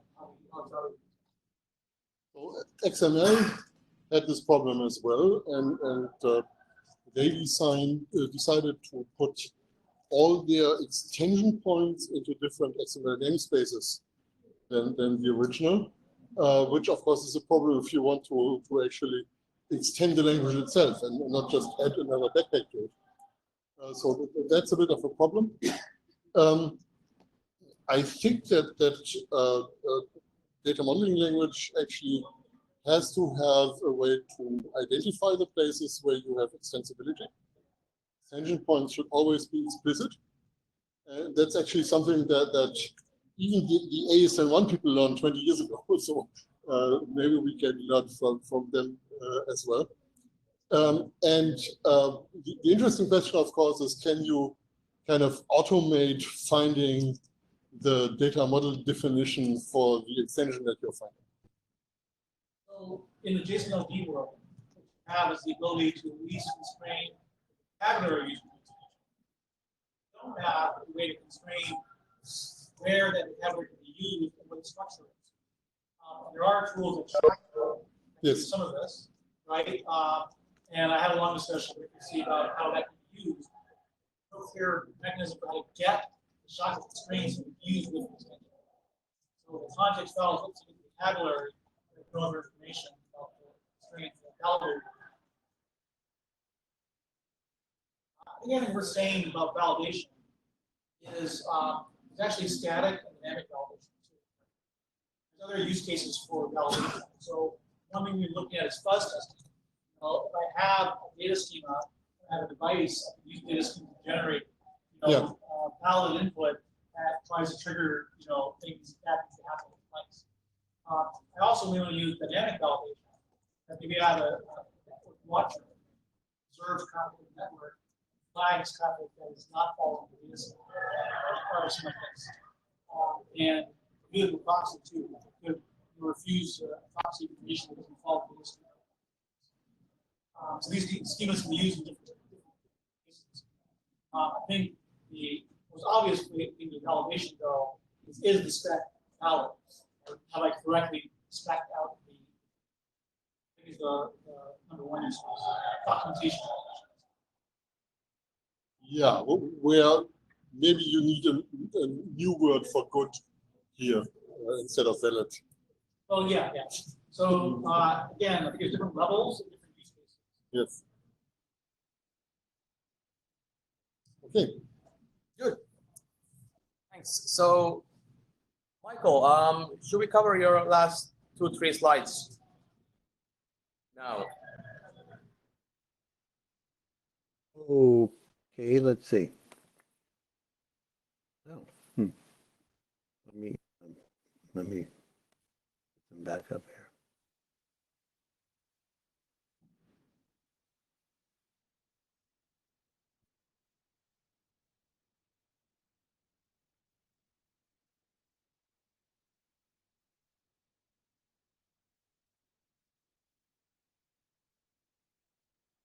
So are you talking about this stuff here at the end?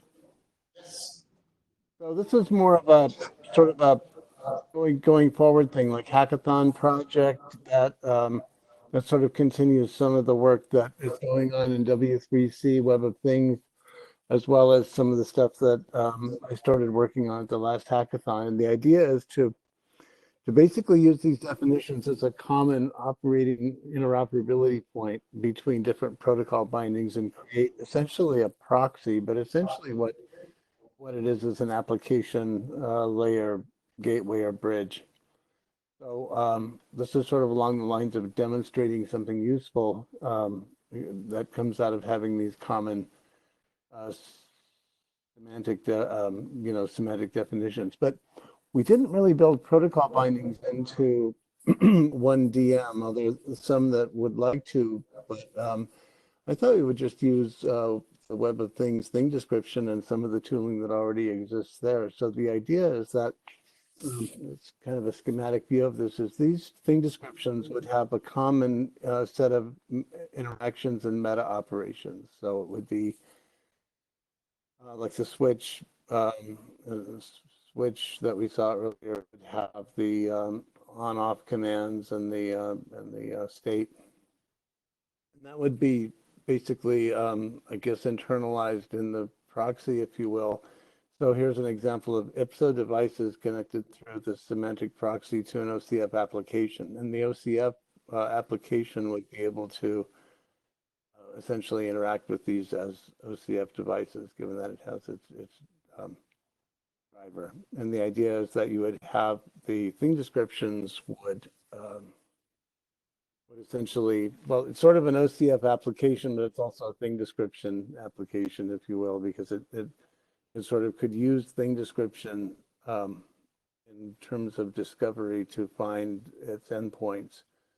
And then once it found its endpoints, it could have regular OCF resource types to deal with. So from that point of view, it would be basically an OCF application. But the point is that there's a consuming TD that has the protocol binding for IPSO devices, so the proxy knows how to consume IPSO devices and how to interact with them based on that TD.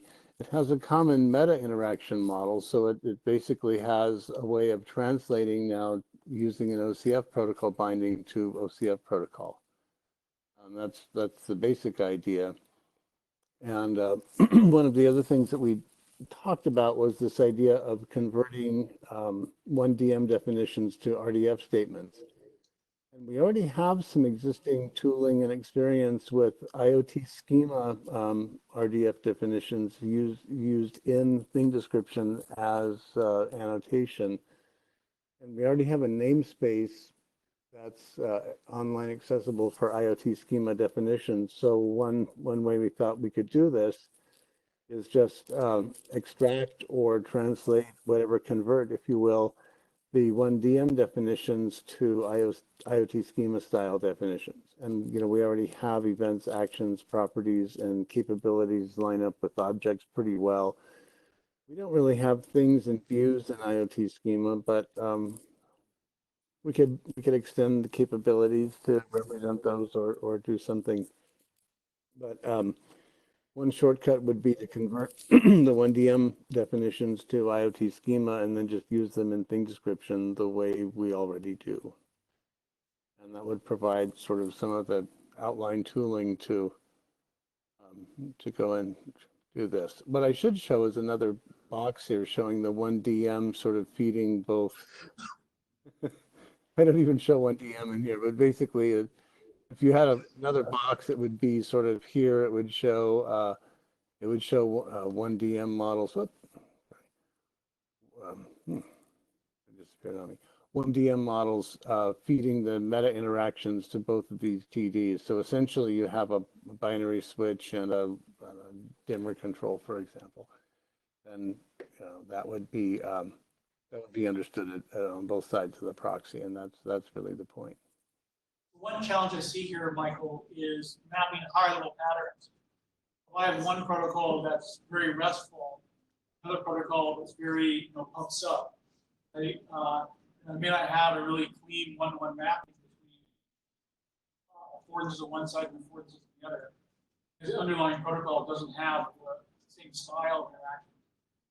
Actually, this is something that Yang has had to wrestle with. They have the notion of notification versus any other form of data object. And it may be worth just taking a look at that purpose as you try to build out the constructs that you don't see.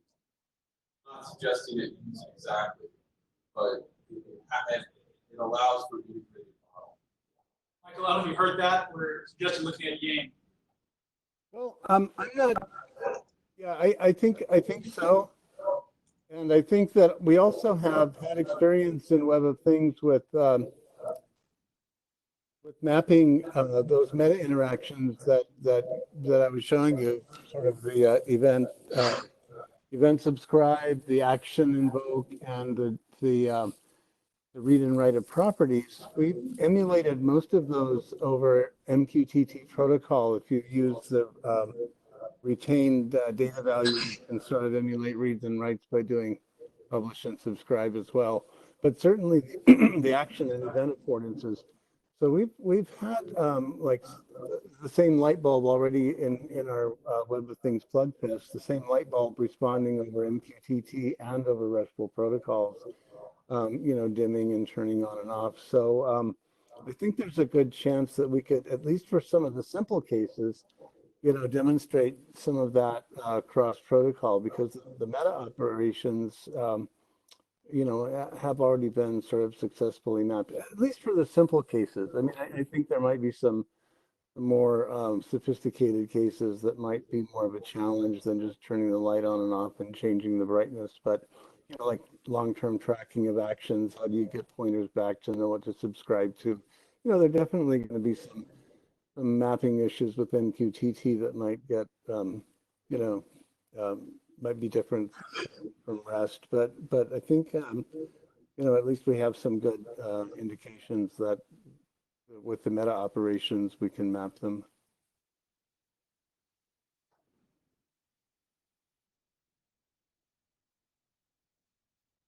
At least with PubSub and REST, there may be some arbitrary message protocols that would be a little more difficult to to map to the meta operations, but we haven't really seen them yet. I mean, essentially, most of these IoT devices have such similar affordances and interaction models that we haven't seen anything really terribly different yet.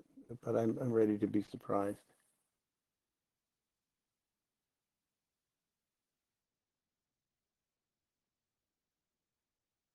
Michael, so would this semantic proxy be also something for us to have?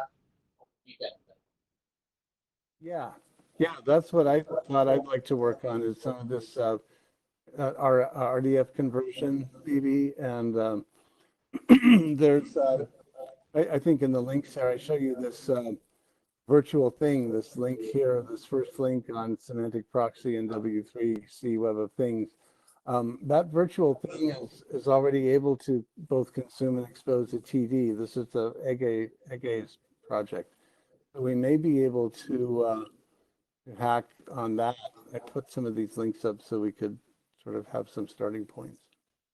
Yeah, so Michael, I was also wondering if there's a simpler case here, simply generate a TD from an SDF file.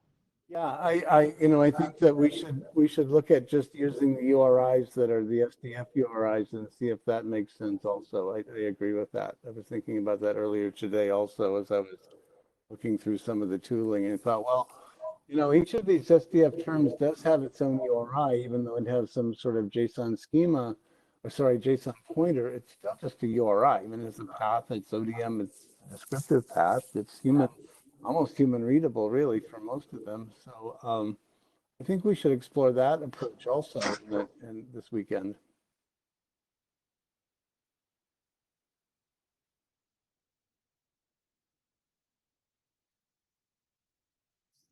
For thing description annotation, all we need are URIs. So you could say @type and then use one of these, Well, use this guy right here.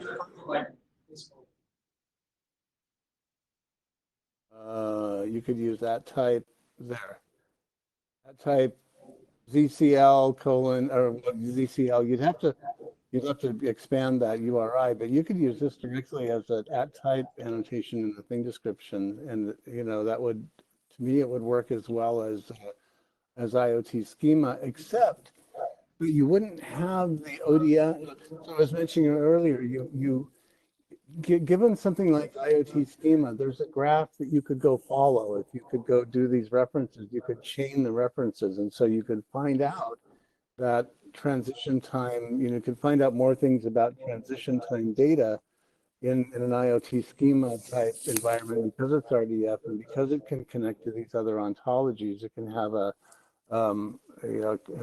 QUDT, quantities and units descriptor. It can have, some SSN sort of, descriptions and things that can talk about processes that happen inside the devices and stuff like that.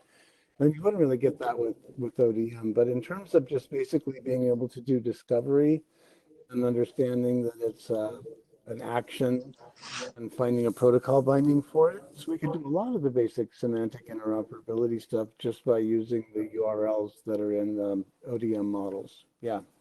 So Michael, I'm actually thinking of two possible approaches here. One is we could have a link that points to the SDF model.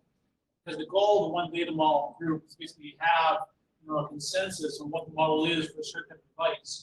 And simply referring to a fixed URL tells us the semantics of this kind of device. So I think that we have a link that points to the type of link that points to that definition would be useful for many use cases. The other option that I mentioned before is have an SDF RDF compiler, essentially generate an RDF ontology, following like an extension of IoT schema, basically, consumed directly. That would be convenient if you want to pull TDs into an RDF database. But I think that for many use cases, we're not doing that. We can do both too. We can have a type of link, and we can have an RDF conversion. I think that would that would enable more reasoning about what the meaning of the terms is. But for what we're doing today with thing description, I think just having the URIs that like you say, that point to a common definition, and that would be a start for sure. What I basically think is we have a type of link that makes it explicit. And the thing instance is an instance of a certain type defined by SDF. Yeah, that's all we're doing today. So that's essentially, it gives us everything we're doing today.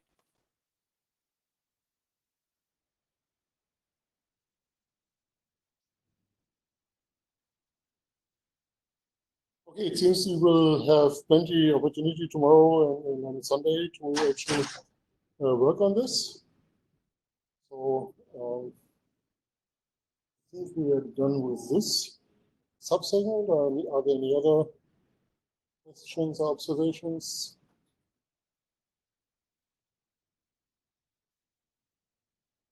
welcoming everyone to join the hackathon working on this.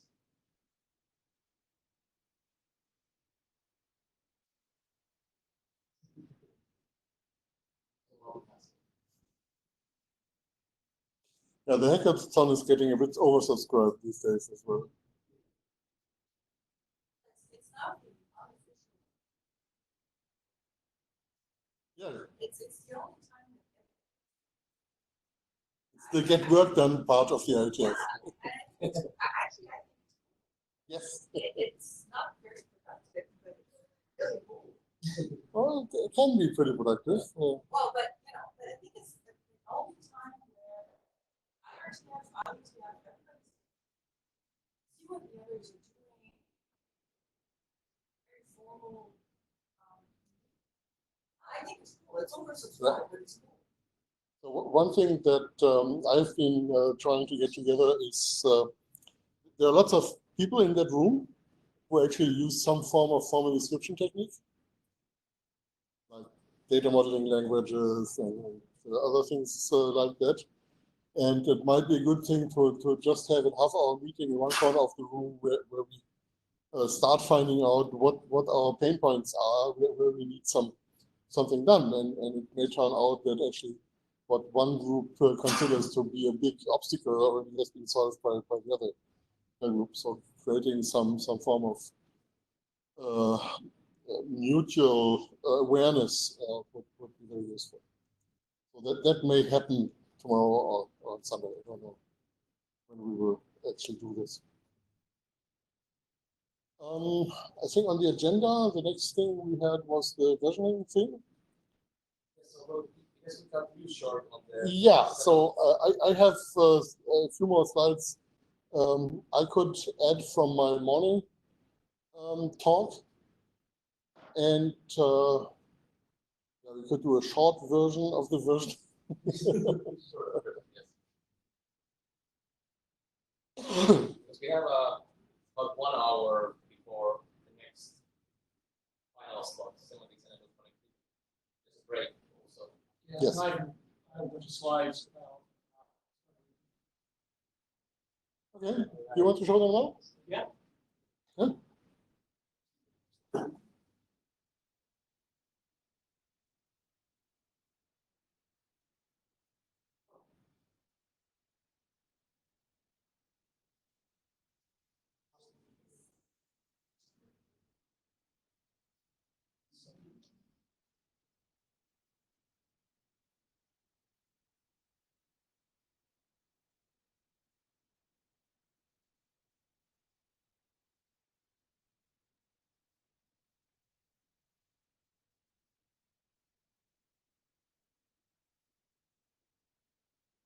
Did you guys want me to go?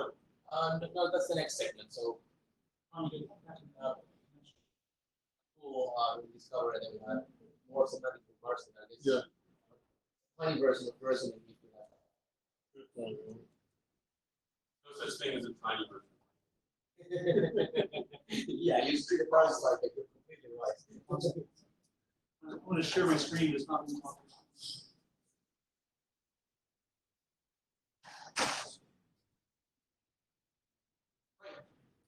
So let me go over here.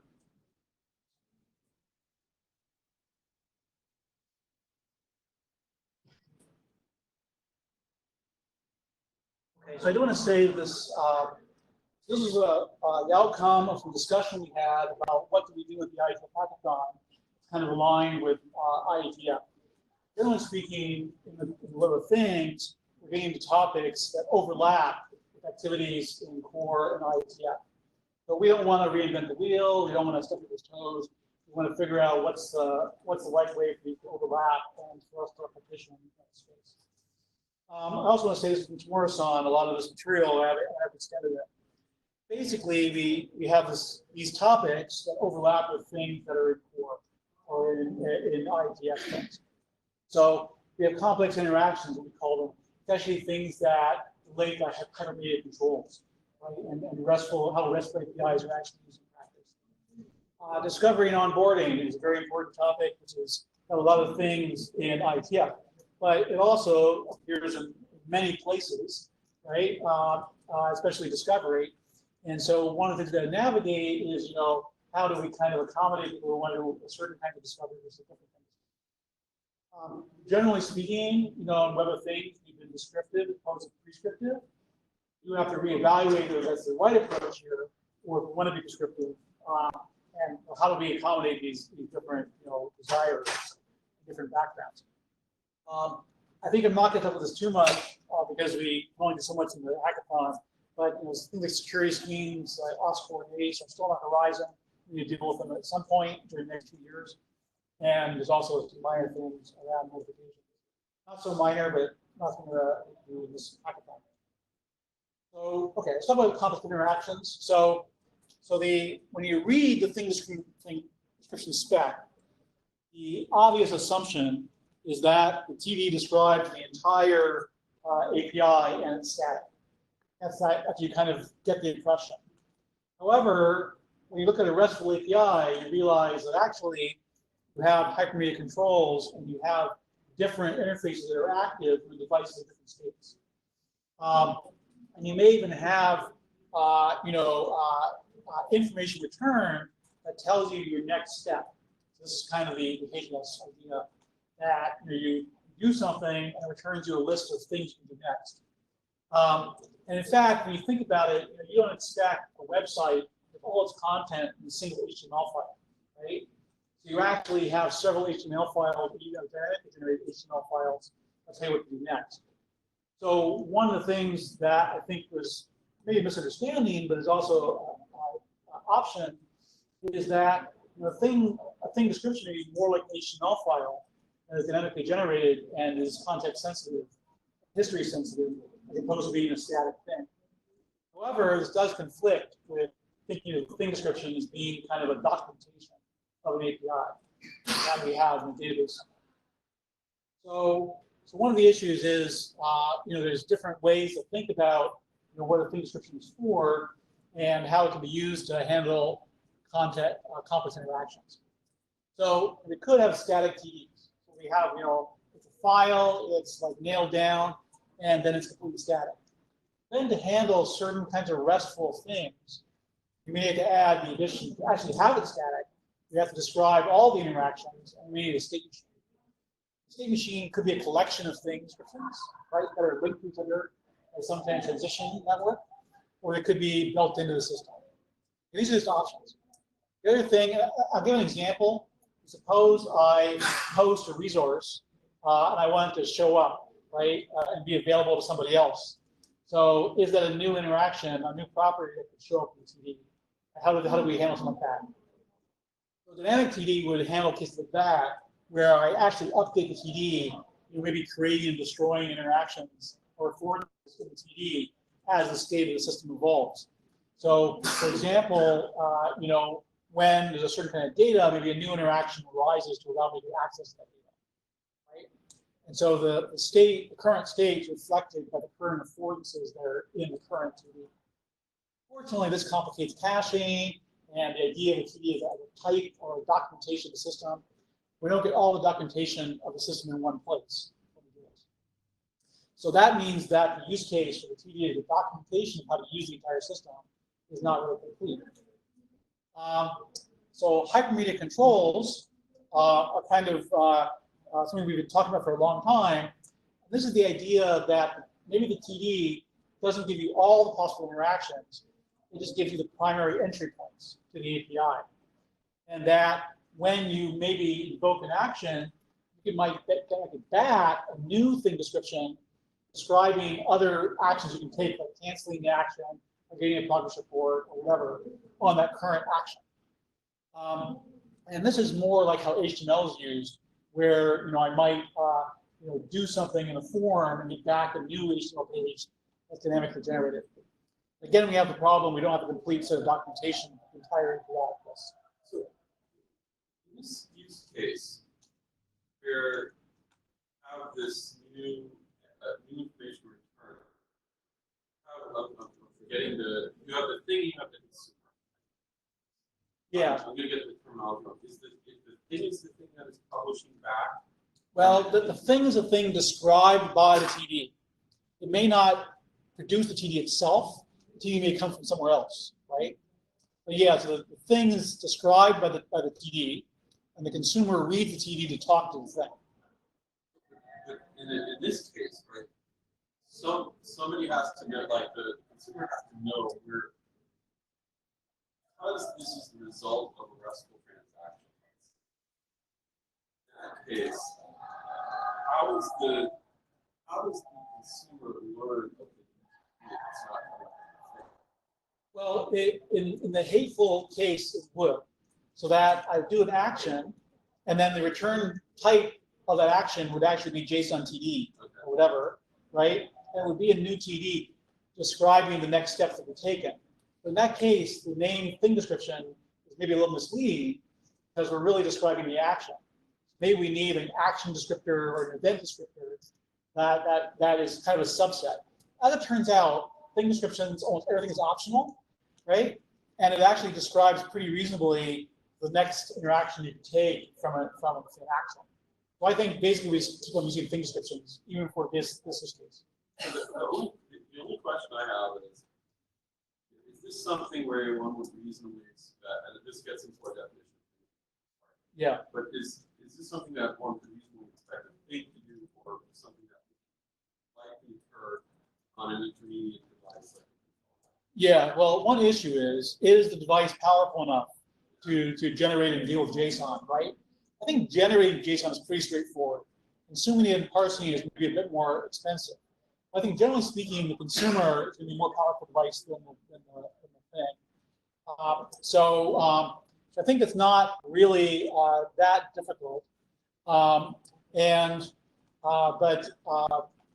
you created essentially a state. The thing is that you have to have state inside of the RESTful interface. That's a typical pattern. So the RESTful APIs typically do this. State is presented by the current file you're using, right? So essentially, it's kind of externalizing the state by putting it into a file.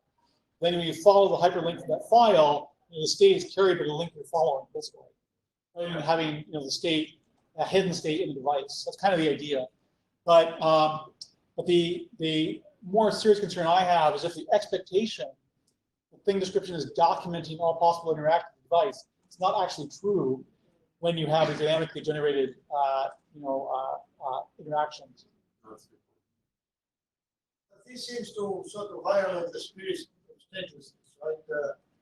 The consumer should first forget that things shouldn't have any awareness of the state of interaction with a particular thing.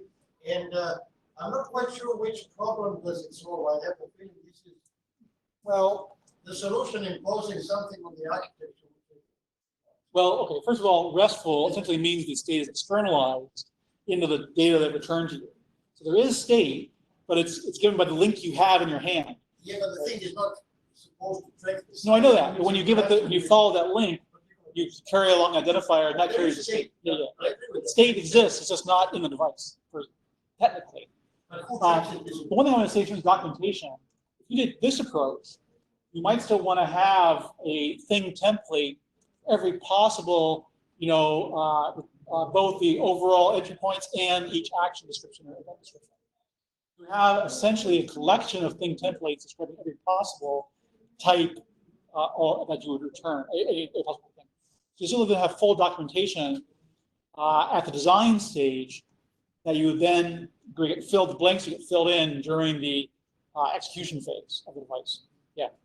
So I think there's a lot of confusion on what state you're talking about. So the statelessness of REST has nothing to do, I think, with the state you mentioned. I mean, an IoT device should have state, otherwise you don't know what the light is on or off. Right. That's also, we have to keep that state anyway. Yeah. In the action itself is RESTful. You can model this. Yeah. And maybe the last point, you can see it as Klaus had this proposal of core application documentation where you say, those are the media types I'm going to use, and it's you need to know, and it's the UI and so on. And basically, this is what you could put in the thing description that you at some point, okay, this is an interactive or RESTful action in the sense that you will be led through a process. Yeah. But this is the a priori knowledge that you have to know to make use of this. Right. It is you can be led through it through the Yeah, I just fall from the statelessness thing. A lot of that comes from, I want to scale out a web service across multiple servers and not necessarily going back in the same place like I got the first thing from. So I think a lot of the design principles for REST come from that context. In IoT devices, don't have that context because we're talking about this device here, right? So a lot of the issue of externalizing the state always isn't necessarily applicable in the IoT case. I was not there for the sake of purity. I just think the corporate role that it imposes on the device to keep track of the state that the various callers assume, and basically the identity of callers or at least that's the part that doesn't scale. Well, that's what I'm trying to give you an example. I have an action. That's a physical state, but it doesn't, it shouldn't have the awareness of the software state.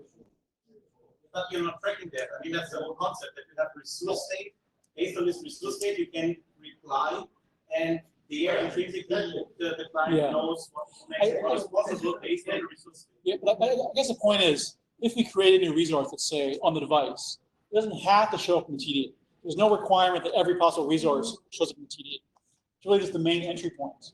And so, if I create like a new, I don't know, event queue or something, it may only matter for one consumer. So only that consumer needs to get access to it, and that's the context in which you return a new dynamically generated TD just for that consumer. Because only that consumer cares about that particular resource that created. You don't have to update the TD necessarily to include all those things. In fact, you don't want to because you don't want to share information. Anyways, that's just one throw points. Talk about another one here. Oh, wrong thing, sorry. Okay, so discovery. This is actually the thing I really want to talk about.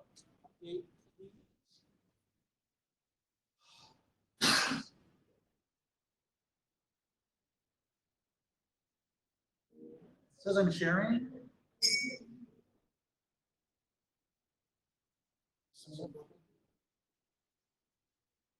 I lost connection.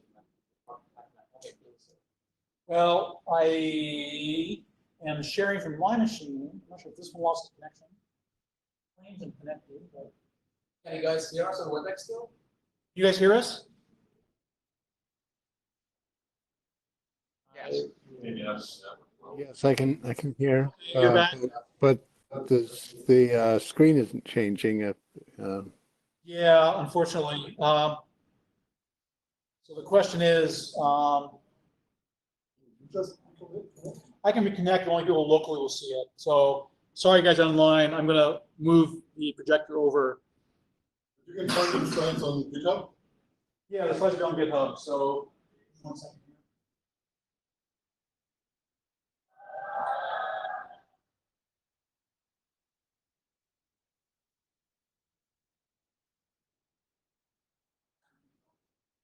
Post it in the chat.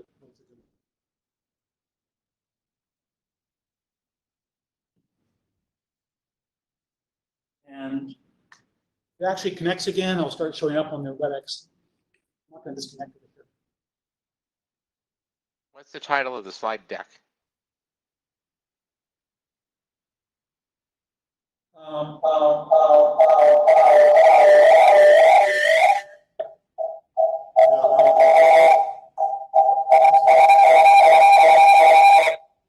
Disconnected the audio for the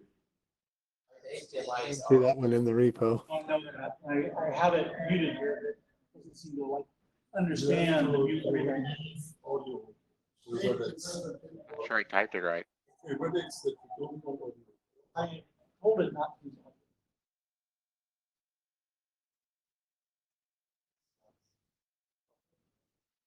I have audio turned off here. It's still doing it.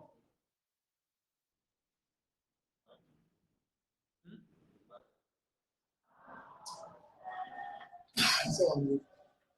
It should be on mute. No, you shouldn't be on mute. No, I'm audio is off and I'm muted. I don't know why it's doing this. Oh yeah, the external output HDMI doesn't want it.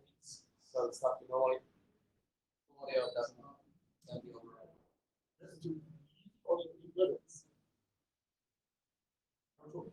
Audio settings and say no audio. Let me just audio connection. Yeah. Let me make sure I'm disconnected. Hello. So I'm going to stop sharing so I can actually adjust this.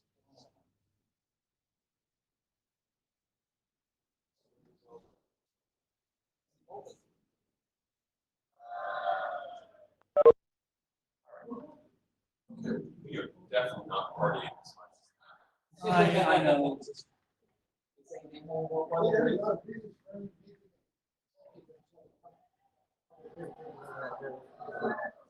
Only we can decide yourselves. So maybe you should do what? We're working again? Apparently. Let me then try to share.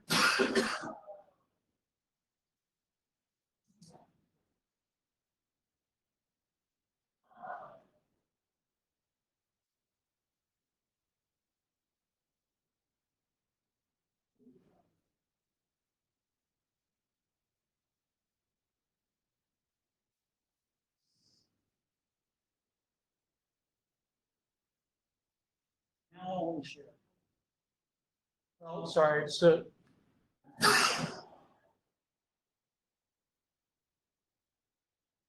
sorry, just in the interest of getting done.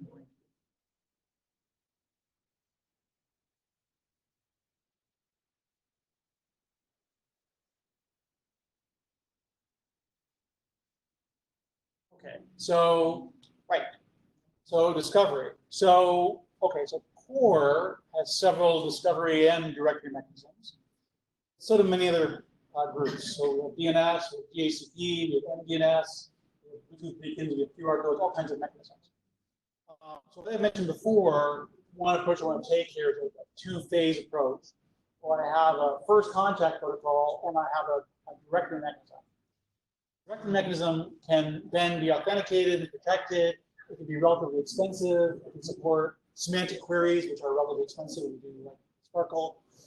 But we can still base our introduction on other existing mechanisms. So, kind of the question is, we look at something like a core resource directory, right? Do we use that just as an introduction, or do we use it as a directory, right? Is it powerful enough for us to put all the stuff we want into it?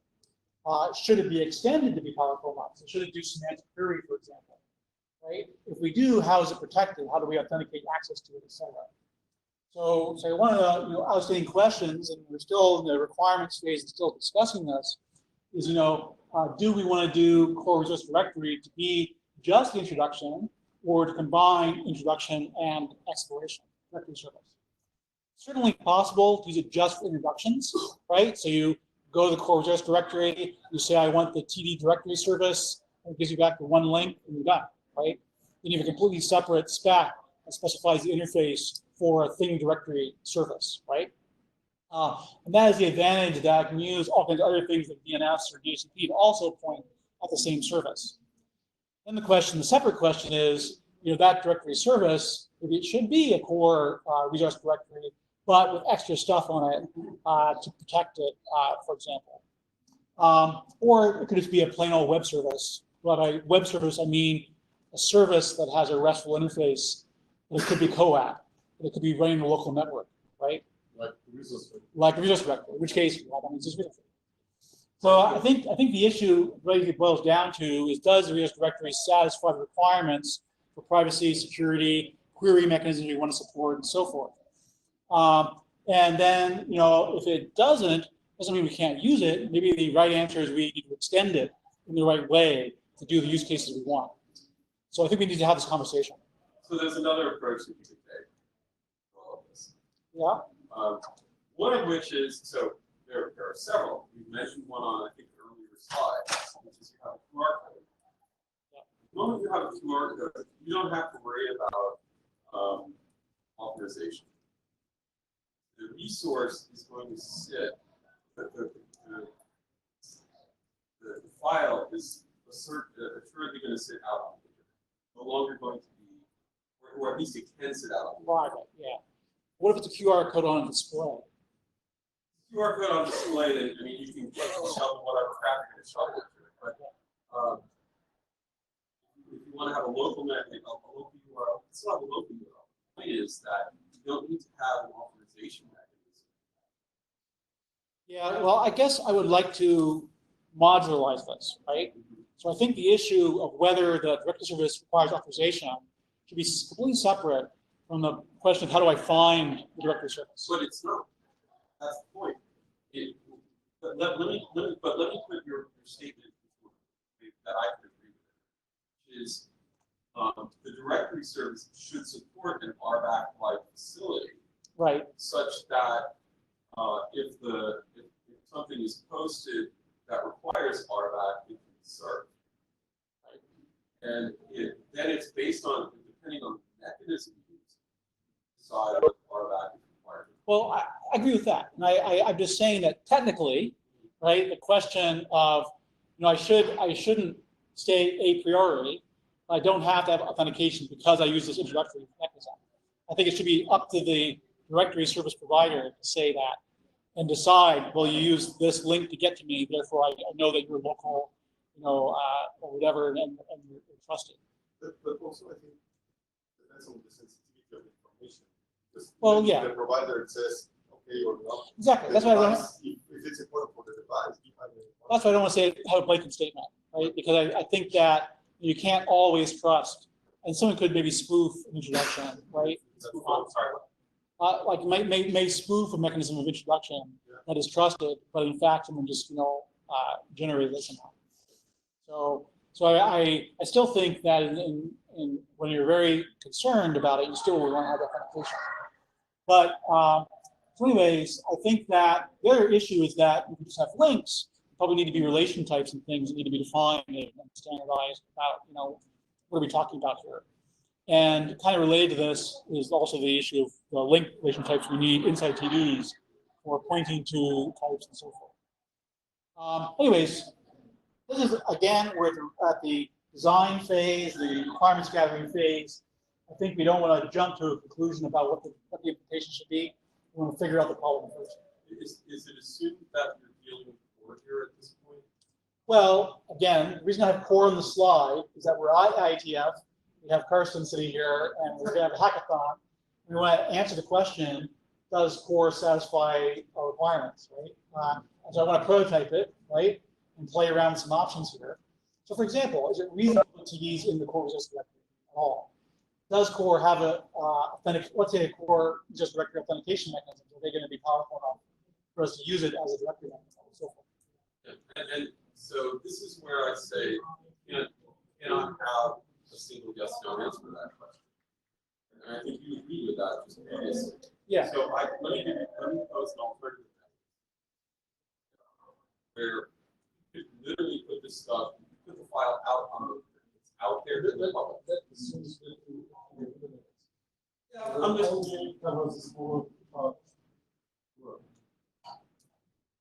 I would disagree with that. Well, but let's say that it is that low. For schema purposes, it's not an unreasonable thing to schema out on the internet. What is unreasonable is to grant access, it is to bind that schema to a particular instance such that that instance is therefore fingerprinted. Right. I just want to say that again, that formally TDs are for an instance, right? I'm sorry? TDs are for an instance, right? We have a subset which leaves out certain things which could be used as a class definition. I certainly agree that classes could be globally accessible, no problem. They're not associated with the device and therefore not associated with the person. And they own that device, right? But as soon as you have the instance binding, like you bind a TD to a device, then you have this privacy problem. How does the class reference versus an instance? My question is, does it make sense to make the class available such that it's a reference point? So, one interesting question is why can't TD simply be a reference to a class and then an identifier and that's it, right? Or a reference to a class and then some filtering. Right. So you don't have to repeat everything. And the use case we're worried about is this offline use case. That I'm in a factory or I'm in a farm that may be offline because the network is not available or it's expensive. I just want to have things work locally. Don't even have certificate, all that stuff, right? So, so that use case is important, right? It says a lot, and we need to support it. This is why sort of fully self-identifying thing is there. It's also the HADOS idea. I explicitly see all the interactions that you take. Each one may have a different URL and you can follow or link. Let me just answer. There are a few questions on that slide. First of all, resource directory is kind of a template. So it tells you how to set up a resource directory. It doesn't tell you what the application semantics behind it is. And in particular, we left the issue of the access control model completely open.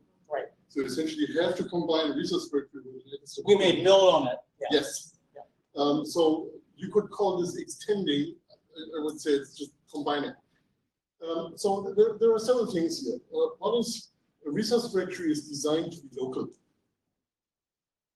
So it doesn't have a problem when your internet connection goes away. Yeah. You don't have to put things into the cloud and so on. And one point here is how to find the thing. And we have written various ways of finding a resource directory into the document. But of course, the problem is when you find it, that doesn't mean that you trust it. So there's a completely separate question: how do you make sure that this is a resource directory you trust? Mutual authentication. Yes, where authentication is a complicated thing. It's really authorization. Well, yeah. Well, the answer to Ken is certainly yes. Should. Well, we have to discuss that, whether that's a good idea. The resource directory certainly is useful to retrieve thing descriptions, if that is useful to you. And of course, it also can provide other links because the resource directory essentially stores links. That's all. Right, exactly. Yeah. Which is fine. This is all we want. So I also want to say that we have other discussions about especially DNS. We'll go to other things. If we did have a link that resolves simply to a protected resource directory, that would be fine. I'll be I think willing to go on that route. Yeah. The whole thing doesn't really tell you how do you actually get your device on the network that actually has the resource directory. Well, so that has to be part of the picture. So this is where I want to bring in another standards body discussion. Okay. Yeah, because there are. So we discussed this in the fair context. What's foremost in people's minds, and I'm sure you'll relate to this, was IEC 62443 and the notion of a security zone. Yeah. And the way that it was handled was that stamped into the certificate of the resource directory and like an authorization name. And that authorization name is also part of the bootstrapping process of the device. So if the device saw the authorization name, if it saw the authorization name in the certificate and it trusted the certificate, so that meant you're talking probably about a private CA or something like that, then it knew to trust the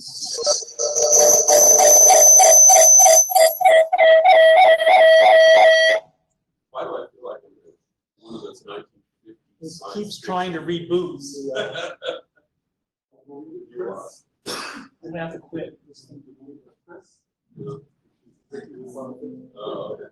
So in other words, we solved that problem in this context. We were able to get the full bootstrap. Now we did that using Bruce, but I could just as easily do that with other bootstrapping mechanisms. It doesn't have to. I think one of the interesting things that come out of this discussion, and now just to bring in another standards body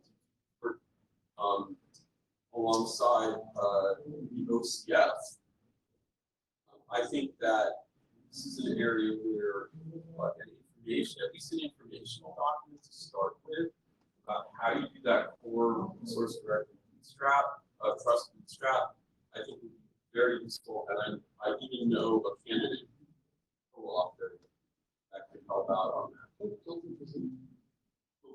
Just volunteering somebody who's not here. The resource center is currently.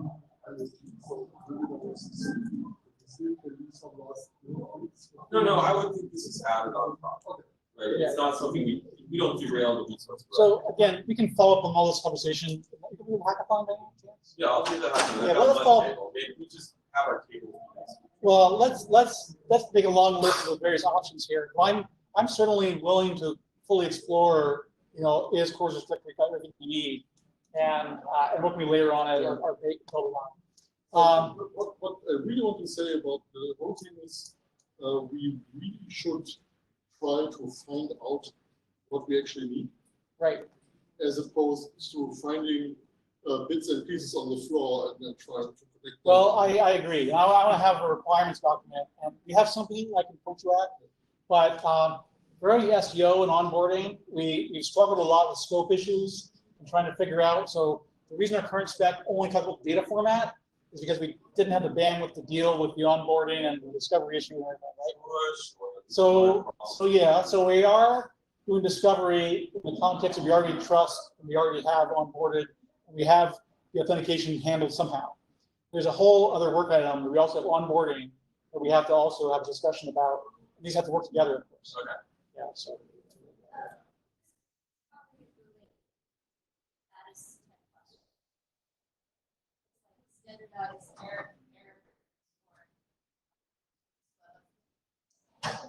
Yeah, this is actually an interesting point of discussion. In the profiles, we are looking at, how do we handle error codes? Swagger currently has a mechanism to list various error codes and what they need. We don't currently have that in TE, and we've been discussing that's basically what we should do in our next round. One of our deliverables on our next scope is an update to the TE spec, and having some way to state that this error code means that, this error code means that, would be probably useful.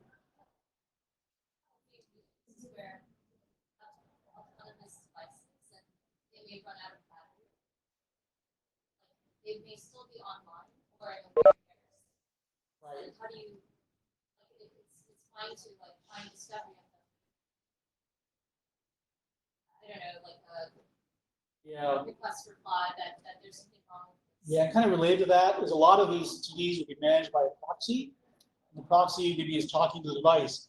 Maybe the device hasn't responded in a while, but the proxy can respond. Maybe the proxy wants to say, well, I know about this device, but it's not talking to me right now. Right? And so maybe there's other error cases that are not, I think the discovery mechanism can certainly have status information as part of the API. That's what we want to discuss. So I would just modify questions like, take out the word error status. Take out the word error from error status and say status. And at that point, I think in any modeling language that has operations part of it covers the use case. So Yang might cover it. I think maybe UML would probably cover it because UML and right. I think the issue with error code to start a transaction is error code returned as part of the transaction protocol. We're having to indicate the various error codes might need. We're going to do that right now.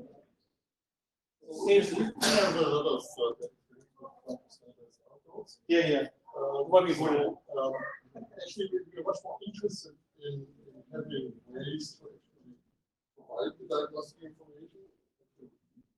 And this actually is on at the number. And we have been looking at maybe having something like for the constraint space. Right, so there is a draft. I don't know if we managed to submit it. We didn't. But there will be a draft that shows it. This is definitely covered in the Yang recipe. Section 3.6.3, RFC 8040. I don't know how they covered it because I haven't actually that aspect myself, but I know that at least there's something there. I was just wondering.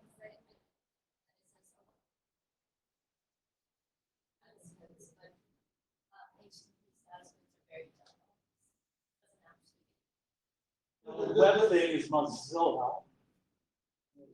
The stethoscope can tell you about errors in the cannot tell you about errors in the application. You need something different to the damn battery situation. I just wanted to add, so I mean, even if we have codes in HTTP which are nicely done because they are hierarchical, you can get a rough idea what's going wrong. The question, yeah, as already Emil said, look at the application semantics. That's what we have to actually figure out what went wrong. So it goes more to the topic what we heard before, what kind of semantic annotation we have in the field description. We need similar things for the error message, and we have diagnostics as possible. I think I probably should wrap up. I just want to say that, you know, the hackathon, we have a couple different paths we could attempt to look at. And I think after further discussion, we'll pick one of these and try and hack together. And this is what I was asking about, just and so forth. Like, figure out what's a hackable implementation. But we'd like to, and also get input on requirements and so forth. I think there'll be some discussion and a small amount of hacking. Yeah, other than that, I'm basically done. I just want to point out there's a bunch of links and stuff in this thing. One further read, you know, there's lots of it. And in particular, you look at our charter for the next round has, you know, much information about what we plan to do in the next 2 years. But some of it is pretty high level and it's flexible. So, you know, we need input at this point on requirements and use cases and so forth. And other than that, you can see the currently published specs. Okay,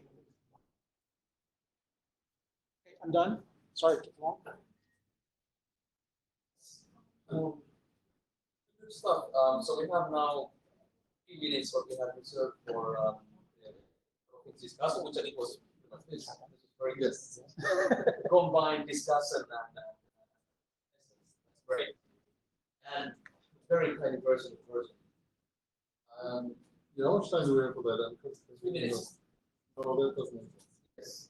So, yeah, we the last wishing call, we had a discussion about versioning.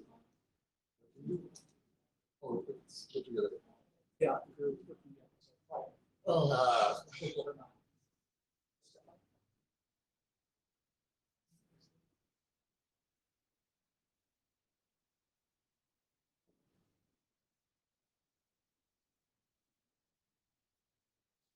Yeah, so at the last Wishy call, we had a discussion about versioning, and it's probably not a good use of the time of this workshop to repeat that discussion, but I might want to use the opportunity to remind you there are these Wishy calls, and Milan was there, and a few other people in the room were there,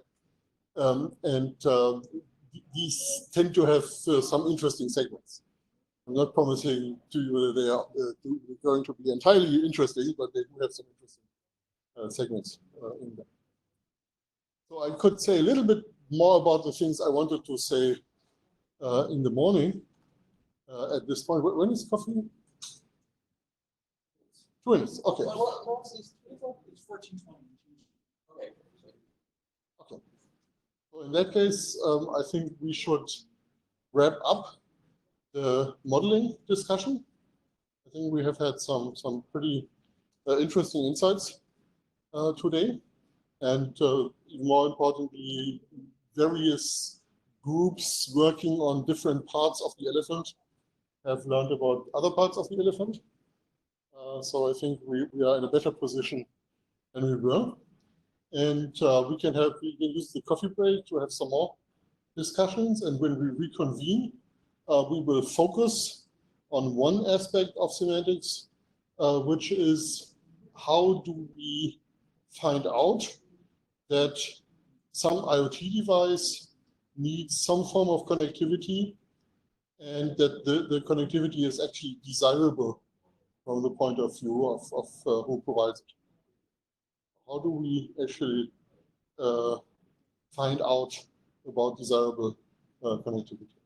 Well, that will be the plan for the rest of the afternoon.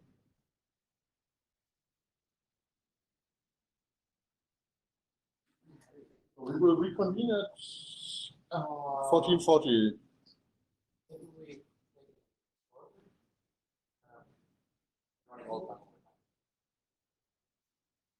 Oh, there's no such thing as a terminal break. That doesn't work. Well, we can actually aim for it. Yeah, let me go back 35. I start 40. You can copy your. Yes. Let's take another 5 minutes for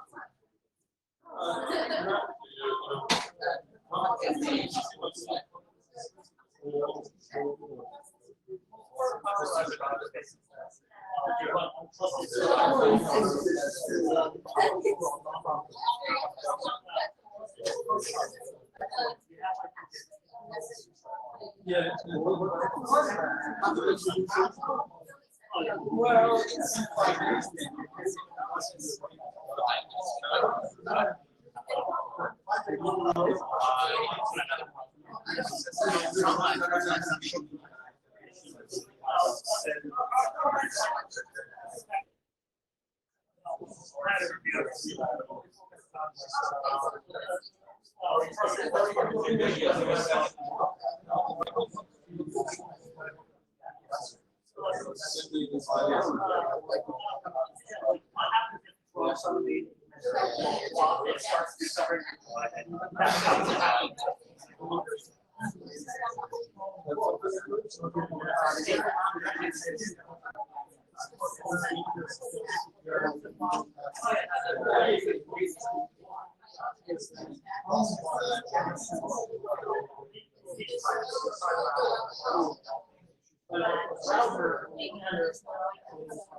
Täällä sä näet se tuuli.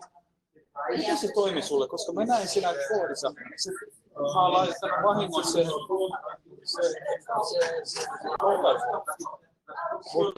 Voi localhostissa serveri. Sä ajat se siellä Lesan. Sieltä se kutsuu localhostissa. Niin, se kutsuu localhostissa pyörivää serveriä. Niin kun sä okei, jos mä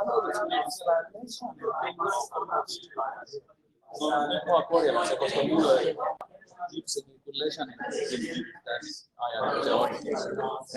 Ja sitten se kuvasi public, mulla ei ole oikeuksia public hakemusta. You don't have rights. Onko se mennyt mun ruutarallista? No, no whatever. Jos on muuta tekemistä, sitten se on sama.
Configuration management. I still don't think I'm ashamed.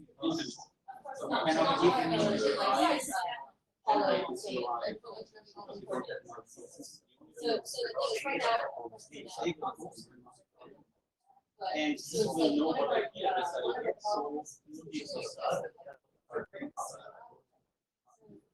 It's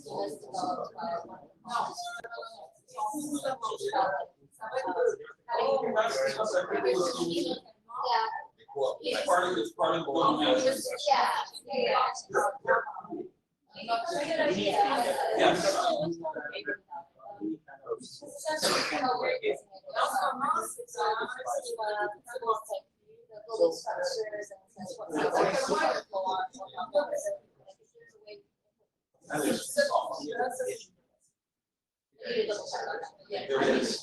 the management. It's all on GitHub.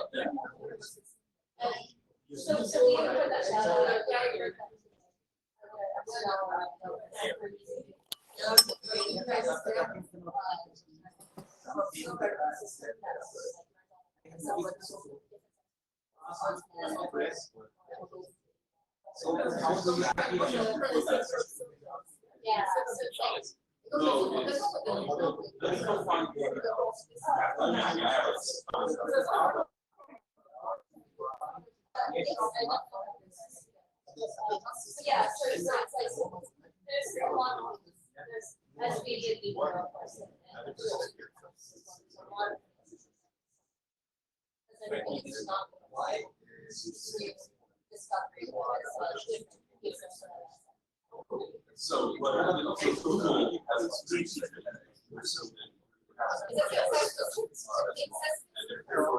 They have the advanced version. What they did, they wrote this and then they took it all over their heads and said, we'll implement along these lines. They used to buy our application. In these we'll have a .NET standard. We'll have run files.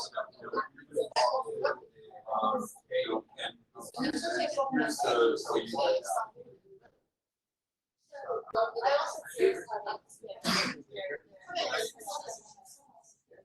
how do we know we have to get must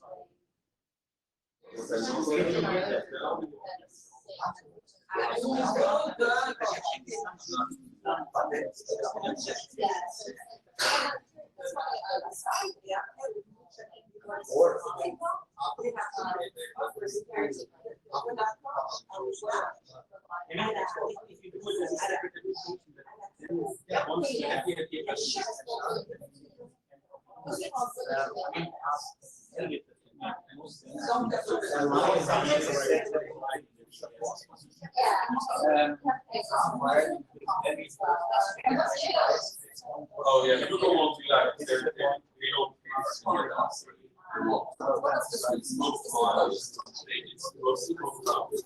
But they rely on standards, they rely on standards.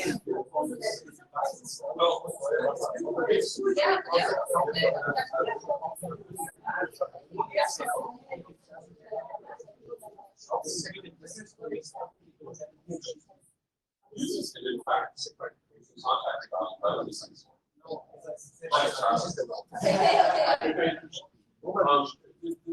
The ENS system that I can't remember the guy's name I've dealt with.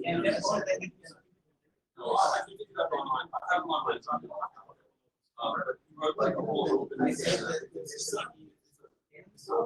Yeah, that's nice. It's this validating.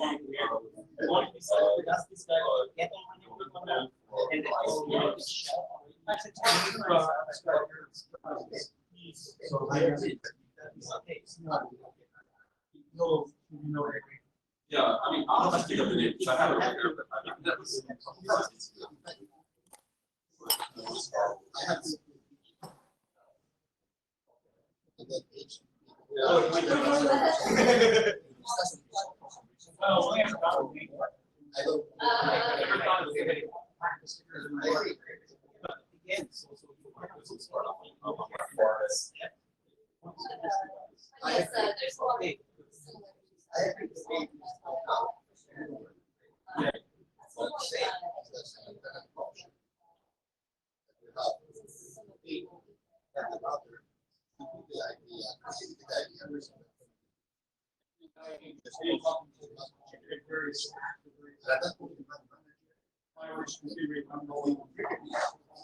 We're actually working. So we're actually working.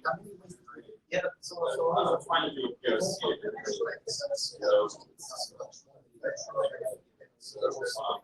Wonderful story as well. Yes. Yeah. There's a problem too.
Not normal humans.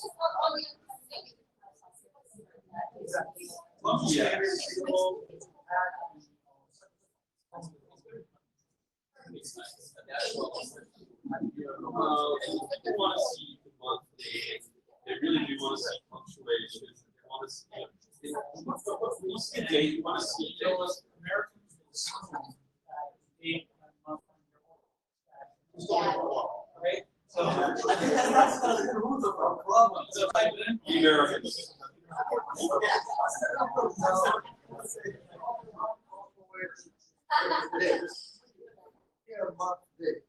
Because it's short enough. Exactly.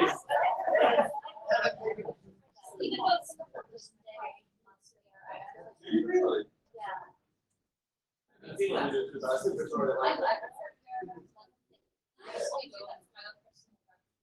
Yeah, and computer, if you take the class. That's okay, I like Sullivan. I just look at yeah, exactly. You know, so I care what format it is. As long as I can.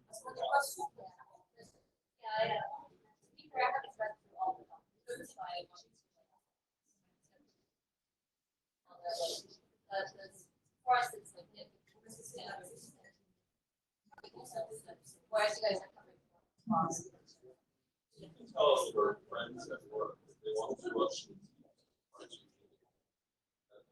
I think there's, I don't know what registration is.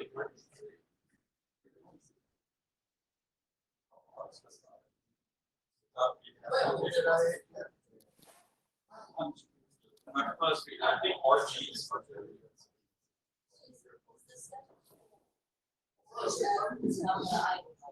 yeah, like it's like 9, not games. I think it's stuff that Saturday.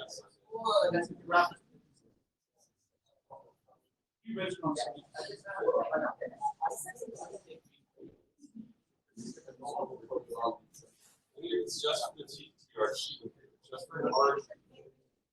You might get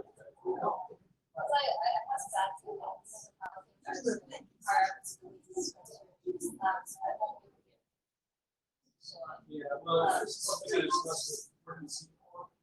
We need to figure out the engagement. So don't know what upset the.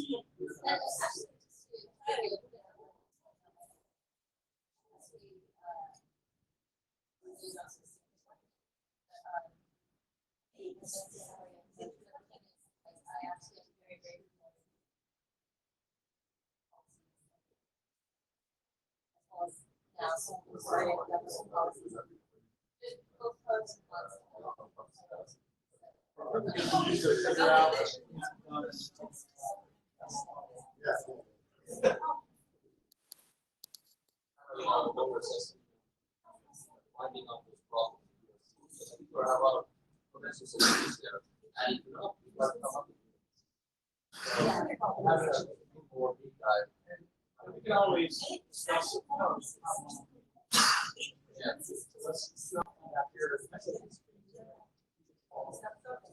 Yeah, the way I see potentially, see the article relationship is these two points are a number of technical issues, some of which might be used. On the other hand, the Singapore project, I was always curious. Imagine problem that there are solutions. Not only what other problems we have to do. Job application is one of the most important things for example, the first of the list of your concerns. That would be nice to know.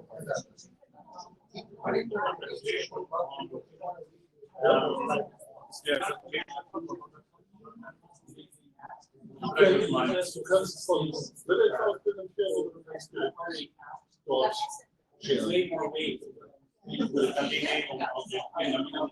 I see a problem. So you someone else says.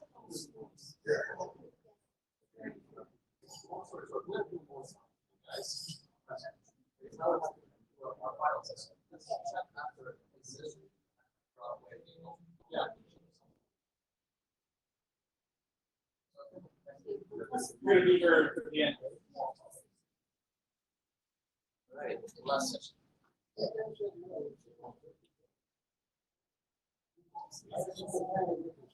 So Michael, we are getting ready for your segment. You download it from my round.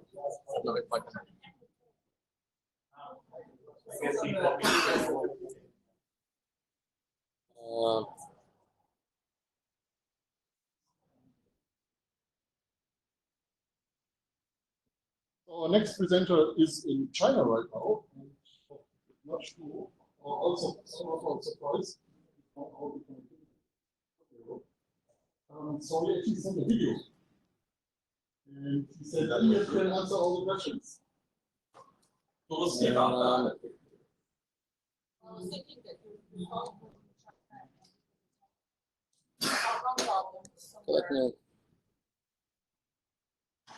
No, he's actually somewhere in the middle.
you guys still there?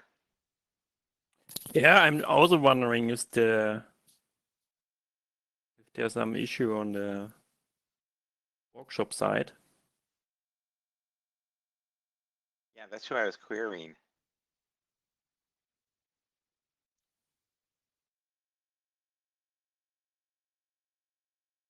Last thing what I heard was about a video what you like to share. Yeah, Michael Richardson's in China, and his link was so bad that he sent a video in and dropped off. Okay. I assume they're trying to figure that out. I just chatting with Klaus Hartke, and he just mentioned he will fix it.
Hey guys, can you hear us now?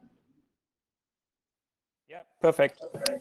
Okay, let's try now Michael Richardson's video presentation of. Hi, this is Michael Richardson. I'm recording this for the T2TRG. Now let's lower the volume here. We can lower the analog. GW3C stuff because I think WebEx will probably fail, so maybe we can get a good idea. And I'll listen to myself and hear my terrible voice. I hope the audio is good. I have to go through Bluetooth microphone because I get too much back noise from my laptop. So my goal is to convince you to do things secure by default, and that doing any other thing results in a lot of expenses and also a number of lost opportunities. So we heard a lot about IoT security today, and a lot of why things are hard. And I want to convince you that it's not really just about Wi-Fi security. It's about authorization. So who can do what? It's also about updates to firmware. Ultimately, that's also an authorization decision. So why is it harder than desktop security? And Lord knows desktop security seems to be not so easy, but at least we have some kind of a bit of a handle on it at this point. So the question is, who configured the Wi-Fi key or the WPPSK or the EduRoam certificate or all that stuff? Who did that on your laptop for today for this conference? Who was it? Well, who determined who can type on the keyboard of your laptop after all? Would it be okay if I just reached over and started typing stuff on your laptop? Would you mind? And if so, concerned with that. And is it okay if we just install any software at any time, whenever you like? And most of that's people, that's a really big pain in the ass. They like to do some work and suddenly there's an update going on. So those are some kind of interesting questions. And for IoT devices, you should ask that question again. So what is the answer? Who determined those three questions? The answer was you. You did that. You did that because you were able to interact with your device. That's why IoT security is harder than desktop security, is because there's no you. There's no interface. That's the typical explanation. So some people in the world have believed that issue is passwords. California has this new law that requires non-default passwords for devices. I think it will be nothing interesting or useful. It's certainly an improvement. But what I would like to convince you is that what we're going to do is we're going to go from this model to this model. It's not a terrible model. Having a bunch of really strong passwords, physically secure, is not a terrible thing. It's certainly an improvement. But what I want to really convince you is that the problem wasn't weak passwords. The problem was passwords. Why? Because passwords are not authorization. Passwords are just a little bit of authentication. IoT devices don't really care who you are. That's the first thing. IoT devices care what you can do. Authorization servers might care who you are, but devices don't. Audit logs might care, but really, they care about who authorized the action, not who was authenticated. That's a subtlety, but maybe it's important. Now, the OAuth 2 community, which the WPC is probably very familiar with, and the authorization of environments has been working for a long time to build a protocol that allows clients and resource servers to communicate. That is, things and other things to communicate. And they have assumed the relationship between a resource server, an authorization server, and a client and potentially client server. And I think that this has been a good thing to make that assumption, because it's not useful in the ACE protocol to get too involved in how those things get set up. It's assumed things are set up. And I'm here to let you know that the setup is not such a big deal. So you need a bit of an identity. An identity is not a password. An identity is a cryptographic statement of who you are. And you need it for onboarding. And it needs to be relevant to local community, a local network. And it can be automated. And it's the first step in autonomous networking. And there's a written group in IETF called Anima, and we have produced a protocol called bootstrapping remote secure key infrastructure, pronounced Bursky, yes, a Canadian word for beer. And this is what it does, is it provides onboarding of identity. For more details, I will post a link to the channel for other details. I can't get all of the images I want here where I am. But let me explain Bursky a little bit, very, very briefly. There's a number of videos that explain it in more detail. In Bursky, we call the new device a pledge, and the network is represented by this police-like guy with the Wi-Fi map. We call it a registrar, or JRC, network. Every manufacturer in this environment is expected to have a manufacturer authorized signing authority. This is a bit of a sticking point for some people, but we think it's extremely useful and extremely essential, and it's not that big a deal. It's ultimately just a web server. And it has a word in existence in OAuth 2, but that word escapes me at this moment. The NASA is blessed with a trust anchor. It is able to sign objects, and that trust anchor is installed in the firmware of the new device at manufacture time. That new device uses a built-in IDEV ID to sign a voucher request. That is a statement that the device is trying to onboard into a particular registrar, and there is the identity of the registrar is in fact mentioned in the signature. The registrar countersigns this to agree that it is in fact the signature from the pledge and the registrar and ask the MASA, please determine whether this is a valid relationship. The MASA may consult sales receipts for high-value devices, $100,000 BFRs, or it may just use a first-come, first-served basis for light bulbs. That may be enough to show that you own the light bulb, and that's enough to get you on board. If so, it signs a voucher. The voucher attests to the fact that this pledge should be connected to this registrar. The registrar receives this digital artifact and then audit it and communicates it to the pledge. At this point, the pledge can, remember, has that trust anchor. It can validate the result, and it can now form a relationship with the registrar. Typically, the pledge doesn't have any network connectivity until this happens, although there are quite a number of other users where the network connectivity is given, but the connection to the application server is not. And so they're using this relationship for the application server. In the Anima case, we use EST, or Enrollment Over Secure Transport, to delegate an LDEL ID, a local device identifier, which is a certificate. I encourage this to happen for all devices that are capable of such a thing. But for devices that for this is not practical, then realize that we have a secure channel, TLS, DTLS, ad hoc, with a device that is the registrar. And you should think of in ACE terms as being the client server or the authorization server.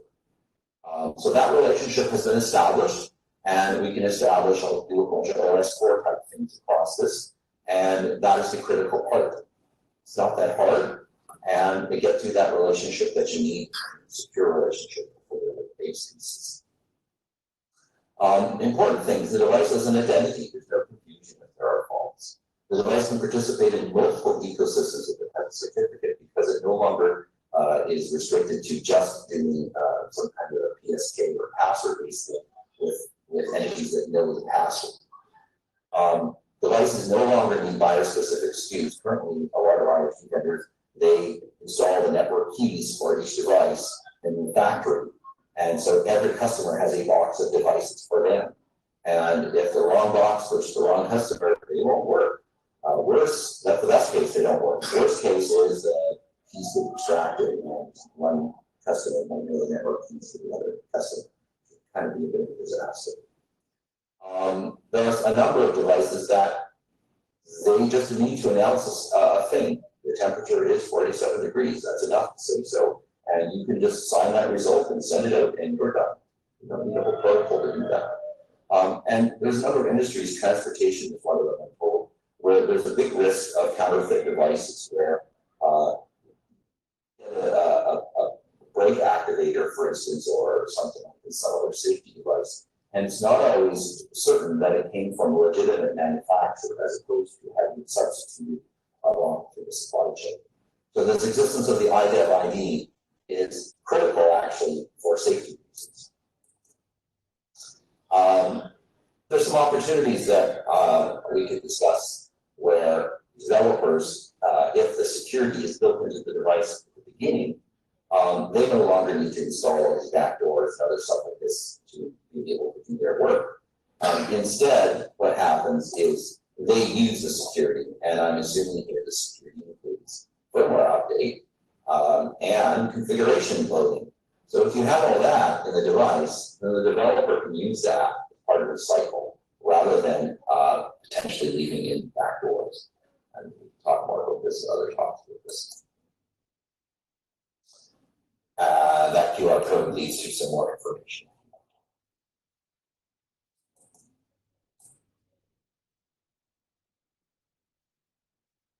That's interesting. I can comment. One thing that was there, yeah. So one thing I note here is that the onboarding process does require internet access. So you can't wait. Not necessarily.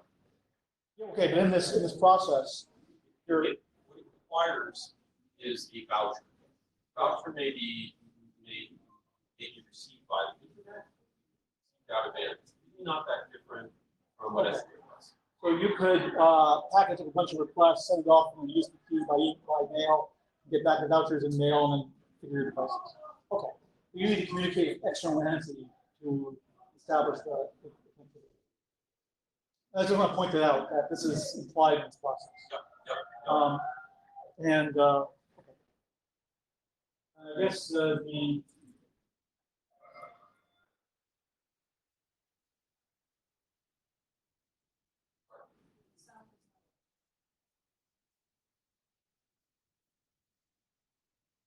Just to add a couple things to what Michael said. This continues. The draft itself is in its final throes of standardization. I view that as a base draft. There's another draft that's going on, which takes all that mechanism, shoves it into and so that it actually, so you don't have to have any L3 connectivity. That's like a next. But there's an alternative also, is what if we just use device provisioning protocol from the Wi-Fi lines? And there are bunches of problems with that too. Nothing here is simple. One of the things we know is missing from that diagram, by the way, is the wireless devices. They have to select a frequency and they have to select BSSID or equivalent based on whether you're using it or LoRaWAN, whatever the case may be. And so one of the things that the Wi-Fi lines is looking at is standardizing what they call a chirp message. Chirp message basically says, here I am, and it might be the hash of the hash republic or something like that. Is there anybody out there to onboard? And this is an alternative to hunting through all the devices and all the frequencies that are out there to try and get them on. So the one thing we've said to the Wi-Fi lines is, look, whatever onboarding mechanism you start with, it won't be the one you finish with. To get that chirp message right in terms of allowing for different next steps. What I find in all of these mechanisms is you have to decide what the chain of events is going to be. What's the workflow going to be? Here's the division of labor, both in terms of the responsibility of various devices and correspondingly the responsibility of various standards organizations. Question. How about the onboarding process? What about the opposite? I think the device is compromised and I want to see stuff. Certificates work great, so we have to worry about certification. Oh, that's easy too, because presumably in any, and we were talking about this break, right? You need to have, in any large environment, you're going to have a CMDB, right? And the first thing you're going to, when you see a hacked device, the CMDB is going to be tied to authorization database, authentication database. You see a hacked device, between the CMDB and the authentication authorization database, the first thing you're going to do, probably, well, I won't say the first thing you're going to do. You're going to do is you're going to flag the device, and then it depends on what the device is doing, is how to handle it. If the device is a furnace that is meant to be used 24 hours a day, 7 days a week, then you might be very careful about pulling the plug, because it could be worse if it's a health-related device, right? Safety-related device, critical. So someone has to make an intelligent decision. Once they make that intelligent decision, and they have a couple of decision points they can make. They can say, "Oh, the device is hacked. I will just rip it off my network." That's one possible. As soon as they can defer it, I can't pull this thing off. It's not misbehaving at the moment. I need to keep it off for now. Third approach is they can quarantine it, or hopefully quarantine it, and place it in a restricted network. These are all possibilities. The next question that you want to ask is, I just sold the device to someone. What happens next? Plain fact of the matter is that for any mechanism that doesn't carry a bearer token of some form, it's just not going to fly. Because people will lose whatever. They're going to forget how to do whatever. Not everybody's going to have an owner, in the SEO terms, not everybody's going to have this owner system available to them. Even if they do, they're going to fudge up how to get the owner tokens into the next step. And so the weakness with Analog and the weakness with SEO and the weakness with all of the systems, possible exceptions, when you have systems integrator chain. Right? So you have SI1, SI2. So you have the customers over here, right? It's a manufacturer form. Then you have the initial manufacturer over here. Then you have SI1, SI2, SI3, SI4. SI4 is the only one that ever touches the customer network. Manufacturer doesn't even know that the device is destined for the customer network. SI1 doesn't know SI4. And so you have, and SEO comes closest on this in terms of showing an ownership transfer process. Blockchain does it, but blockchain has its own set of problems. Tracking a series of transactions. Like what, Walmart now is really asking. So, and they what is different from that? Well, one of them is that one of which is online transactions and all. Blockchains that work more functionally online. Somebody has to keep the whole. Yeah, I think there's two ways to think about blockchain. One is it's like a public database where you register things with. The other is simply the chain of signed things. Yeah. They can track that. I think you very often see the chain of signed things. One thing to another. I'm going to call it blockchain, but basically it's an idea. Yeah. You can validate the entire system. Well, and blockchain is actually overkill. Blockchain has this ability of delegation. You don't need any of that. So, my view of all of this is that, at least for its time, we're likely to need several of these mechanisms in order to accommodate the breadth of the market and to allow for that. The question is which of the several. And I'm also looking at how to simplify this. So all next week, that's the discussion. How to simplify this, right? How to get clear on what the inputs need to be, how to get clear on what the outputs are. And the other thing that we have to capture throughout all of this is great. I've been provisioned onto the network with, let's say, certificates. I like certificates because of our earlier conversation about how you bound authorization at the application layer, like we were talking about for direct resource directory, for instance. It's very convenient things about certificates. Whether it's an X509 certificate or whether we're talking about COSE or something like that. Whatever the form, I like the idea of signed attributes. I think that there's value there. Great, I have one of these things. Assuredly, it has an expiration. And now the question is, how do I re-provision? What's my re-provision set? A lot of the things, we've been spending a lot of time working on that re-provision set. So that you have, for instance, a signal back to the device. Time to get another credential. And the reason I brought up the expiry date was originally that if someone sells or loses a device or something, you might have things time out. Well, I would be careful about the word self-destruct. Well, you know what I mean? Give up their rights to access. Right. At that point, you have to fall back to another provisioning step, and that has to be bound by the needs of the administrator. So one of the other aspects of the complexity of this problem is that there are at least two dimensions of complexity, if not more.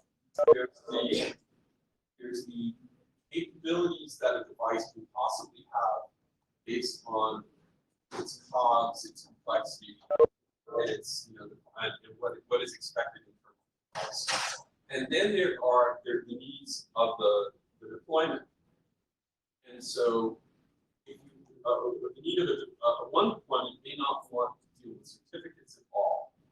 Another, it just might want something simpler. Call that your home. And also small businesses to a lesser extent. I'm going to point out it's complexity exposed to users.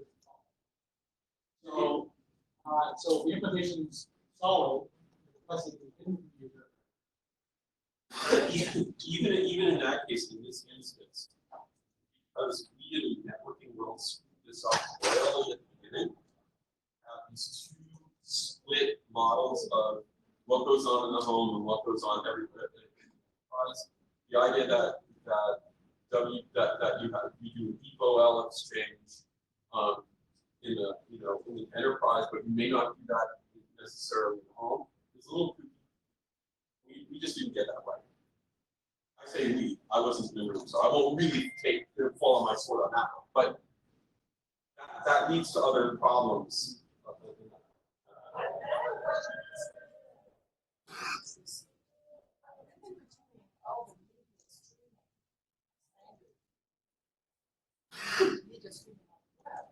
They had similar problems of not only having local security, but also having to go back to the owner, the original owner of the content, ensure that that security was also verified. So when I was looking at the presentation, it reminded me of these levels of authentication. You know, the whole issue with media, there were protesters outside the meeting we were at. There was security building. It came to bylaw the WPC override consensus for that passed because people were very upset that you're going to an external entity to get authorization. Right? So, but it's a similar. Yeah, it's a very similar problem with similar controversies to certain people. Right, and in fact, before we could get the ANMA standard approved, we had to show a way that the manufacturer could go out of business and at least the device had ever been onboarded, it should be able to be re-onboarded. Yeah. That's definitely a problem also with cloud-based IoT devices. You know, how do we know that coming up with a business now the device is useless? And a similar issue with I can't onboard it at all. Once the manufacturer has a business, I think that can be a problem. Also, and this is exactly the case, right? So when I think about this problem, I always think in quadrants. And so I'll give you one pair of quadrants, and it's a little artificial, but bear with me. It's cloud-based onboarding, and the other is what we call the on-prem-based onboarding. And there is, there's technology, the connection technology, whether it's 802.3, 802.11, 802.15, or GSM, that 3G or 5G, or whatever, with the mechanism that Carlos has, right? I forget the name of it, I apologize. There are a lot of them right now. So that's one dimension. Another dimension is market by market, right? Where you have the consumer market versus the enterprise market versus an industrial market versus a mobile market, which might be a little. So this is why the way we have to slow down how we do onboarding because it's taken a long time to think about it. And actually, Mohi and friends did a great job on demonstrating an onboarding mechanism, right, called New, which is very mobile centric in its mechanism, and that may be a perfect way forward. One of the nice things about EAT in all of this is that it's fairly modular, so you can have multi-businesses. And so I would expect that's what we want to leverage. DPP throws a little bit of a monkey wrench into those works in that DPP isn't really equal. It's not using the EOL APMs. It's using its own thing. But that doesn't necessarily rule it out as something to do because in a way they've spent a lot of time. DPP stands for distributed. Oh, sorry. TTP is device provisioning protocol, otherwise known as Wi-Fi tolerance easy. So basic concept for is you have QR code as an example. So, you know, take your phone. It's frozen you're in front of the device. Yeah, feet, right? Then this thing does the configuration of the device using 802 frames. Through that Wi-Fi license. As it turns out, they sort of got that, I won't say a little wrong, but none of these guys are actually capable of sending frames because the OS wouldn't give them the right access. That's fixed for Android, I think, at this point, but not yet for Apple. It doesn't matter because in an industrial use case, you really don't want to use this anyway.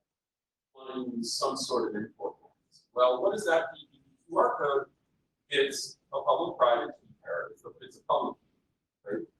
Well, all we need to onboard is a public-private key pair. Turns out that's a very elegant architectural building block.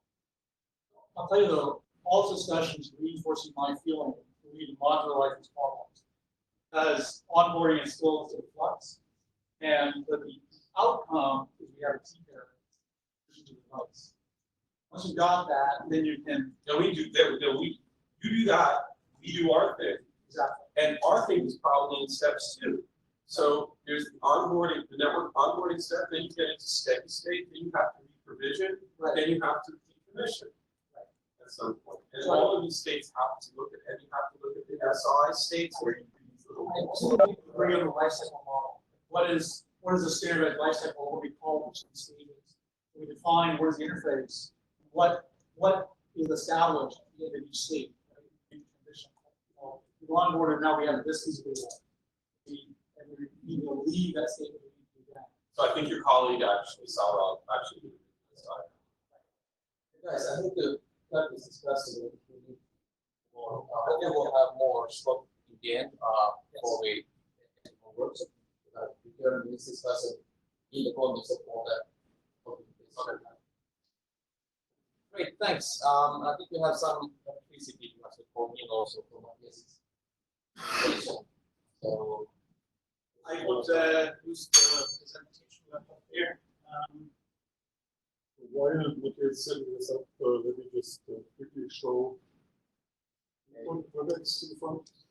And WebEx full screen. So that's the answer to the question, what's the life cycle? This is like an 8-year-old future. And again, it's what is the electrical we agree on?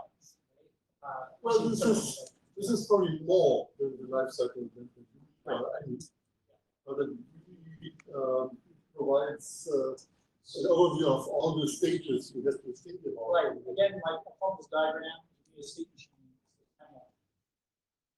So there's some states implied here. What is the state machine?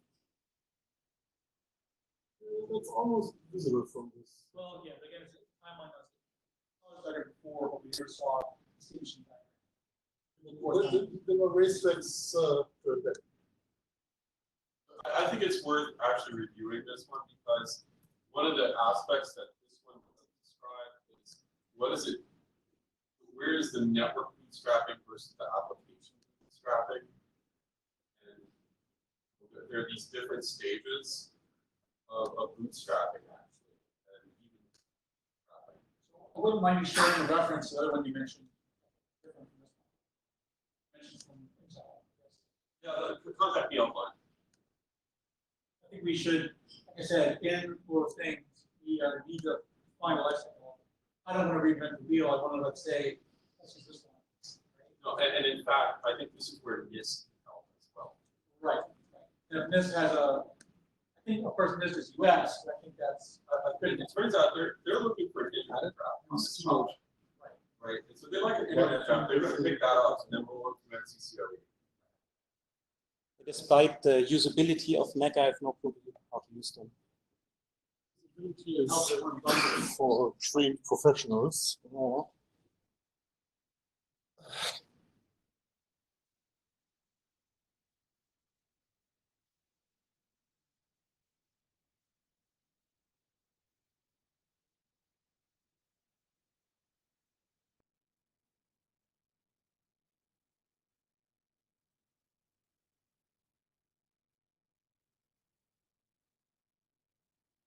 The Keynote crashes much less presenting things than PowerPoint. Presenting PowerPoint files.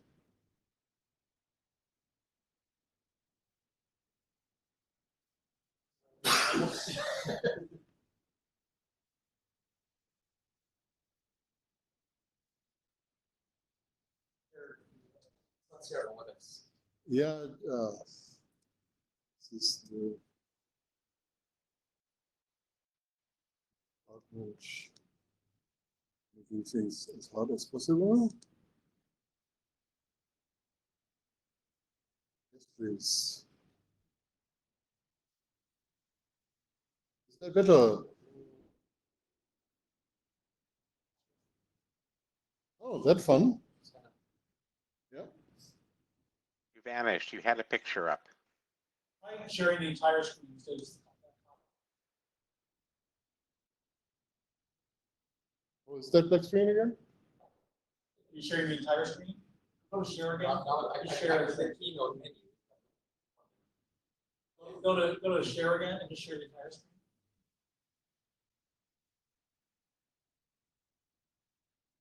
Share the entire screen. So we can see your mouse and sometimes the menu bar on the top. Share everything. The top of the screen. Yes.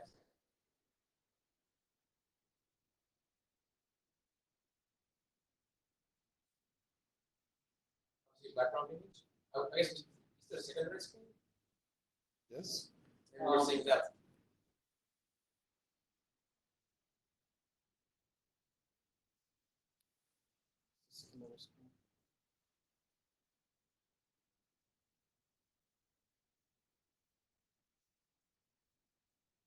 How about this? It seems that we see the second screen now. So there's a nice mountain. Or disable the second screen. See. You're not sharing the second screen. Did I recognize that? Combine the screens again? I combine the screens again? No, I just go to settings, turn on the mirror.